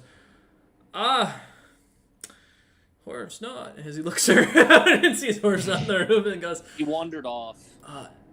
Daka, I've got you your family. Nice. He goes, but they kind of came screaming, so I've got them locked in this tiny orb. You can activate this by dropping it in any kind of water to dispel it, and they'll just pop out. They're immortal, technically, while they're inside of it. Does that count as good health? They're I mean, alive. they're not in bad health. And to be fair, they did punch me and bite me enough times. I can tell you they're in fucking fantastic health. I mean, 20 I 20,000 gold pieces is worth it, though, right? I haven't looked in his direction since he walked in the room. Ask you to release them outside the city, so you can so you don't. A bunch of people don't just pop up inside the city and scare everyone. He just kind of hands Daka the little orb where you see little green bodies floating around inside of it in stasis, and he goes, "They're unconscious, but it's a custom spell of mine. I'm gonna just leave because one of them I'm pretty sure had rabies. I think I've got his tooth stuck in my arm still. He pulls I out can one. cure babies. Do you need me to? That was a joke. I'm just trying to be a nice host. I thank you. But as he kind of rubs his cheeks, your compatriots aren't so kindly. So I'm gonna leave before Horv notices me, and you suddenly hear Horv shouting, "Go! Is that fucker back again?" And you No. hear him trying. Bells turns and says, "All right, I good wink luck." at. Well, I can't wink. As you say no, you hear as the clattering of bitches or things being dropped as Belf turns and starts jogging off. Horv comes charging in with anger in his eyes, no sleep. And he goes, "Where is he?" Where's who? "Don't you play dumb with me. I could snap you out of existence right now. That's pretty rude. It was really fucking rude to kill my trees. I didn't do that. Prove it." I was fixing my gun. He just kind of glares at you. That's not Junior. He turns to Sieko and then turns back to the exit and starts charging off. Still in his orangutan troll form. Alright. As the disturbance leaves, the rest of you are left in your room as the rest of your compatriots start to kind of dissipate and fall back to their room for the time being. You all are left in the sitting room. Well, do you want to take some time to just recoup and... You guys can. I gotta check a few things about the city. Well, that's part of recouping. I'm gonna go. No, because release it my might lead me to family. punch a monster or something. I don't know yet. Okay, Daka's gonna release his family. Alright. Get fucking started back on my project that's been set back to 0 now. Good. That's pretty rude. You know what else is I don't pretty appreciate killing that. dragons that have my information that I need. He was evil. He was kind of a dick. And you're kind of a dick. No, I'm not. If they're gonna have dicks with them. No. You don't want to dig down the insectoid breeding. I am leaving. And Daka turns and floats out on his shield out At of least the building. your orcs know how to play poker now. the only positive for Daka today. His orcs know how to play poker. As, as you head out of the stronghold back out, Daka, up to the ladder and up to the surface, the two guards, the young dwarf and elf, kind of open up the gate immediately and go, apologies, Sir Daka, we didn't know you were coming back up. Have a good day and enjoy the city. Thank you. They both nod. All right, where are you going, Daka? Outside the city. Okay. As you kind of float outside the city, you eventually come to the external areas where the walls are starting to kind of get built up. There's a small little like palisade kind of being designed. How are you just gonna put the thing down and drop some water on it from your canteen? Yep. Okay. As you do so, you watch as orcs start exploding out of it, bodies start dropping to the ground, and people start to kind of come to consciousness slowly as they rub their heads and wake up. Daka, it is the most times you've ever heard your own voice in different forms of different pitches, all saying dumb crap that even you can't stand to listen to Because I'm the smart one of the tribe. by leagues. You hear one of them go, I think we should really go and eat the Dragonborn. The other one goes, I think that you should be a Dragonborn. The little child just pops up and goes, I think I'm a Dragonborn.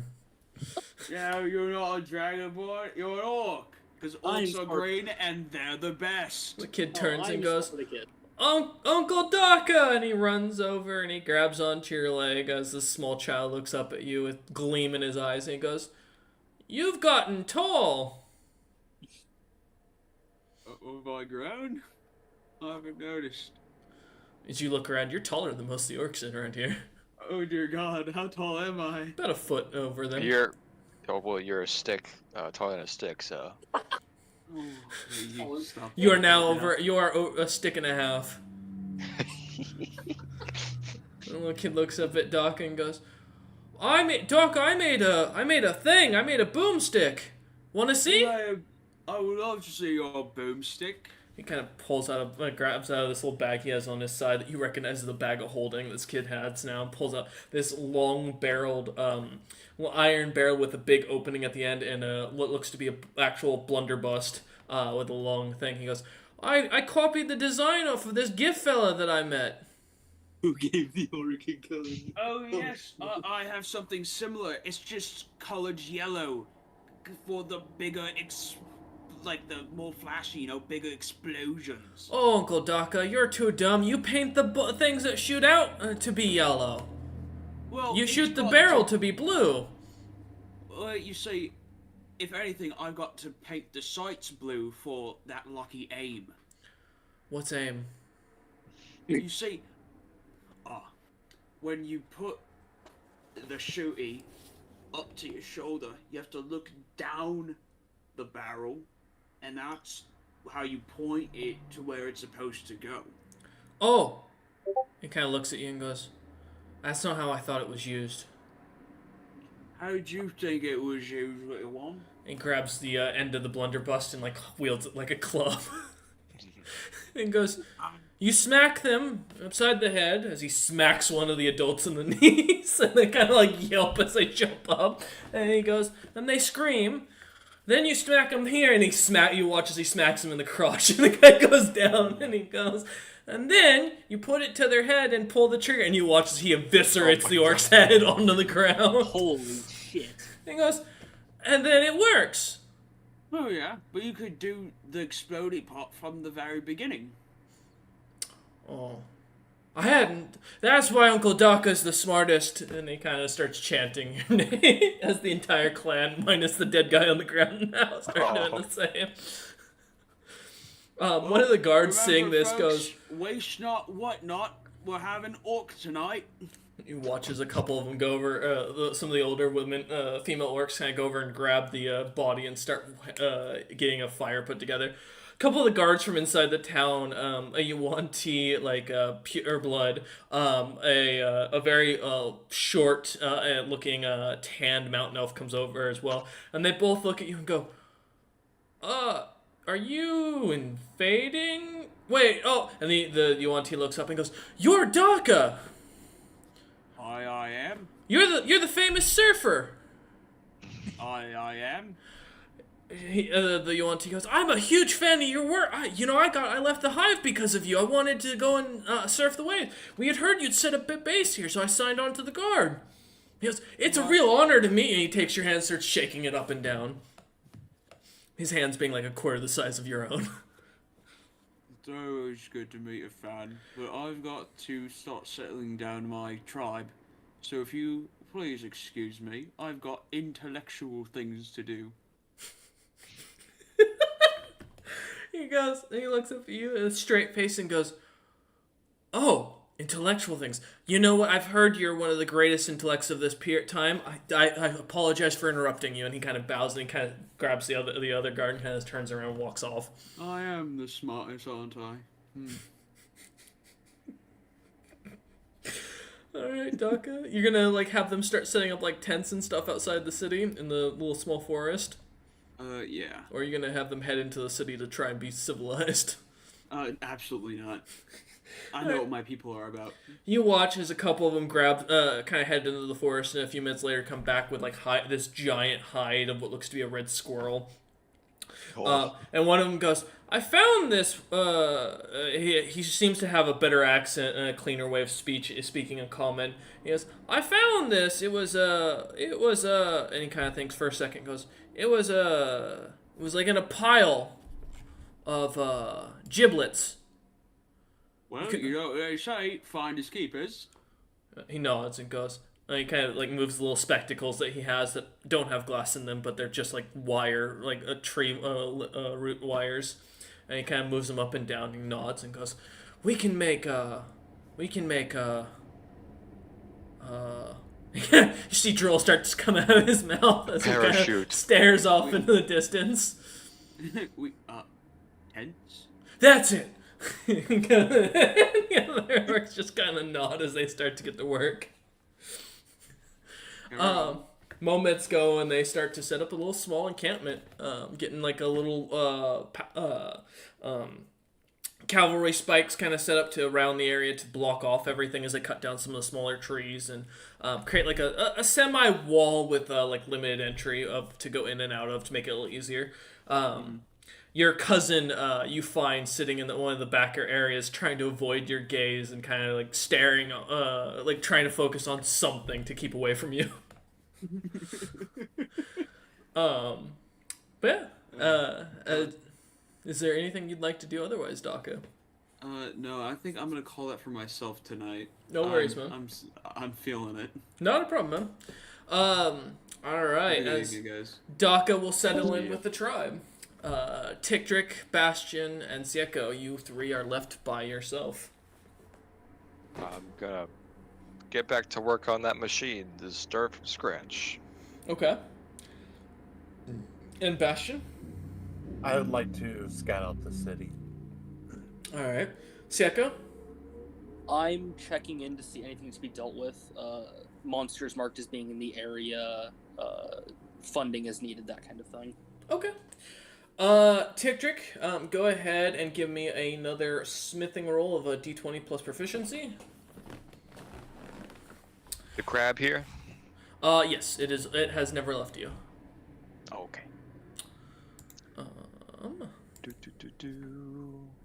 No worries, Bastion. I'll lucky that, because why not? One last lucky roll. Well, alright. It'll be a 23. I was about to make a joke. What if it gets lower? I didn't think it would actually happen. 23. Yeah, as you're working on this thing, Maznod's going to also roll for his thing. Okay. You know, Tikdrik, you've got the basic blueprints down. You know what you're generally doing. The shit comes out right, but it doesn't seem to click. Like actually turn on. Maznod Jr. kind of grabs a hold of it and starts kind of tinkering with it, and after a little while, he manages to fix it and hands it back to you. This is working on the big thing you said take weeks. It does normal. I thought you were talking about trying to rebuild your tool, your No, we already did magic sponge. Okay. For that. Oh no. I have a roll for that that you have to do actually. That's what I was confused at. You gotta for what I was specify, thinking good sir. You make so That much would have been great. items. 4 weeks of work in a day. I know, right? I was like, what? Hold on. Let's see. I know what the rolls are. If you want me to just do them real quick. Yeah, feel free. I have to find them again though. That's what I was looking for. All right. Well, while you're doing that, let me pull up my bounty board. Look, I'm building somehow a burgeoning nation. I need my people safe here.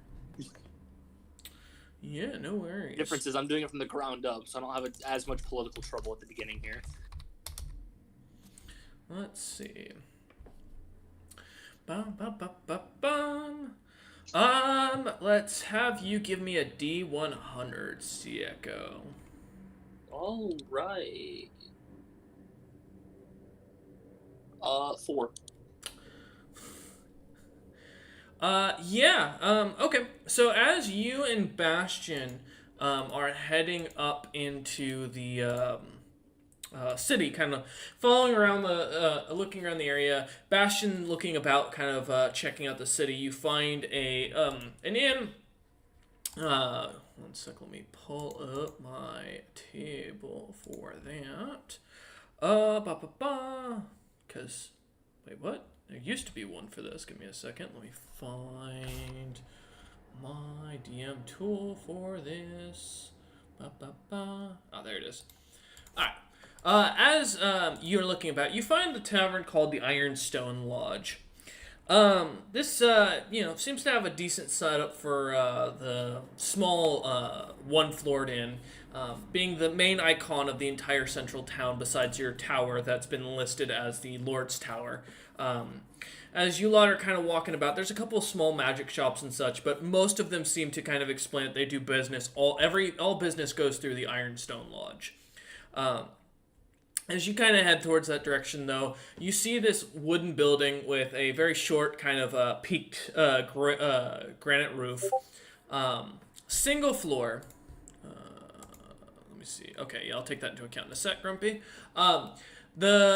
Most of the place seems to be completely packed with all sorts of races. You see on the front entrance there's a tavern service board that says the rates for different rooms, from common room, which is 1 silver piece, to large rooms, which are 3 silver pieces. You see that does offer they have a food board that offers breakfast, lunch, and dinner, as well as packed lunches, ale, beer, spirits, and wine. The menu for that day seems to read, for breakfast, hard cheese and sweet sausage with the side of green onions, provided by the lordship of the town. The lunch seems to be braised ram and rose petals with prunes on the side, and the dinner seems to be a toasted duck and guava with guava and a sow's ear on the side.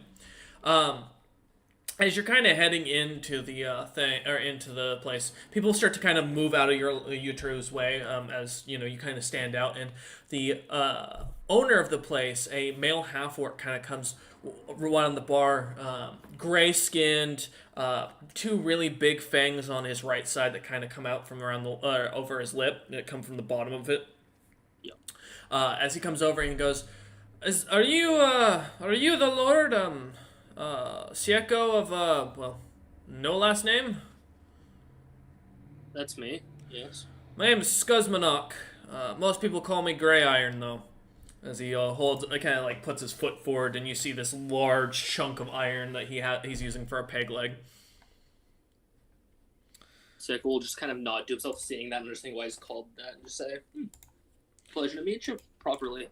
Yeah, you're looking for a bounty board, or you looking for work? Or Anything food? Done.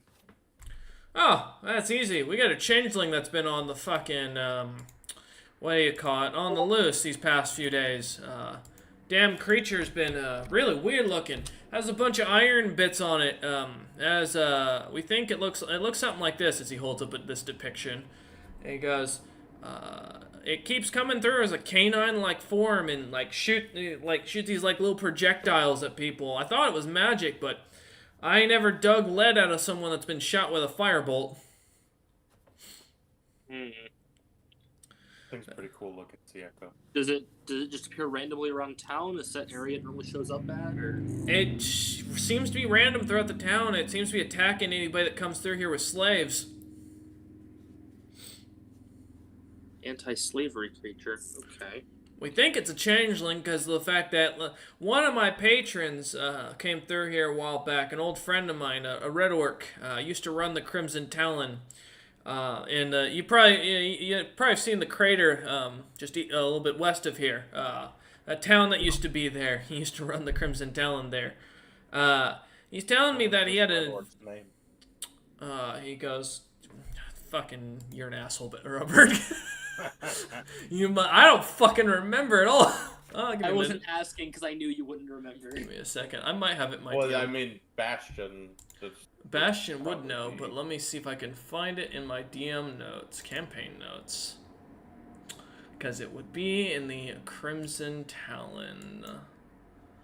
No, that was for Peaceful Future. There's Monstrous Monday. I think it was. Was it you fuckers that started there? No. Give me a minute. I'm gonna check. You're gonna make me check all my notes here. I don't have my. Oh wait, I have Grim Legacy notes. Wait, hold up. I'm gonna call him Orkinson. No. Now you're gonna make it a job to find the goddamn thing. He goes, I don't remember the gentleman's name, but I know his wife, was named Manasia. Does I that don't. stand out? Yeah, you recognize this immediately. You recognize this as someone that when you were well, actually because Terios wasn't part of Monster Monday, so no, you don't recognize this name at all. Arios was part of Sunday. Yeah. He was with Sigrun. Well, I meant with Bastion's history in general. Yeah, you can roll a history check.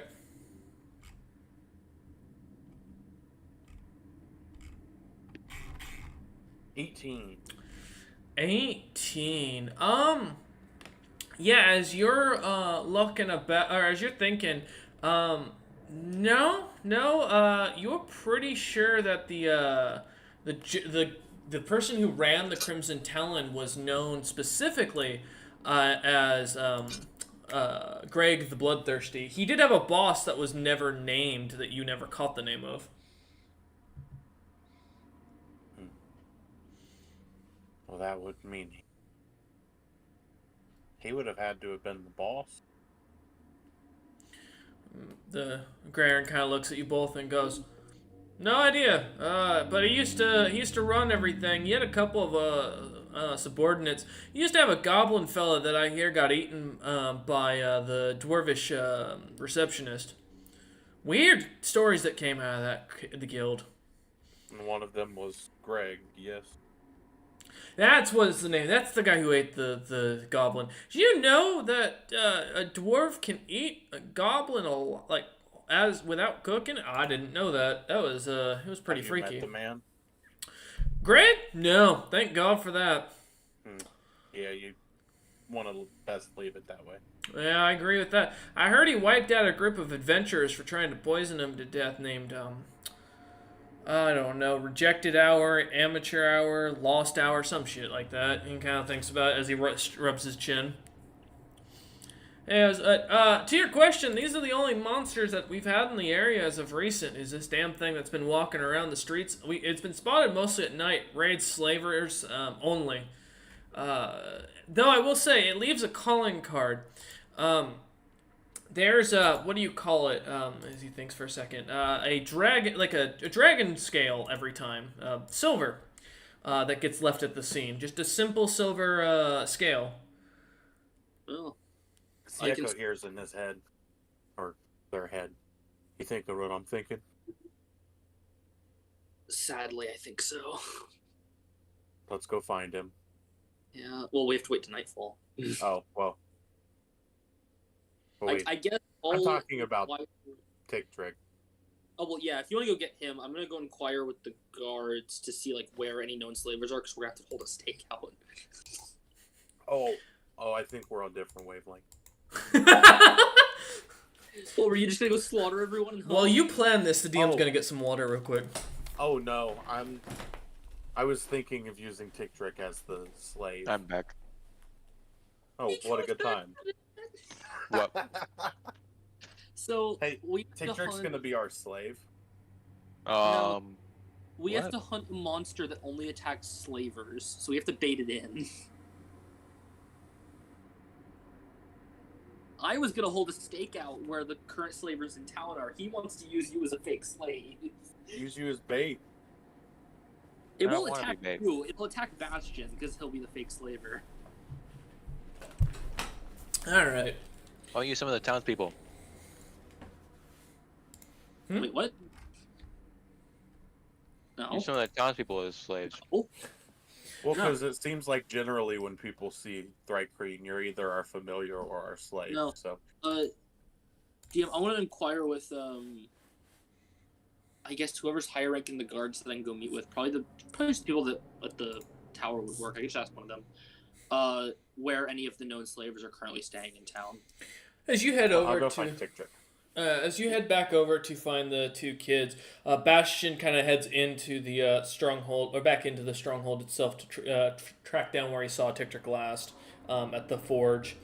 As you're as you walk over those, you go and start asking or questioning the two young guards. The young dwarf, you realize now being a half dwarf, looks up at you and goes, "Slavers, I don't trade in slaves, so I wouldn't know."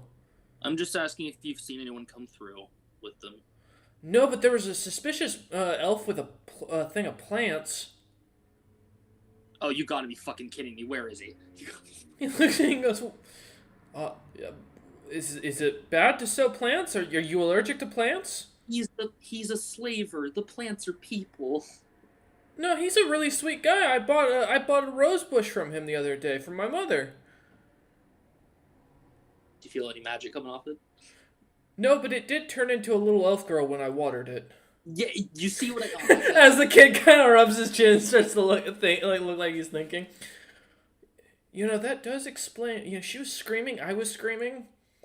So Yeah, yeah. I thought I'd been blessed by a god. From my understanding, a lot of the I met him back in Dragon's Gate. I kind of hoped he died. Well, he hasn't... He came from the west. He didn't come from the east. Oh, don't tell me there's multiple. I mean, I don't know. His shop is called the Chained Rose. He goes, you know, now that I actually think about that, that's a really on the nose name. Yeah, but you know where the shop? Yeah, where's the shop at? I'll deal with it. Oh, he sets up outside of town at night. Usually he has a small shop, but I don't think it's open this week because he's been because of all the attacks on slavers recently. Oh, and the other elvish guard looks down at him and goes, he just sighs. The half dwarf continues. Yeah, he should be right on the southern part of town. He goes, you know, he was asking about what happened to the old underground river, and I told him that the lordship had taken over the underground as his stronghold. He seemed really upset about that.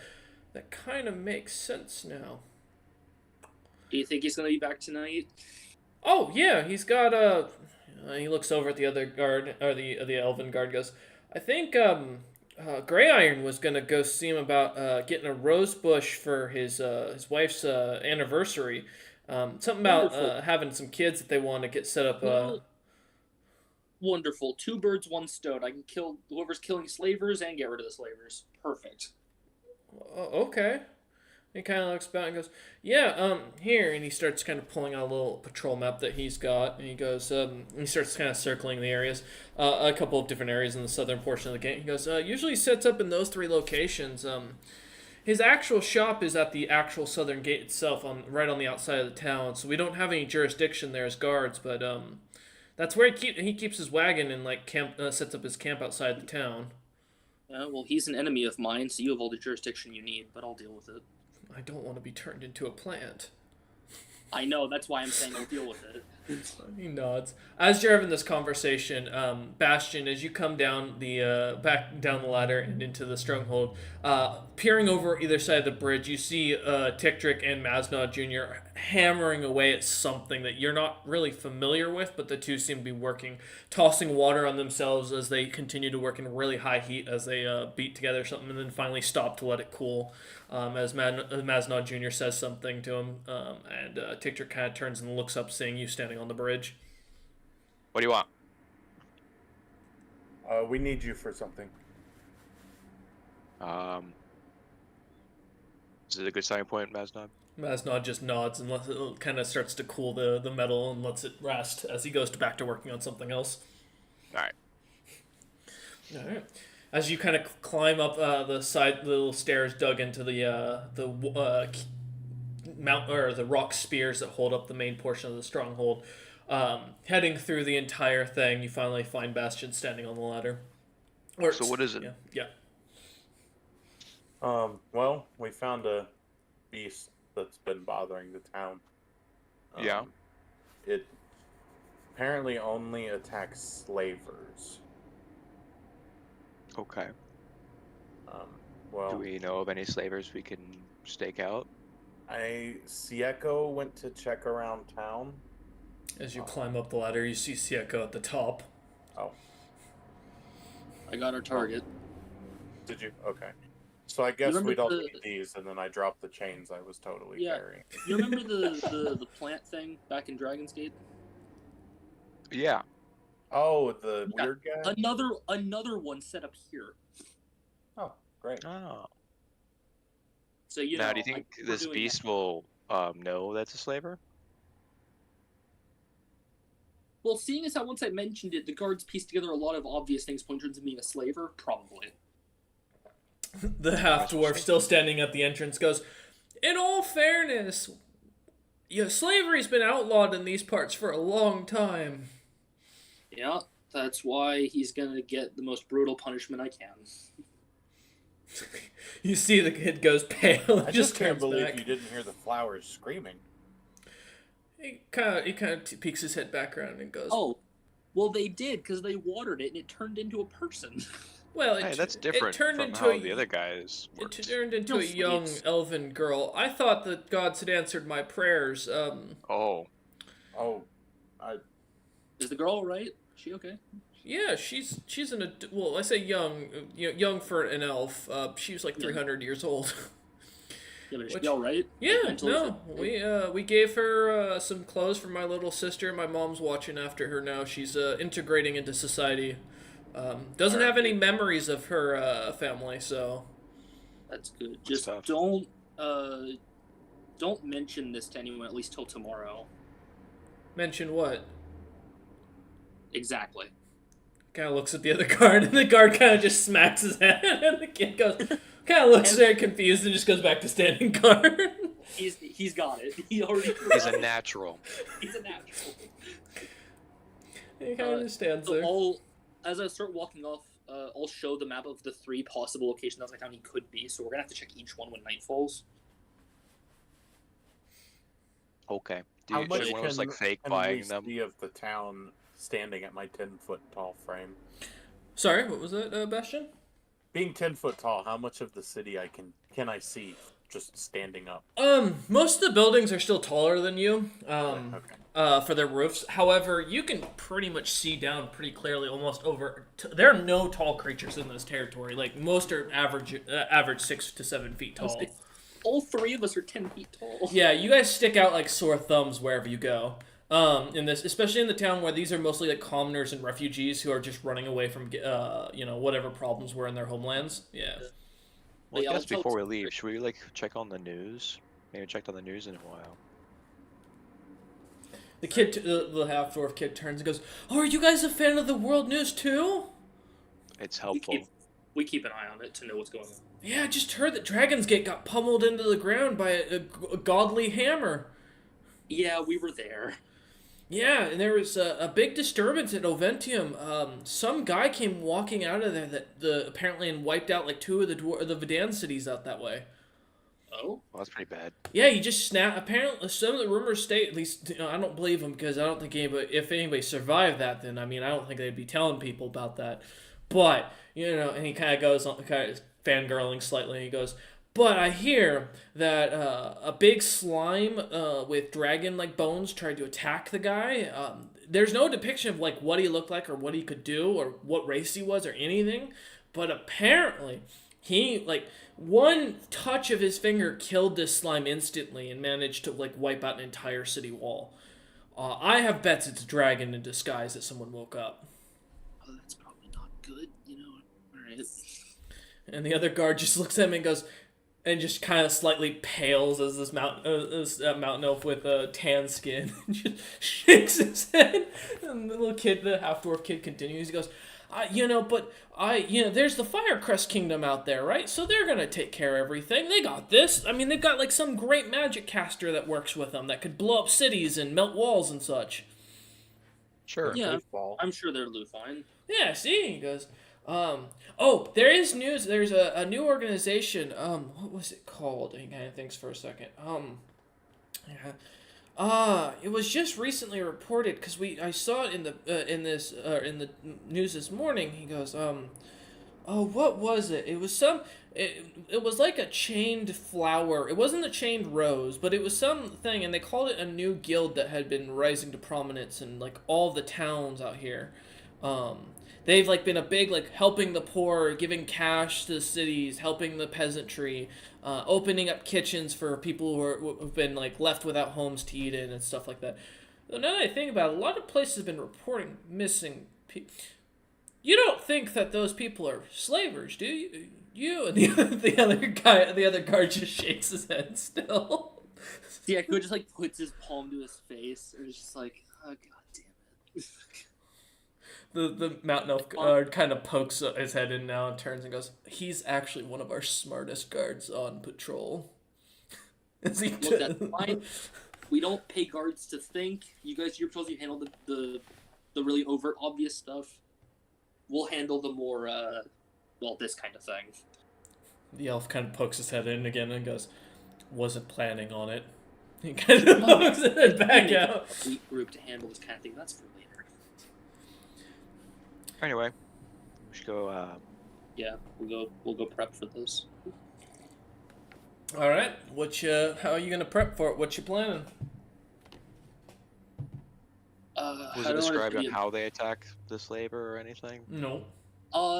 Well, The three we know spots how it could be. Has there been one attack in each spot, or that's just where it could be? this is just where the guy supposedly sets up. Yeah. Oh, I see. And the only leftover mark was the silver scale left behind. Yeah. Leaves a silver scale behind, just that. Uses something that's not magic, but leaves holes in people, because it leaves hot lead stuck in them. People are pretty sure it's a changeling.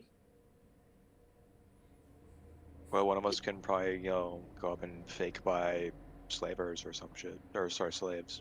You can't buy slavers. Well, that'd be That's funny. why I though. said slaves. I You corrected can, myself. technically, I guess. I mean, if you enslave a slaver, then you can buy it. Well, if it's a changeling, if Bastion just uses True Sight, then...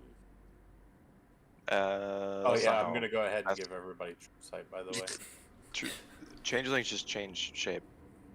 Like, True Sight that's not an sees through illusion. any shape changing. Doesn't Does matter. it? Mm-hmm. That's Yep. weird. Yeah. I thought it was just illusions. You'll see them in their true form, so... Because there's a second level spell that resculpts your flesh, but True Sight still sees through it because of how it works.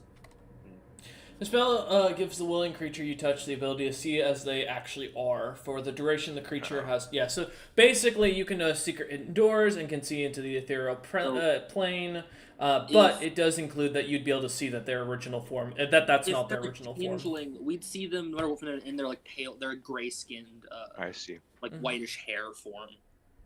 Mm-hmm. So Okay. now, please do not attack someone just because they're a changeling. Just if you find one, just keep an eye on them. So wait, why do we want to hunt this thing if it's killing slavers? It seems like a good thing. Because it is still scaring the rest of the town.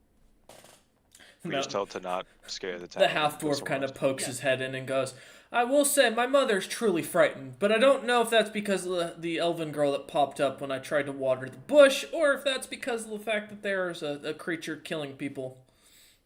That's fair. I mean, yeah, why don't we just tell it to like go somewhere else? If it's a changeling, I'd like to try to talk to him first. Maybe I can just get him on the payroll to actually do official work. Be a lot better than what he's doing now. Okay. I have no problem with him hunting slavers. I just like him to do it in a way that's not terrifying everybody. All right. Are you lot gonna go into town and try and see if you can find anybody? I mean, we'll see if anyone changes form while we're walking through. We have to wait till night anyway. Okay. Let's get an investigation check from each of you. Okay. Still not an investigator. I'm very much just good at yelling at people. 11. Ouch. 16. Alright. Grumpy has a really high modifier, but he always rolls poorly. Yeah. I feel that pain. I'm not gonna lie. I know you do. All those 1s and 2s last time on Friday. Oh, don't get me started. Oh, man. Give me a second to find something. Let's see. There we go.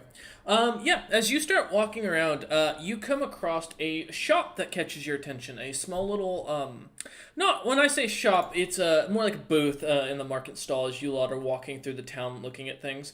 Immediately you catch on this person is a changeling, because they're in their changeling form.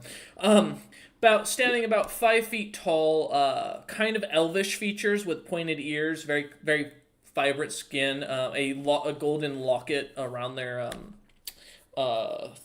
neck, wearing very simple merchant gear, and having a pretty large bag of the dreadnought sitting under, like on the side of their thing, with goddamn 19. By the way, what did you get, Bastion, for your investigation?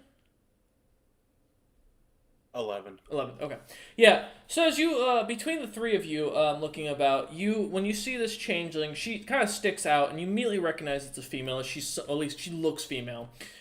Standing there, doing business, selling what looks to be little bits of metal and ores, some, what looks to be some random bits and bobs of items, nothing really powerful.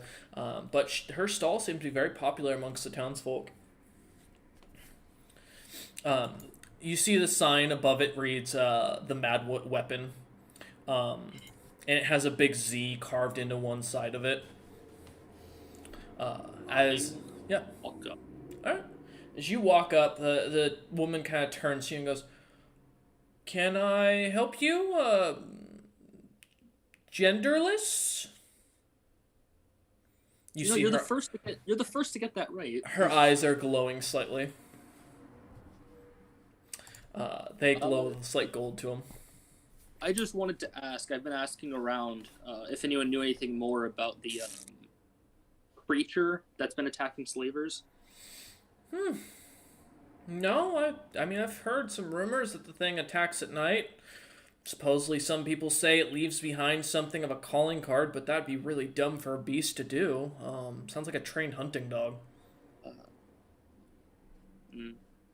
Well, see, that's the awkward thing. The picture I got makes it look like a hunting dog, but the rumor circulating is apparently that they're some kind of changeling or shape changer of some kind. She giggles at that, and you see her teeth. She's got some impressive canines on her. Most of her teeth are sharpened. She goes, I just want to talk to him because, I'm fine with them hunting slavers, but they're really worrying the rest of the town. "Changelings always scare people whenever we visit. We're not a very well-known people, and the few that know about us know that we fight the Yuan-Ti queens and their hives. I'm not surprised." Well, no, they're more scaring because they look like this as I hold up the picture, and they're just attacking with no warning. She kind of looks at it and looks up and down and goes, "That looks like some pretty impressive hardware. That's got to be magical weapons or something if they're using something like that. You'd notice something like that." Yeah, this is why it's scaring people, not because they're supposedly a changeling. But when this runs in town, starts attacking people with no warning.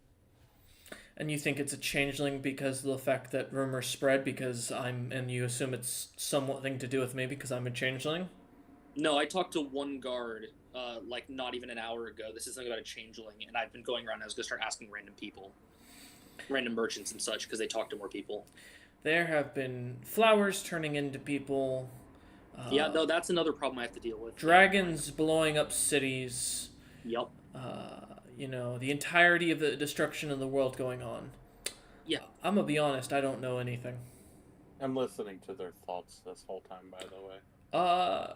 Okay, give me, a history check, real quick. Oh, it went from a nat 20 to a 2. Ouch. As you're listening, you hear the thoughts of, go away, go away, go away, you're bad for business, go away. Ven was right, go away. I'm going to walk closer. As you get closer, she looks over at you and goes, can I help you? Oh, just thought we'd hang out. You You're seem friendly. You're bad for business, no offense, but you're kind of terrifying. Anyway, I appreciate you always trying to help. I'm sure we'll talk again at some point. I'm Sieko. I'm technically the lord of this place. It was a pleasure. Nice to meet you. You can just call me the merchant for now. I'm not big on giving my name out, given that your friend there's fiendish. As she looks him up and down. Miss It's Merchant, okay. what do I you wouldn't sell? give you my name either. I don't want your name. I can see it above your head. Sorry. She looks at Tick-Trick and goes, sorry, what was that? What do you sell? I sell weapons and items that I have collected from an old benefactor of mine. He passed away recently, and I've been trying to offload most of his crap. So that way, me and my husband can go and retire to the countryside. Though these days, I'm kind of redeciding on going to the countryside, given all that's going on. What you got? Nothing I can sell to you. As she looks you up and down. Nothing personal, but I can see you're already tied to a god, and I don't think that your god would appreciate the items I sell. Wow. You kind of got a mark of your god of death on your body that's pretty easy to see to anybody who can, recognize it. As you look around, Tick-Trick, there's no mark on your body. Where is it? She looks at you and goes, "It's right on your forehead, right between your eyes. There's a." Oh. I don't know if it's your spirit or what, but and she kind of pulls at the necklace, and she goes, "This thing gives me true seeing. I can see everything." Also, why do you have visitors that make people throw up when they look at you? I lost 2 days worth of meals when some guy came out of your tower. She turns back to Sieko now with a puffed up face and kind of angry. You I know, did he the comes same and goes as he thing. wishes. He doesn't work for me. He is terrifying. Please keep him out of town. Yeah, Belf can be like that. Belf? Yeah. You mean the legendary famous lord of the 12, the dangerous fiend? I don't know about that, but one of our guys did call him, I think, in his own words, a chameleon fucker, so... Sirius' face starts to slightly crack as she's trying not to giggle at that. And she goes, I see. Okay. I'm just gonna... What's a chameleon again? I don't think I know that the chameleon means She lizard. kind of I've seen goes it. down into her bag and pulls out a book with a bunch of animal designs on and drawings on it, and she flips a couple pages and points to one. She goes, "This." Oh, I've seen those. Yeah. Anytime you see one, if it talks, run. And she puts the bag back into her. I don't booger think in I the bag. talked, but I talked to it, and it didn't really like it. Mm. She goes, I "Isn't heard, that-" I heard one say electrification once. Yeah, that's not. I good. said it to that, and it electrocuted me. She goes, Didn't feel good. If you're done questioning me, you are kind of bad for business here. You scare away a lot of my customers." I'm off Oh, to talk sorry to if we impeded you. I gave them 10 gold. Oh, she takes it and she goes, "Thank you. See you later, Bastion," as she turns and goes back to her customers. Oh, she did say she could see your name above your head. You know, fair. You might want to hide that, man. I thought you were trying to hide that. Bastion, as you look up, there's no name there, Bastion. She just knows who you are. Is there As a mark we on my walk forehead? away, Mm-hmm. I will also telepathically say, if you're lying, we'll find you. You hear back in your head go, "Last time I dug through a man's chest. Do you think I won't do the same to you?" Wait a minute. And she continues to deal with a customer. She smiles your way, Bastion, as you walk around the corner. Oh, Siako, you is too. there a mark on my forehead? Do I see a mark on his forehead? There's no mark on his forehead. I see a mark on your forehead. Damn. I wipe at it. Is it still there? Yes. As you continue walking through, you see a place called the Dirty Caravan Movie Rentals, as a name on a store, and you see what looks to be. Here, let me pull up my thing here real quick. A very old-looking human bounty hunter type figure, wearing like patched together armor. He seems to have a really long grayish beard that kind of ends at his belt. As he kind of pulls up every once in a while, you see it does get caught in his belt. He seems to carry around a strange harness around his neck, like he's wearing a collar that has a gemstone on it. And he seems to be selling like what looks to be orbs that have like different battles and like imagery of different things going on throughout the world. You recognize these as orbs of scrying. And as you kind of walk into the store, the gentleman kind of sticks out a good bit, being a human, and as well as he is, you see the very large wedding ring on his finger, and with his kind of spotty gear, he comes walking over, white hair, almost snow white, bright white eyes, almost as if he's blind. And comes walking over to you as you enter through. You hear a little bell jingle into the door, and he comes, excuse me, good sirs. I don't do business with dragons. I smell dragons. Do I look like a dragon? Sir, I can't, assuming that's a sir, I can't see you. Lost my eyes when I tried to hunt down a goblin with a vicious mockery crossbow, rather. Got me in the eyes, little bastard. Haven't seen since. Well, I'm feeling generous today. I'll do this for you one time, no strings attached. And I give him true seeing. As his eyes come together, kind of clear, and he goes, I can see! And he looks at Bastion and he goes, holy shit! And screams and runs into the back room. That's exactly what I thought was going to happen. Yep, me too. A few minutes later, comes out a fucking little dog yipping at you. This little terrier comes running out and barking at you, Bastion. And you hear him, the old man go, get him, Terry! Bite his nuts! Can I put down my hand and try to do the friendly dog sniff? Yeah, give me an animal handling roll. Cool. A 3 in Bastion. You're lucky the dog's stupid. The dog like sniffs your hand and licks it and then barks at you as it backs off for a second. And it just stands there wagging its tail as it looks up at you.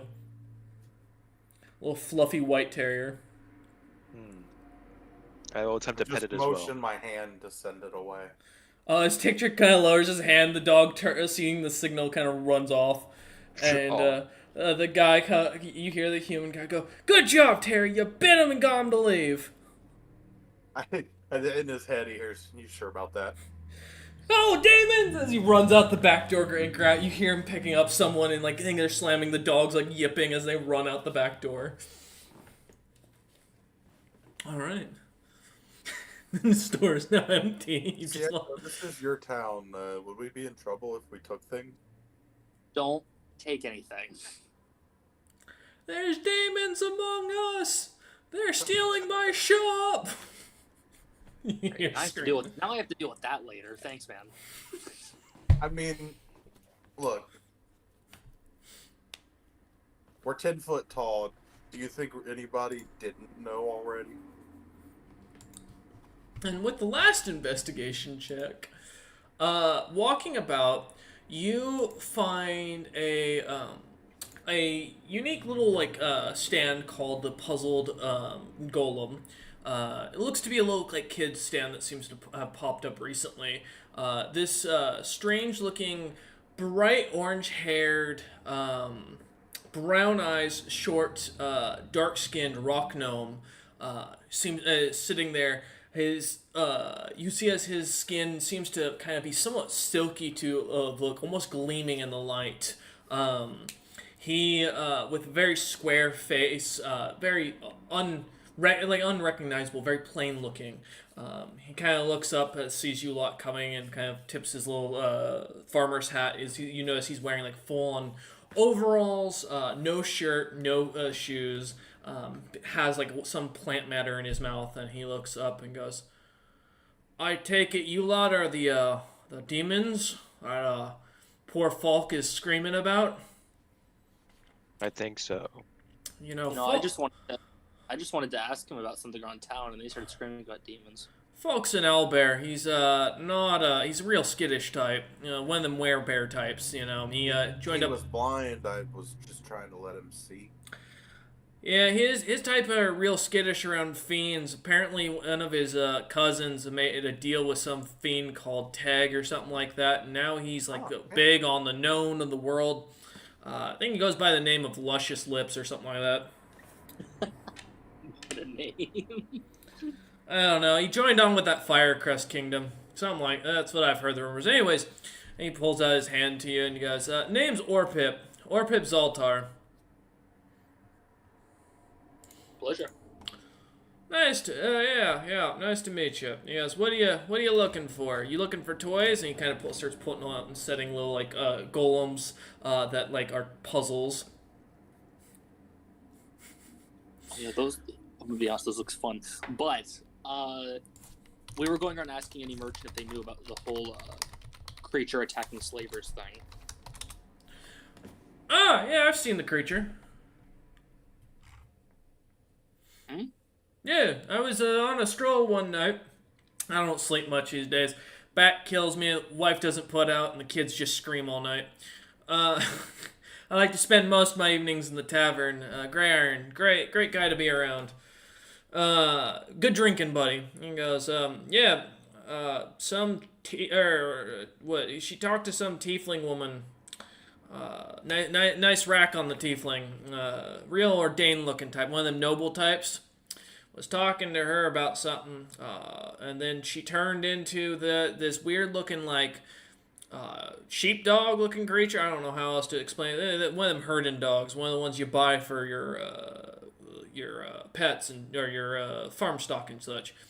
Then she pulled something out of her bag and put on this weird armament and ran off and started blowing things up. There was a silver dragonborn fellow that was chasing behind her. I'm gonna insight it. Yeah. Can I have a I toy? too would like to end. I never roll good insight when I need it. Sure, Bastion. And Tick he looks up at you and goes and hands you one of the toys. He goes, and he smiles and winks at you, free of charge. I doubt it mattered, but I rolled a 9. Seko got a 14 with a 9 and a 14. He seems to be telling the truth. What's the toy? It's a little like Rubik's cube in the form of a stone golem that you can like spin and change up the parts to try and figure out the puzzle to it. I'll try and figure out the puzzle. All right, give me an intelligence check. Oh boy. So Sieko is going to hear in his head, we could always use No. Dick Trick as a slave. Look, you do whatever plan you feel like doing. I'm gonna scout out this guy's place when he sets up at night. I mean, can do that, but You know, it's not real nice to chance just. that it attacks somewhere else tonight. Orpip kind of looks at both of you and goes, it's not real nice to just stop talking to someone, staring at them while you're talking in your heads. I assume that's what you're doing, or you just think I'm attractive, in which case neither of you lot are my type. Don't worry, you're safe. Now I feel less so. I got a 4. The toy, it's immediately as you're twisting it doesn't make any sense. The colors, you Is don't. this possible to solve, sir? I don't think you hand me an impossible puzzle. He goes, oh, apologies. He goes, yes, you're right. That's the what I give to most young children. Give me a minute. He kind of digs around. And he pulls out a little 4 cube by 4 a 4 square by 4 square one and hands it to you. So there's only 4 square in total to it. And he goes, Okay. that one's for around your age group. That should help. I am only 7. Sure you are. He nods. Yeah, about the Changeling chick. I've seen her around. She runs a shop called the Mad Weapons or something like that around here. Wears a gaudy gold necklace. Talks to her ring a lot. Something about some old horny elf that's in there that's constantly asking her to take her top off. I don't know. Yeah, try and solve this puzzle. Yeah, give me an intelligence check. Please fail again. I guess we Please. should We'll go see. check it out. It's a 7. Yeah, you still can't manage it. Damn it. The DC on this one's 10, man. The other one was only a 12. He looks at you and goes, having issues. No. I've got a better one. And he reaches in, he hands you a 1 cube. It's literally just turn the side. It's not even, you don't have to turn anything. It's solved. And he goes, here you go, try this one. We're supposed to look when it's finished. It's already done. You did it. You did it. You touched it and it magically becomes the right colors. He just kind of looks up at you with a deadpan stare. Is this what kids do for fun? Around these parts, well, usually they play with the golem one. Not often I get one a descendant of an orc around these parts that kept the intelligence of one. As he kind of gives you a wink. Oh, I'm not an orc. No, but your capabilities say otherwise. As he turns back to Sieko. Oh. No offense to you. I got nothing issues with a lot of you, but if y'all are hoping to save the town, I'm thinking we're better off letting this thing kill us. Can you direct us to Why? the weapon shop? Weapon shop, yeah, back the way you came, down that street towards the market district. Sebastian, Sure. you mean the person we just talked to? Oh, is Yeah, that, we just okay. Yeah, it's her again. But by now, he looks at his clock. She's probably closing up shop by now. Customers stop coming around this time of day. I'm only out here because I gotta wait till the sun goes down so my wife thinks I'm actually working. How much for the other puzzles? Sweetheart, I don't think I should give them to you. I feel bad. How much? He just kind of looks at you and goes, "You sure you want the?" Shut up and take my money. He goes, my wife will be happy. Maybe I'll get laid for this. It's for all double difficulties, 10 gold pieces for one of each. That's what the Give him total. 10 gold then. Sure thing. He takes your 10 gold and kind of puts it in his bag of holding, pulls out, and he sets out 10 different versions of the ones you have. 7 of which are unique. You already have 3 of the models. Okay. They seem to get I bigger will and more master the complex puzzles. as golems each time. I will go up with difficulty. He goes, I should warn, no one solved the last one. I'll figure it out. Alright. Maybe. Kind of nods and he looks at y'all. I take it y'all are investigating the slavers? Kinda, yeah. Oh, I'm good friends with the guy running the slaving point outside. What do you want to know about him? He's a real prick, never pays for anything. Has he ever been to Dragon's Gate? He ever worked out of there?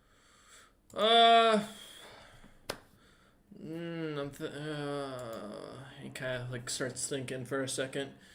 I mean, to my top customer of the day, I really feel like I should tell you.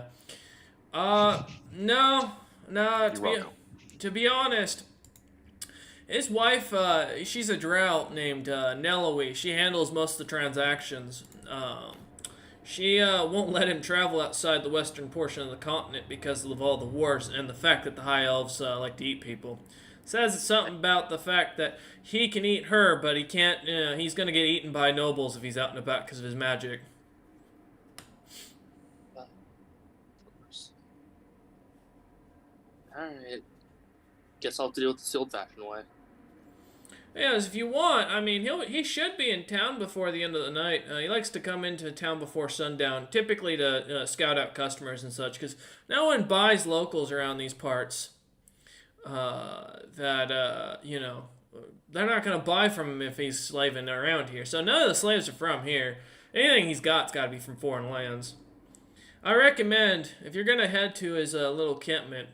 There's a fancy word his organization likes to use, but I just can't remember it as he holds his hand out. I bought your puzzles. Yeah, and he's bought my silence for over 100 gold pieces. I dropped 300 gold. And you've just unsealed these lips. What? All right. Let me tell you. So Neloe, she's of the Nahadran family, well-known slavers. They had a famous son that got caught over at Neuroventium, got himself killed at some point by some big dwarven gang. I don't know what happened with that. Anyways, so she's a descendant from the island. That's where most of the slaves go processed through. The organization basically set up once the Drow kingdom fell. The Lord decided, fuck it, I'm gonna become king. And he made a slaving republic in a sense up north on a small island. You're probably familiar with it on any map. Happy to point it out if you have a map. She's widowed. Her husband's actually technically a puppet that she uses as a body that she uses magic to kind of walk around. You can tell by the smell of him. He's got a slightly more pleasant rosy smell that's to cover up the rot in the corpse. It's not necromancy, but it's some weird crap. She worships the Drow Queen herself. She always prioritizes her own needs, so she's very, very big on like making sure her profits stay and all that. So very easy to get to leave. She's pretty much always late. Really good at judging people of their fighting skills. She used to be a knight. She used to serve under some really famous woman who served the Drow princess at some point. And she really laughs at pretty much everything sporadically wrong. I think my bet is she's probably possessed by something because she gives off a weird arcane energy. We just met an elven guy in Dragon's Gate that did the same shtick these two are apparently doing. Actually, well, I could give you more, but again, my memory's just a little fuzzy here. If you want to know about that organization. Can I slam my dagger down into the table in front of me? He looks at the dagger and looks back up at you as you slam it. Roll an intimidation check. Oh. 23. He goes, if I didn't think any better, I would say you're trying to attack a local merchant trying to help you out, who's just trying to make sure his kids go to a nice mage school when they come of age after his entire people got wiped out because some adventurers screwed up on their job. Wouldn't be like you're trying to, hassle me here, would it? Seems that somebody else is doing the hassling here. I just thought to see how sharp or how dense the table was. He smiles up at you. You can hear in his head, oh fuck, oh fuck, oh fuck, as he's definitely ad-libbing this, and he goes... He can hear a chuckle in his head. He goes, I wouldn't be holding out my hand for more gold if I didn't think I'd come out of this alive. With the fact that, you look a little like you're a warlock who's made to deal with the wrong kind of fiend. Most warlocks don't get weird crap done on their stomach. I gotta ask, what made you special? Did you suck off some demon prince or something like that? There's more to me than you know. Oh, I bet there is. Just like there's He's more full of character. To each of you. I mean, you got a Thri-kreen standing right there. You got, I don't know what the hell you are, Mr. Daggerman. And then the lordship there, I'm going to take a guess he's a Dragonborn. Not going to believe it, but, that's what I'm going to assume because... Honestly, you could not be further from the truth. I figured. But if I'm willing to do this in front of you, you think I'm afraid of death? Mate, I got to go home and listen to my wife complain about where I got 300 gold. And if I don't return with the gold, it's going to be even worse because then she's going to ask me why I returned from the whorehouse and where I got the money for the whorehouse. And I can tell you right now, 10 gold worth of sales ain't going to provide much, so she's going to know. I may be quick, but I ain't that quick. And I'm sorry to tell you, Mr. Knife Man, but she scares me a hell of a lot more than you do. As he kind of giggles at that. I'd love to have a conversation with your wife, please. Now, hold up a minute. Now, you don't know who my wife is or who my kids are. She sounds like an incredibly nice lady. Bastion, you hear in your head suddenly a woman's voice going, "Are you talking to my husband? Are you trying to seduce my husband into the demon arts?" And you see the guy just goes pale suddenly, and he goes, No. You can move along. I got no more information or business with you lot. Have a good day. I'm gonna. And he starts kind of pulling his the toys and putting them, packing them up. Problems with your wife? I'd love to speak to her. She seems very kind. Shit. He's like shoving things in his bag. He's like trying to pick it up, really struggling with it, and gets it onto his back as he straps it on, falling slightly backwards, and goes. I'd like to just put a hand on his shoulder.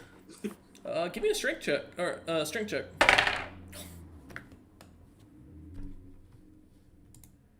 21. Yeah, you grab hold as you put your hand on him. You can feel. You don't even have to grab. He's not able to move. As your hand just kind of blocks as he gets on. Like finds himself lurching back. He falls onto his butt as the bag weighs too much, and he lands. And he goes. And then suddenly you watch as this very tall Goliath woman with long flowing silver hair, big purple eyes. Massive muscles. She can look you in the eyes, Sieko. As Bastion continues to hear the word. And he just you see him look up and go, hi, honey. And I wave hi to them as I'm still looking at the 2x2. She comes walking over, and you see her cast magic immediately as his lips seal, and she looks at you a lot and goes, "Are you?" She gets pushed, kind of shoves past Tick Trick, kind of patting him on the shoulder. Says, "Thank you for being a good customer," and she then glares at Bastion. She gets right up in his face and goes, "Are you trying to seduce my husband?" No.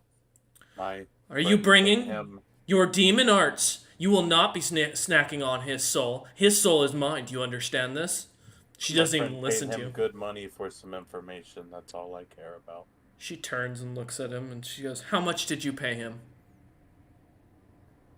Sieko? 300 gold. It's nothing. Too much money. She turns and looks at him, and she goes, "You're hassling these people over 300 gold. I swear, if your son doesn't see the light of day because of your stupid decisions, I'm going to kick you in the nads until you can't move. And you're not going to like it this time." As she turns, and you see as she just manages a low kick, smacking him across the face. He is out like a light as he falls to the ground. And she just turns back and looks at you a lot and goes, "I'm sorry about that. Goliath culture, don't worry about it. What did you ask my husband for? Exactly. We for the were impression? asking him about the illegal slavers on the border of the town that have been showing up. It's not the slavers that are in the town that are a problem. We've been handling the situation locally about when buying plants and having them taken care of. We're actually buying up the slaves to try and help those few refugees that did get caught. There's a general town donation for taking care of these people. The problem is, there's a..." And she kind of belches for a moment as she tries to hold on. And she goes, "Apologies, I was just eating lunch, or rather dinner with my kids, that his stupid was supposed to be there." She kind of glares at the unconscious corpse. And she goes, yeah, you heard me, right? And she goes, "Yes, apologies. The House of Rothanol, I believe. They had a really well-known assassin son named Brazi that was traveling with the Black Hair Company for a while.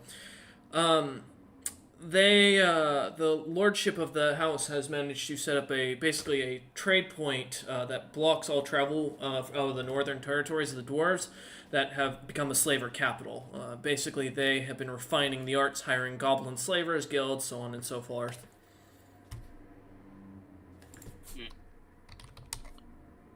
Well, sounds like I have a city to raid. She nods and goes, "I will say they are well designed to capture monsters of all levels and people, so I would not go in there unprepared." When you say all levels, how? Well, How they have a wizard that supposedly is specialized in basically capture spells to disable, discombobulate, even dragons. I mean, they've got an ancient dragon they've turned into a forge up there. Ancient silver dragon, I believe. He was the one that was reported on the world news for looking for some group called the Monstrous Five. She goes, but yeah, from my understanding, they've got liches, they've got creatures from the Underdark, they've got creatures from all across the continent. They're brazen enough to capture holy beasts. Yeah, I mean, I've heard they captured a turtle that was stuck in a tree and replanted his ass just to prove that they could. Liches, that can't be right. Wait. That's what the reports are coming out of there. I haven't traveled there myself, and my husband there, she looks at him and suddenly snaps her fingers, and you see as he kind of suddenly sits up and breathes, and he goes, I'm alive! I saw the light, and it was a gray, skinny man that looked a lot like my wife.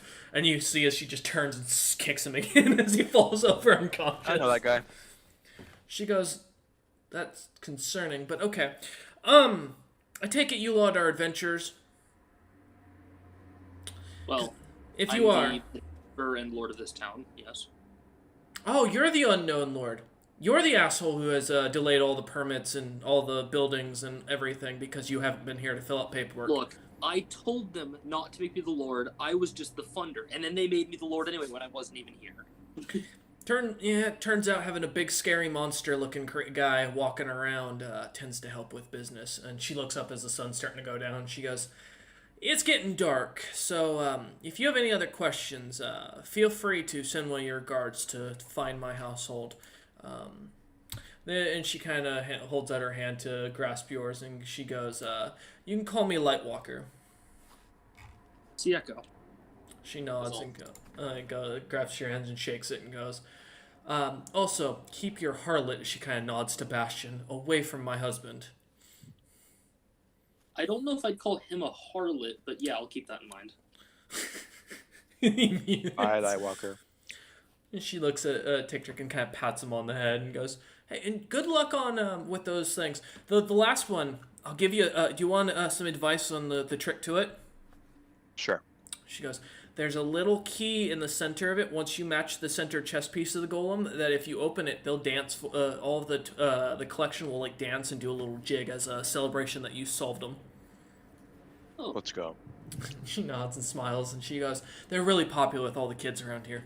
And she kind of picks up her husband in her one hand and walks off. And that's when Tick-Trick got distracted for 3 weeks solving little kids' puzzles. I'm doing this. I'm going to be solving these puzzles every single long rest, by the way, because I don't sleep. This is his downtime activity. This is how he's This is going a to mellow. downtime activity between at nights when everyone else is sleeping. Mm-hmm. My downtime's gonna be lifting weights from now on. I have nothing better to do. But as the sun starts to set, you start to see people kind of grumbling, either heading back towards the tavern or kind of spreading out back to their homes. People kind of, almost about a few minutes after the sun finally does come to an end, the streets are abandoned. Yeah, time for me to go find which of the 3 areas he's set up in. All right. Should we just like 3 go to each area, and then like if they're there, tell the other I mean, 2. we can. We'll meet up shortly because 2 of us find won't be the spot. I mean, that works. Okay. Okay. As you head over, you heading towards the southern portion of town. You all see a group of what looks to be 3 or 4, as they seem to kind of walk in and out of a building, and it's hard to get a rough count looking at them. Around 4 looking bison-like creatures, all standing on 2 legs, each with a battle axe in hand, just kind of walking in and out of this really run-down building that isn't a shop and looks to have been long ago abandoned in this area. And as you see them continuously walking out, they're not doing anything. They just one comes out, looks like he smokes on something, goes back in. Another comes out, does the same thing. Third one comes out, he brings out what looks to be like an ale and drinks it, and then goes back in. Yeah. True sight shows them as bison as well. Yep. Though I will note that you notice that what they're smoking is it does have a minor illusion on it. As you look at it, it's the cigar, or it looks to be a lot bigger. It looks like they've shrunk them down to be really small and harder to see in the illusion spell that they've cast on the cigarettes or cigars that they're smoking. But otherwise, yeah. Nice. As you look, moments go by. Give me an investigation check in general while you're looking to see if you spy anything out of the ordinary. All right. 12. Yes, that's a 5. 24. Thank God for Tick Trick. I Dude, I try. have a +1. I don't know what you expect. I Sieka, have a 0. Bastion, as you look on, it's a rundown house. This could be literally, could be a gang, could be just a bunch of guards. This could be just a bunch of wakened animals walking around. Tick Trick, as you look on, you kind of notice in one of the windows there are flowers in the shop, and there's a shadowy figure that's really thin compared to the very wide bison that keep walking out. Seems to be walking around in the darkness. There's no light in the shop right now, or in the building, which also catches your attention. These bison just keep walking in and out, but without light on. But otherwise, nothing else sticks out. Well, there's flowers in there. That's our And a shop. thin person in there. Yeah, that's our shop. So, So what? We just gonna chill we here? can- yeah, I mean, we hang out, we see if this Cool. attack shows up. Notify me if there's anything important. Tick And Trick? we'll go back to the 2x2. What's... Oh, actually, never mind, Tick Trick. Alright, Sieko, Bastion, what's your passive perception since you're the ones paying attention? I have an 10. 11. A few seconds go by as you're watching. And then a few more seconds go by. Nothing happens. An hour goes by. Nothing happens. You can stop me at any point. Another hour goes by. Yeah, I fucking Haven't hate made Grumpy. any progress. He was gonna tell Grumpy something, and then he started. Tick Trick, yeah, go ahead and roll an intelligence check. Look, I got a new toy. I'm playing with a new toy. New toy. It's You, oh, it's a It's 3, like by the way. McDonald's. You've unsolved the things you managed to figure Shit. out earlier. A few moments go by, and as you're still staring, you then suddenly hear someone behind you, the voice go, Are we watching for something? As you hear the female changeling from earlier's voice. Hmm? As I'll you turn, kind of look hello. over at Captain, like, what? as you turn, she goes, "Yeah, why are you watching the house? There's nothing there." Well, I'm playing with this toy. I'm just relaxing. I was watching that. You really need to get better at thinking critically. I Oh. try. She goes, what are you watching for? What are you hanging out for? Because you seem really looking on that place. There's nothing in the building anymore. I'm just relaxing. I'm just here. She just watched us. They leave. Huh? I'll look up. As you look, there's nothing in the building anymore from this distance with your passive perception. You can roll perception to see if you can see inside the building from this distance. Sure. 28. With your true sight still going, yeah, you see blood, you see body parts, and you see viscera Oh my all God. scattered apart on the room as light Jesus slightly Christ. flashes every once in a while. You guys might just glazedly watch as they were all murdered because it's all bloody in there. Yeah, problem solved itself then. Changeling looks and goes, I thought I Murder. saw a bunch of spattering. murdered? What do you mean murdered? She Well, I mean, kinda there's a looks lot of at blood in there and stuff. She goes, oh yeah. Oh, it looks like Do not see it. that's a butcher shop. She goes, that's Fred's butcher shop. I think he Not a good job. were there bison walking in and out of it again? Yeah, and there's also flowers inside it. Oh yeah, he likes flowers. He likes to. Yeah, if you've ever walked into a butcher shop, like they always smell. You gotta do what you can. Not all of us are magic casters, you know. But I'm guessing he probably slaughtered those bison. Were they bison people? Not anymore. You know, it seems kind of weird. I thought normal butchers use animals. Yeah, exactly. They're not recognized as sentient by the standard. Okay. Yeah, anything not Don't recognized is within edible range. Some races actually still eat their own sentient races, like high elves. Those guys are gruesome. They prefer the more intelligent creatures. She goes, "Were you wanting to get something? I can introduce you to the butcher." I'm just really sitting here wondering if the last guy who told me you were the killer was honest or completely lying to me. Who told? Do I look? She looks up and down. Do I look like I can kill anything? I've got no weapons. I don't know. He said you turned into a big monster and put on weapons. I don't know what's going on. Hey, we met plenty of like old or unusual people that didn't seem threatening and were completely threatening. Do you want me? That's also completely true. She pulls out her bag of holding. Do you want me to empty it to prove my innocence? No, I don't really care. I mean, like, cause to do that kind of damage, I'd have to do. I mean, I don't know what you'd have to do with that. I don't even have any I just weapons. pulled the same poster last time. He claimed you turned into this, and I don't know what I'm doing. Oh, she smiles and goes, "Changelings can't change into animals." I don't know if there's some sentient race that looks like this. I'm not a scholar. Shifters, I'm a maybe. fighter.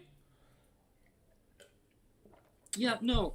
I don't know a bunch of sentient races. For all I know, there's some sentient race that looks like this. Yeah, I don't know. I mean, if you're really that worried, why not go check in there and see if there's a silver scale like the rumors keep saying? Miss Merchant, yes. Do you know what I did wrong? Yeah, you bought that toy in the first place. And she turns back. Oh. Also, someone told us there was a silver dragonborn following you. Oh, I have a bodyguard. Yeah, he doesn't talk much. I hired him a while back. No, hold on. You have a silver dragonborn bodyguard. Yeah. Mm-hmm. The killer keeps leaving a silver scale at where people die. Yeah, dragonborn can't pull their scales off. Well, at least not easily. I have seen one pull their scales off easily. I didn't know they could, to be honest. I've seen them pull off. Well, it was a lizard folk, to be fair. He pulled off his own feet, so. I mean, They didn't pull off their own scales. He's mute, so you're not gonna get much out of him. I can call him over if you'd like to meet him. Please. She turns Please, and you hear her whisper, "Rands" in Draconic, and this silver dragonborn comes walking up, and he sees Bastion and goes, and eyes go white. He runs up and hugs Bastion almost immediately. I will hesitantly do it back. Yeah, you see as he hugs Bastion, like trying to shake, and smiles and like lets go after the awkward hug from Bastion, and just looks at him and smiles and gives 2 thumbs up. Who's this guy? Telepathically, he hears, "Not in public. Come on." Anyway, Miss Merchant, you gotta understand the really awkward. Someone says a changeling, you're changing. Someone says silver scales, you have a silver bodyguard. This is a really awkward coincidence. She goes, "Bastion, did you not tell them who I am?" He doesn't tell us anything. It took me a minute, but no, I didn't. She looks at you guys and goes, I used the merchant name because my name is, I am wanted technically, but not for that. Aren't we all? Name's E2, she smiles and goes, All wanted. "This is Rands. We used to work with Bastion back in the day when he served an amateur hour. We had a short time, and then I did some adventuring with my now unfortunately passed on husband named Venzorwin, who I've got now in a gem that I had to convince Tikva to give me back. Oh, by the way, Bastion, Tikva's still alive somewhere in the world if you haven't ran into her.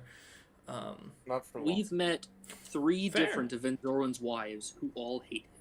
Yeah, he had over 200 ex-wives. It's pretty normal. The difference being though that I don't really care. I've slept with things that even he couldn't manage to do." Okay. She smiles. She goes, "Did Tikva did Tikva tell you, Bastion, about her cousin who slept with her great uncle and got knocked up? I can't believe it. They even named the kid Chuck." Brings back memories. Also, Gon's in town right now.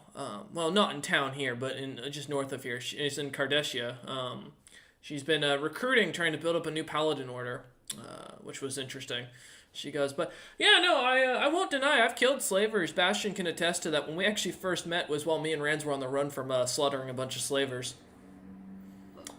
Look, like I said before, I don't care they're dying. I just want it done in a way that doesn't scare the people. Oh, I can tell you right now, I can't turn into that. I can turn into a sheepdog. But I can't you turn. help find who can turn into this? No. Okay.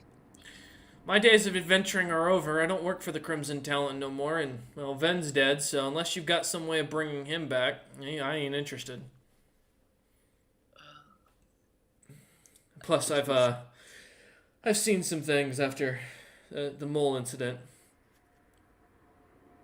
You see a distant look in her eyes suddenly. She shakes her head and goes, I don't kill like that anymore. I don't need someone to kill him. I just need someone to find him for me. I'll I'll do the killing part. probably go outside the city, talk to the slavers out there. You'll probably find them right now. Whatever. It's worth a shot. She nods. Move it again. I like this comfy spot, but okay. She just kind of looks about and goes, well, have a good one. Bastion, we should grab a drink sometime. I'd love to hear about how you became, well, that. Just rubbing my forehead while I start running towards where the slavers apparently are. As you head outside the city, Bastion and Tick Trick, do you follow after? Yep. As you come Sure. around, you see as the wagon that was described to you by the rock gnome is completely destroyed. There are shattered plants all over the ground. There's a body gruesomely with 4 holes in it. In the that have kind of semi-glued it to the side of the one portion of the wagon. The entire inside looks to be somewhat on fire, and it looks like this place has just been destroyed.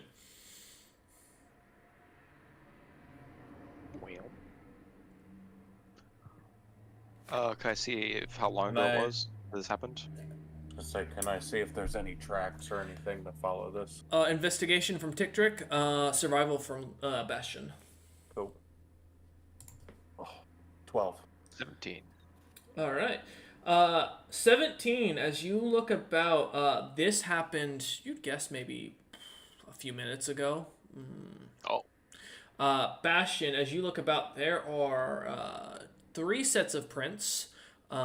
A bipedal dog-like print, a very large-looking, you'd probably guess maybe lizard folk or dragonborn, pair of prints, and then finally what looks to be smaller shoed prints running off to the south into the forest. Anything look like what would be the dog-like metal feet on the... It looks to be Poster. 2 bipedal dog prints. The claws are pretty deep, but besides that, it doesn't give any other remarkable marks for you to tell. I'm following the dog one. Fuck it. All right. Bastion, you assume and Tick Trick are going to chase after with Sieko? Why not? Okay. As all of you head into the forest, you continue running and you start to hear screaming in the distance. Finally, at the end of it, you come across what looks to be a drow woman, similar to the one you saw depicted attached to the wagon moments ago, being torn into by this creature. As you see this mounted box on it turn suddenly with a red laser, suddenly is focused now on Tick Trick's face, right between the eyes, and it starts shooting. I need a dex save from Tick Trick. Why me? Because you're That's a 20 with Sieko right there. Oh, with a 20, you succeed as the 3 lead projectiles go flying past your face. The creature, then you watch as it tears the throat out of the drow woman and turns and starts growling, and you see Rance standing there, just awkwardly looking at Bastion. Now that you caught your target, are you willing to talk? I really don't care what you're doing. Rance begins to sign. I was gonna say he doesn't talk. As Rance is standing there, the dog still looking at you with the laser still tracked on Tick Trick's Now, I'm gonna forehead. be honest, I was talking to the dog, not Rands. Rance kind of signs some more. Why is it pointing at me? I don't like this. The dog kind of stops and turns and looks at you both, and Bastion, you immediately recognize it's the same. It's an improvement on the design that Zilpip gave E2.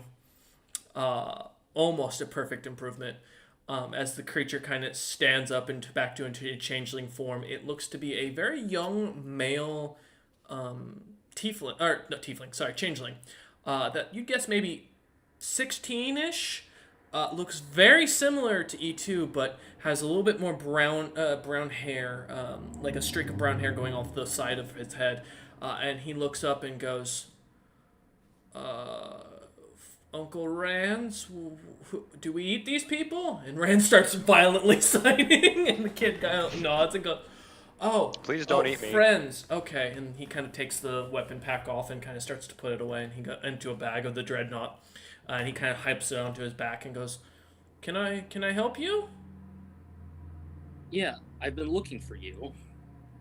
As I'll start slowly walking closer. You can stay there. Otherwise, I'm gonna pull the gun back out and put some lead into your friend. No offense, Why but me? you can do some damage Rand close is a up. friend. Rand's maybe a friend, but he looks over. Rand starts signing violently, and the kid goes, "Fine, God, I'm trying to be cool. What do you?" And he kind of looks at you and goes, "What do you want?" And also, apparently, that's not Uncle Bastion. That can't be you. You look ugly. Wow. You Anyway. were Warford. Yes. What can I do for you? You've been attacking slavers. That's fine. You're scaring the town. That's the point. You scare the people so they don't buy, and so they go away. They're buying the slaves to free them. That's their fault. No, how is it their fault? They're helping the people. Well, and Rand starts to sign again. The kid doesn't really turn around. Kid kind of looks about and goes, "But they're dead now, so we don't have to worry about it." All we're trying to say is stop making a show of it. Uncle Bastion, I know you did worse. I've heard the stories.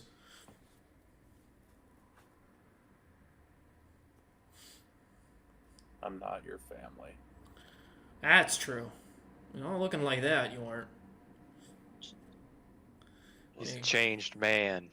Or thing. Yeah, he was a much kinder person back in the day. He looks evil now. Yeah, he's pretty I'm mean. very, tightly, strongly gripping my dagger on my hip. You know, Mom told me you left us to die as far as it goes after everything went down. Or at least that's what Tikva kept telling us. And when we went traveling, when Mom went traveling with Zaya and spent the time in the getting knocked up by some big brown bear changeling that I can't seem to find, some grand slaver that I'm still looking for him. I know all about your actions. You gonna charge him? I guess so. All right. Let me. I didn't have a thing for this. Give me a second. Go ahead and roll. I wanted to talk, but I guess we're doing this. Roll your initiative into the chat. Jesus Christ, I just wanted to talk. What's whatever. happening? Are we? Oh, We're they're fighting. attacking. Oh, I'm rolling initiative. Oh. Yep. That's just not a fight. Just gonna- 18. Okay. Let's see. 17. All right. Also, I want you to know that I rolled for it, and I rolled a 6 on my impulse roll, so Yeah, that's why it's dived into this. Rands is not going to fight as he just backs off with his hands, and the kid is going to is going to take an action or a bonus action, remount his his turret, and then is That's going in his bag. Yep. It is a bonus action as this is an improved design of Zekis. Does a 24 hit Tiktrick? No. Okay. Does a 25 hit Tiktrick? No. God damn it. You watch as two slugs go flying past you of hot lead, and he is going to... Oh, he does not have anything else that he can do. Alright, and he ends his turn with his armor. Rands is going to back up, preparing cleric magic, as you see him starting to wave his hands about and divine energy coming off of it. Thus ending his turn. Sieko, you're up. This kid about 20 feet in front of you at this point. I am. I rolled a 10 for initiative. I rolled a 15. I rolled an 18. Oh, Bastion I forgot to put in. My I bad. also rolled a 17. I rolled the Yeah. absolute lowest. Yeah. For some reason, it didn't register. Wait, where? Titrick's not listed on my thing. Here, Is give an me a minute. 18 is what I rolled. Yeah, give me a sec. For some reason, it didn't pull you in for this event, Oh. fight. That's weird. No, it happens. All right. And you said, what did you roll? 17. 18. 18. Okay. Got 17, 18. All right, perfect. All right. My apologies. Tictric, you're up, actually. Before him? Yes. So what initiated this? Bastion, like, Bastion. Bastion's charging forward. Yeah. Oh, he was just saying things that I could not handle. you know. Well, let's see what we got here. Also incorrect thing, but Mm-hmm. Oh. Do I care about this kid? He doesn't seem like a bad guy. He also threatened to shoot you twice. He That's did. true. He shot at you Well, he multiple shot times. at you twice. Wait, he shot him and threatened to shoot him again twice. That's true. Sadly, he did try and shoot me, so All right. There's I about will 20 feet of distance between the two of you. easily coverable. I will go up behind him, bonus action dash. Okay. As you rush up Alright. behind him, he doesn't seem to even notice your presence yet. I'll go ahead and stab him, I guess. Okay, let's see what you can do. Okay. 19 to hit. 19, as you do, Rens is going to reaction cast shield onto the kid, and that is going to fail. That is self. I know. There's a reason why. Remember, divine does not work in my world in the same way as it was, so there's some rules I'm ad-libbing as time goes on with certain characters. I used my No ring problem. to still. However, yeah, you can roll if you want to try and attack again. You hear what Chasten said? What? I used my ring to cast counterspell as a reaction. What level are you casting counterspell? Third. Okay. You watch as the shield dissipates as your dagger goes through. All right, roll your damage. I would Okay. look telepathically to Rands, just like to go stay out of it. You see Rands kind of start signing things to you. Again, you haven't spoken sign language or had to see sign language in years. So I that will can be hear your head. Just think. 10 piercing damage. hear and I will silence in his need A con save. No, you won't. The kid drops immediately as the dagger goes right Oh. through. It's a Then- child who's unarmored. You literally, he has 5 HP. He kills slavers. I don't know. Yeah, no, he's been burrowing slayers. He can't be weak. In his base form, he is. You watch as the kid drops down to the ground. He is currently unconscious. He is down. Oh. That was I didn't expect that. Rands just looks at Bastion, and then Bastion hears in his voice in his head for the first time, "If you kill the child, I will tell them all the truth." Well, I won't that one attack was a anymore. 15. Hmm? I said that one was a 15. Are you going to attack Rands? No. Okay. The kid's down. I was pissed at the kid. I'll just back off. You do. Tictric, you now stand over a bloody, with a bloody dagger Oops. corpse, and Rands is glaring at you, and you are starting to see divine, wings starting to come out of his back. He is starting to glow. Hey, look. To be fair, he shot me. You see as he pulls out a staff. I'll make sure he's okay. I'll look like it. Hey, you're right. You're right, buddy. Like, You, that. you see Joel- blood gurgle out of his mouth. I cast heal through the Rod of Resurrection. Okay. For how much? It's 70. Okay. The kid immediately gets back up and goes and starts breathing. He goes, You're right there. I saw things. Yeah, that checks out. Why? Yeah. Please don't shoot me. What the fuck did you attack me for? I'm killing bad people. Well, you shot me. You're a giant walking, talking I mass didn't of attack you. weapons. He looks back. You shot someone who wasn't attacked. Rand starts That's why signing I again attacked as he back. puts his rod away, and the kid looks up and goes, "I am not at fault." And Rand continues to sign. The kid goes, Maybe you shouldn't pick fight with people you can't handle. Bastion, he just turns and he glares at you. The kid's looks could kill. And Rance continues to sign at the kid. And he goes, he is much meaner than Mom said. God, I thought he was a nice guy. He was so much sweeter when she met him. Yeah. You're lucky you're with him, or your brains would have been all over the ground. He looks And then back you at start Rance to and walk away. points at him and goes, see?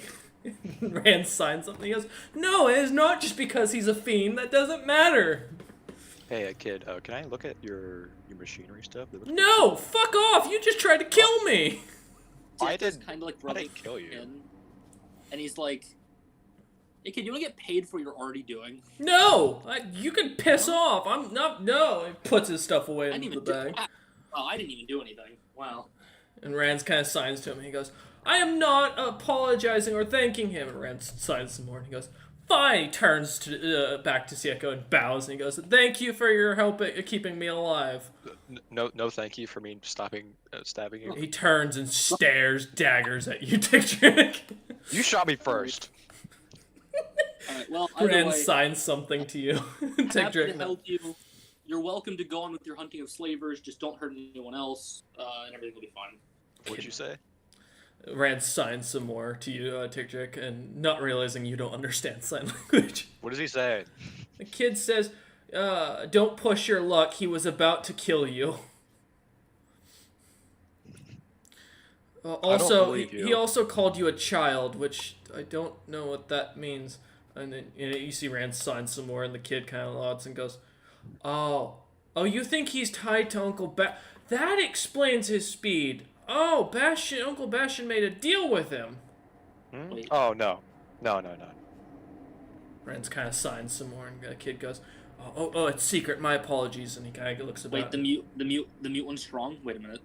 No, he thinks I'm tied to Bastion. No, not that. That's not important. The mute one is strong, right? Kid looks and he goes, yeah, he's one of the top clerics in the country, in the lands. Sieko's really thinking about this right now. I watched him. He put down a dragon at one point that tried to attack the town from underground. My mother's just as strong. Both of them are about as strong as, probably stronger than Bastion. Well, probably not anymore, given the fact that he's a bloody, flippin' fiend, making deals with his friends to give them unfair powers. Sieko's No, that's all natural there. Yeah, sure. Just like that bug form. Yeah, no, whatever you say. Bug form? Wait, Do you not know what a Have you never Thrycreen is? seen a Thrycreen? What the hell's a Thrycreen? I haven't That's left what I this know. village. I haven't left this village since we traveled here. They were recognized as a mortal race recently. There's more of him. He's not a Ew. unique creature. Yeah, That's they're pretty rude, sir. recognized as a sentient race. You don't seem quite intelligent. I'll put you back down on the ground if you keep talking like this. Rand suddenly has a holy avenger at your throat, Tick Trick.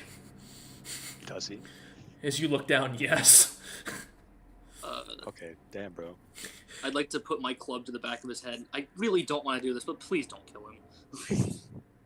Rand turns, and you suddenly hear in your head, "Don't disrespect the child, and I don't have to I cause offered the problems." kid a paying job for what he already does. I haven't disrespected anything. To be fair, the kid's very ignorant. Might want to teach him some manners. Rand puts his sword away and starts sighing. The kid looks at him and goes, I am not ignorant, Rand. And Rand chuckles at that. Rand kind of turns to you, Sieko, and then for a moment you see he snaps, and you see he casts some 9th level holy spell around him, as suddenly he's able to talk and his vocals work, and he looks at you and goes, my vocal cords were cursed by a witch long ago. I can't talk for very long, so don't interrupt me. Allow me to apologize for this child's actions, but I do ask that you keep your own child on a chain or a leash in the future. Otherwise, his head will mount the walls. And then the spell fades. I look ain't at no Tick kid. like, look back. He's not my kid. Rand I'm starts an to adult. Rand Thank you starts very to much. sign, and the kid interprets and goes, Uncle Rand says the Tickdrick's your friend Tickdrick here is too young to not be a kid by standards. Well, yeah, Thrycreens are adults by his age. They Way well, younger than me, actually. Thank He- you very much. he I'm shrugs. old. He shrugs and goes, it's just by age and experience. Because technically, by stage of adulthood, I mean, yeah, I might be like 300, but I'm technically not an adult. Rands looks at you and starts signing, and the kid goes, "Yeah, I didn't think he looks pretty good for 300." Yeah, Tarrasques don't age very fast. Rands immediately pulls out his Holy Avenger again, ready to do Okay. battle. Okay, rude. I've done nothing to you. The kid kind of Yeah, runs Bastion, over in your front. friend is really Bastion's quick to gone. jump the Bastion- gun. I left. Oh, you left? Oh, okay. Left a while ago. Well, Rands looks at you and Who goes. racist? I've done nothing. Rands kind of continues to sign with one hand, and the kid kind of pipes up and goes, "I don't. It could be he's saying he's fought a Tarrasque and seen the damage they can do, or he understands Tarrasques and knows that they're problems." Look, you got your Volkgord cursed human. I got cursed into a human shape, and I'm more person than Tarrasque at this point. I know what the curse thing is like. You think I would look like this? Rands completely sheathes his Holy Avengers and chuckles and starts to sign, and the kid goes, "You cannot say he's a brother in arms, that he just tried to kill me." Rands continues to try to- chuckle. I did not try to kill you. The kid just looks up and just, "Fine, I'm going back home." Kind of stomps Okay, off. kid. You might want to work on your reaction skills. Yeah, shut Otherwise, up, you know, damn- I'm gonna stab you. Yeah. Mr. Rands, if he ever, I should say when he matures a bit, I really need better guards for things. So if he thinks about it, Rands just nods and laughs at. He kind of gives a Yeah, laugh. I don't know about that. I stabbed him once and he went down. that's why I said when he matures a bit, and if he agrees, he'll go into basic. You see Rands casts tongues and touches Tick-Trick for a moment, and as he starts to sign, you start to see the letters for a moment, Tick-Trick, and as it reads out, he says, "If I stabbed you, you'd go down that quick as well." Yeah. Ooh. And he Now just you're kind taking of me 'cause I smiles. like fighting. Now I'm torn again. He kind of starts walking after that and heads into the back into the town. Bastion, as you're walking through the gate while they're starting this conversation, you see as E2's smiling at you as you walk through the gate, and she just looks up at you and goes, "I see you met Junior. Unfortunately, that's what happened when I was traveling with Zaya. I got knocked up in the king's head. It's not Ven's. So don't I worry. know. There's no animosity between me and you, Bastion, after you tried to eat my lover. Which, to be honest, you did eat him, and then you trapped him with his own wife and your own head. I'm gonna be honest, I feel more bad for you for that argument that you had to listen in on. Do you want a drink?" I mean, I don't drink. She just chuckles and goes, just like old times.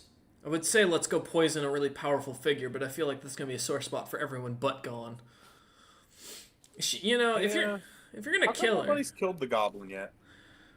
I tried. She goes, and she kind of lifts up her dress a little bit, and you see a very nasty scar along her leg. And she goes, she fought back. I've wanted to fight this goblin since they've been mentioned to me like almost a year ago. I'd be interested in fighting, but I'm pretty sure they're divine, so Not as powerful as you once think. That scar's from when she was still serving the Storm Giant. That Storm Giant god is not divine anymore, so her powers are all based on her own capabilities. See, I love a good challenge. Be great. She smiles at you, Bastion. She goes, she's kind of like a castrated paladin at this point, if you will. A glorified fighter with some basic cantrips.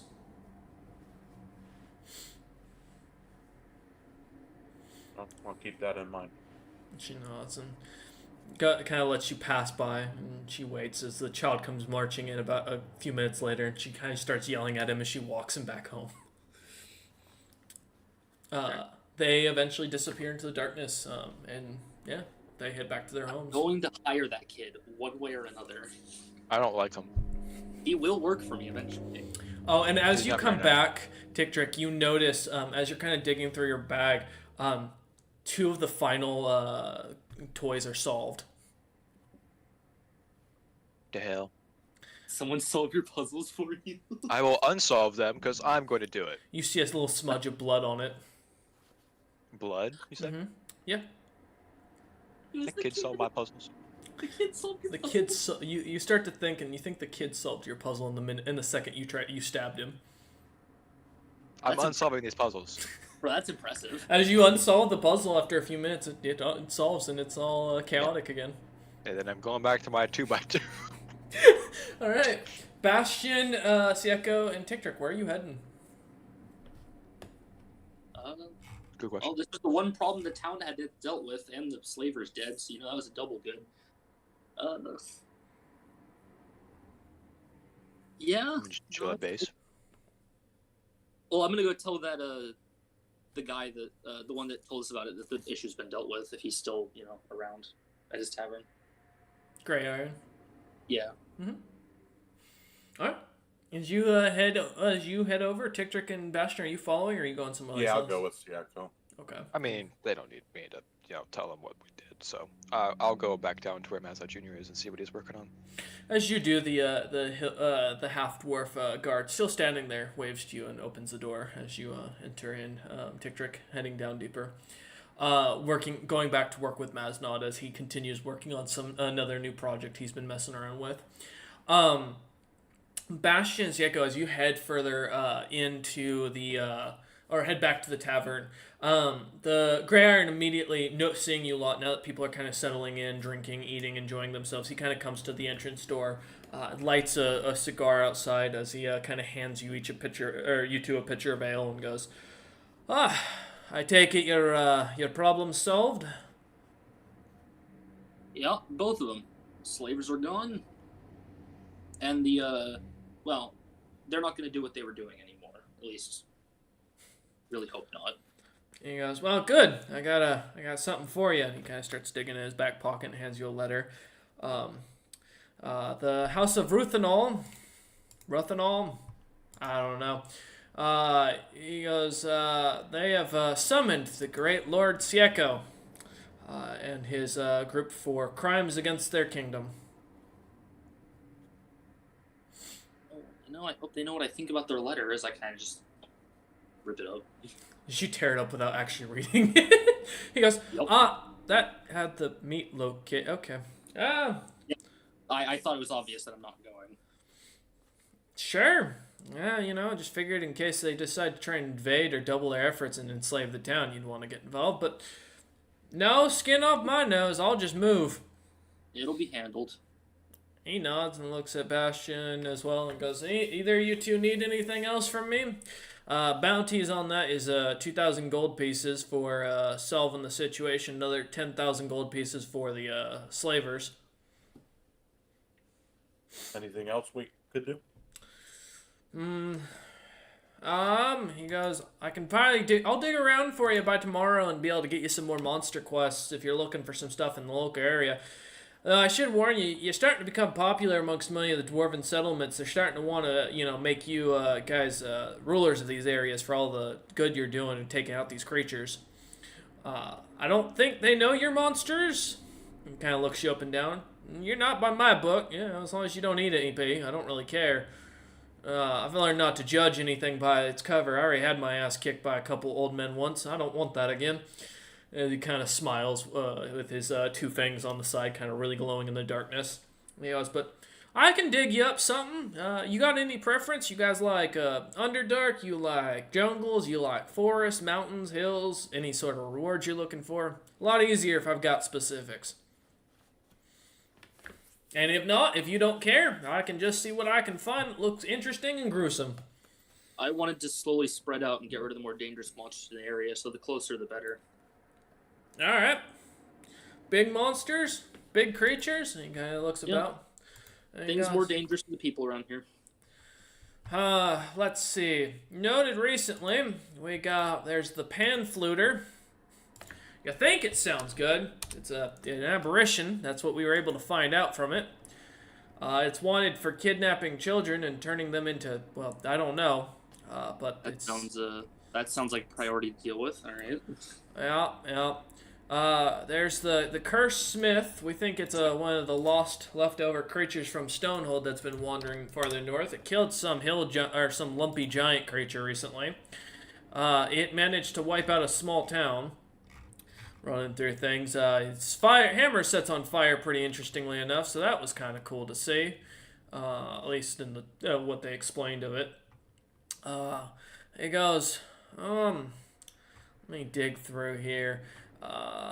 In the air, there's a big monster in the water, but that ain't really close nearby, and it's only affecting some minor trader routes. So we don't. Most of my party doesn't do well in water. That's fair. That's fair. There's a deep hole in the ground nearby, about a day's travel north from here. It has this weird looking. This is what the depiction of the scrying orb got before the wizard was killed. That looks cool. Yeah, there's about 200 of these bastards. Some bigger, some smaller, all in a hive in a hill nearby here. Haven't bothered anybody outright yet, but the thing is, they're starting to eat all the game in the area, which is going to cause a supply issue to keep people alive out here. Farming isn't exactly easy these days, although the dirt's real rich. Also, there's a clan of orcs. Oh, there's a clan of orcs right outside the town, in fact. There's a recent bounty posted for that. One of the guards mentioned they saw them kill someone with the explosion and shot his head right off. Don't worry about them. They're a party member's family. Yeah. Now, I don't... They killed one of their own. It's not really our problem. Alright, listen, I'm just letting you know what I got on the board. I'll do some more digging with time, but those should be the creatures you want to look for. There's rumors of some unearthed dungeons that are starting to pop up in weird areas. I'll look into that for you if you're interested. Yeah. Alright. Strange tower-like objects starting to pop up in cities and, other crap like that. But he kind of looks about and goes, otherwise, if you're not here for a drink and some food, I'm going to head back in and take care of my customers. Enjoy the ales. They're on the house. And he pulls out the 12,000 gold and hands it off to you and goes, that's for the reward for today. If Bastion and Tictor just want to split that, I don't really need the money. Tickjerk's not here. I was just going to tell him we don't get paid. I mean, you do you, split it. man. He kind of looks at it and goes, either who wants to go? He kind of holds it out. Like, I mean, I you just I'll motion just over. take it. okay. He hands it to Bastion and goes, in the future, if you don't want the gold, I'm happy to take it.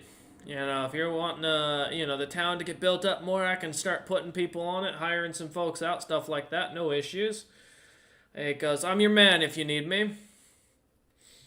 And he kind of starts to head back into the tavern. I know what Sieko's doing with his night where he's not sleeping, because I apparently have Lord paperwork to do. True. All right. Siaka and Bastion, are you heading back to camp or to the base? Yeah. Well, Okay. I'm going to wherever my paperwork's being delivered. You don't know. You were never told. I'm gonna go ask somebody. All right. As you start kind of walking about, a few moments go by. You find a small patrol, and you see a hill dwarf walking around with this like weird stick that has a little like net and like a closing mechanism on it. And he goes, "Yeah, sir, can I help you?" I just wanted to know where they're putting my paperwork. I just got back and no one's told me yet. He goes, who are you? I'm the Lord. I'm Sieko. Okay. My name won't matter to you, but Bitter Shaper's the name.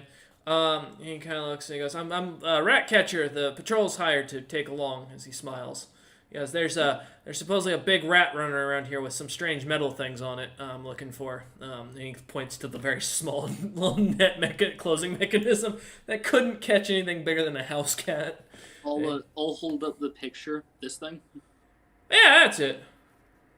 Well, one, it was about 6 feet tall. Two, it's been dealt with.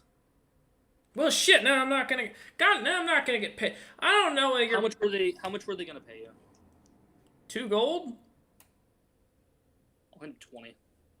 He takes it and goes, "Oh, thank you." And he goes, I guess you probably want to check the Lord's Tower. That would be my guess. I wouldn't. There's no other buildings that I know have the Lord's name put on it." It's worth it. I'll go check the top of the tower. Thank you. Yeah, as you head back, climbing up to the top, through this long stairs, you find your desk with a pile of paperwork that has slowly been drooping over Look, in one corner of the room. I don't sleep. I don't have to. I can sit here all night. All right. As you do, Tictric spending the time working on his puzzles and crafting, Bastion heading back to contemplate life choices on whether he should have just killed the kid or not. We are going to end here after a 5-hour session. We thank you all for watching. Next time we'll see where the party gets up to. Otherwise, let me reward XP before I forget for what you managed today. And as you avoided this, so that's going to be... I really need to get an XP thing just for a tag. I really did contemplate fighting Rance just for the Russia, but I rolled like Bastion did, and I got a nat 20, so I didn't... Alright, as we wrap session, thank you all for watching. Unfortunately, no DACA thoughts because DACA fell asleep, and we will see you guys next time. Alright. A little bit of a lighter. 14. Level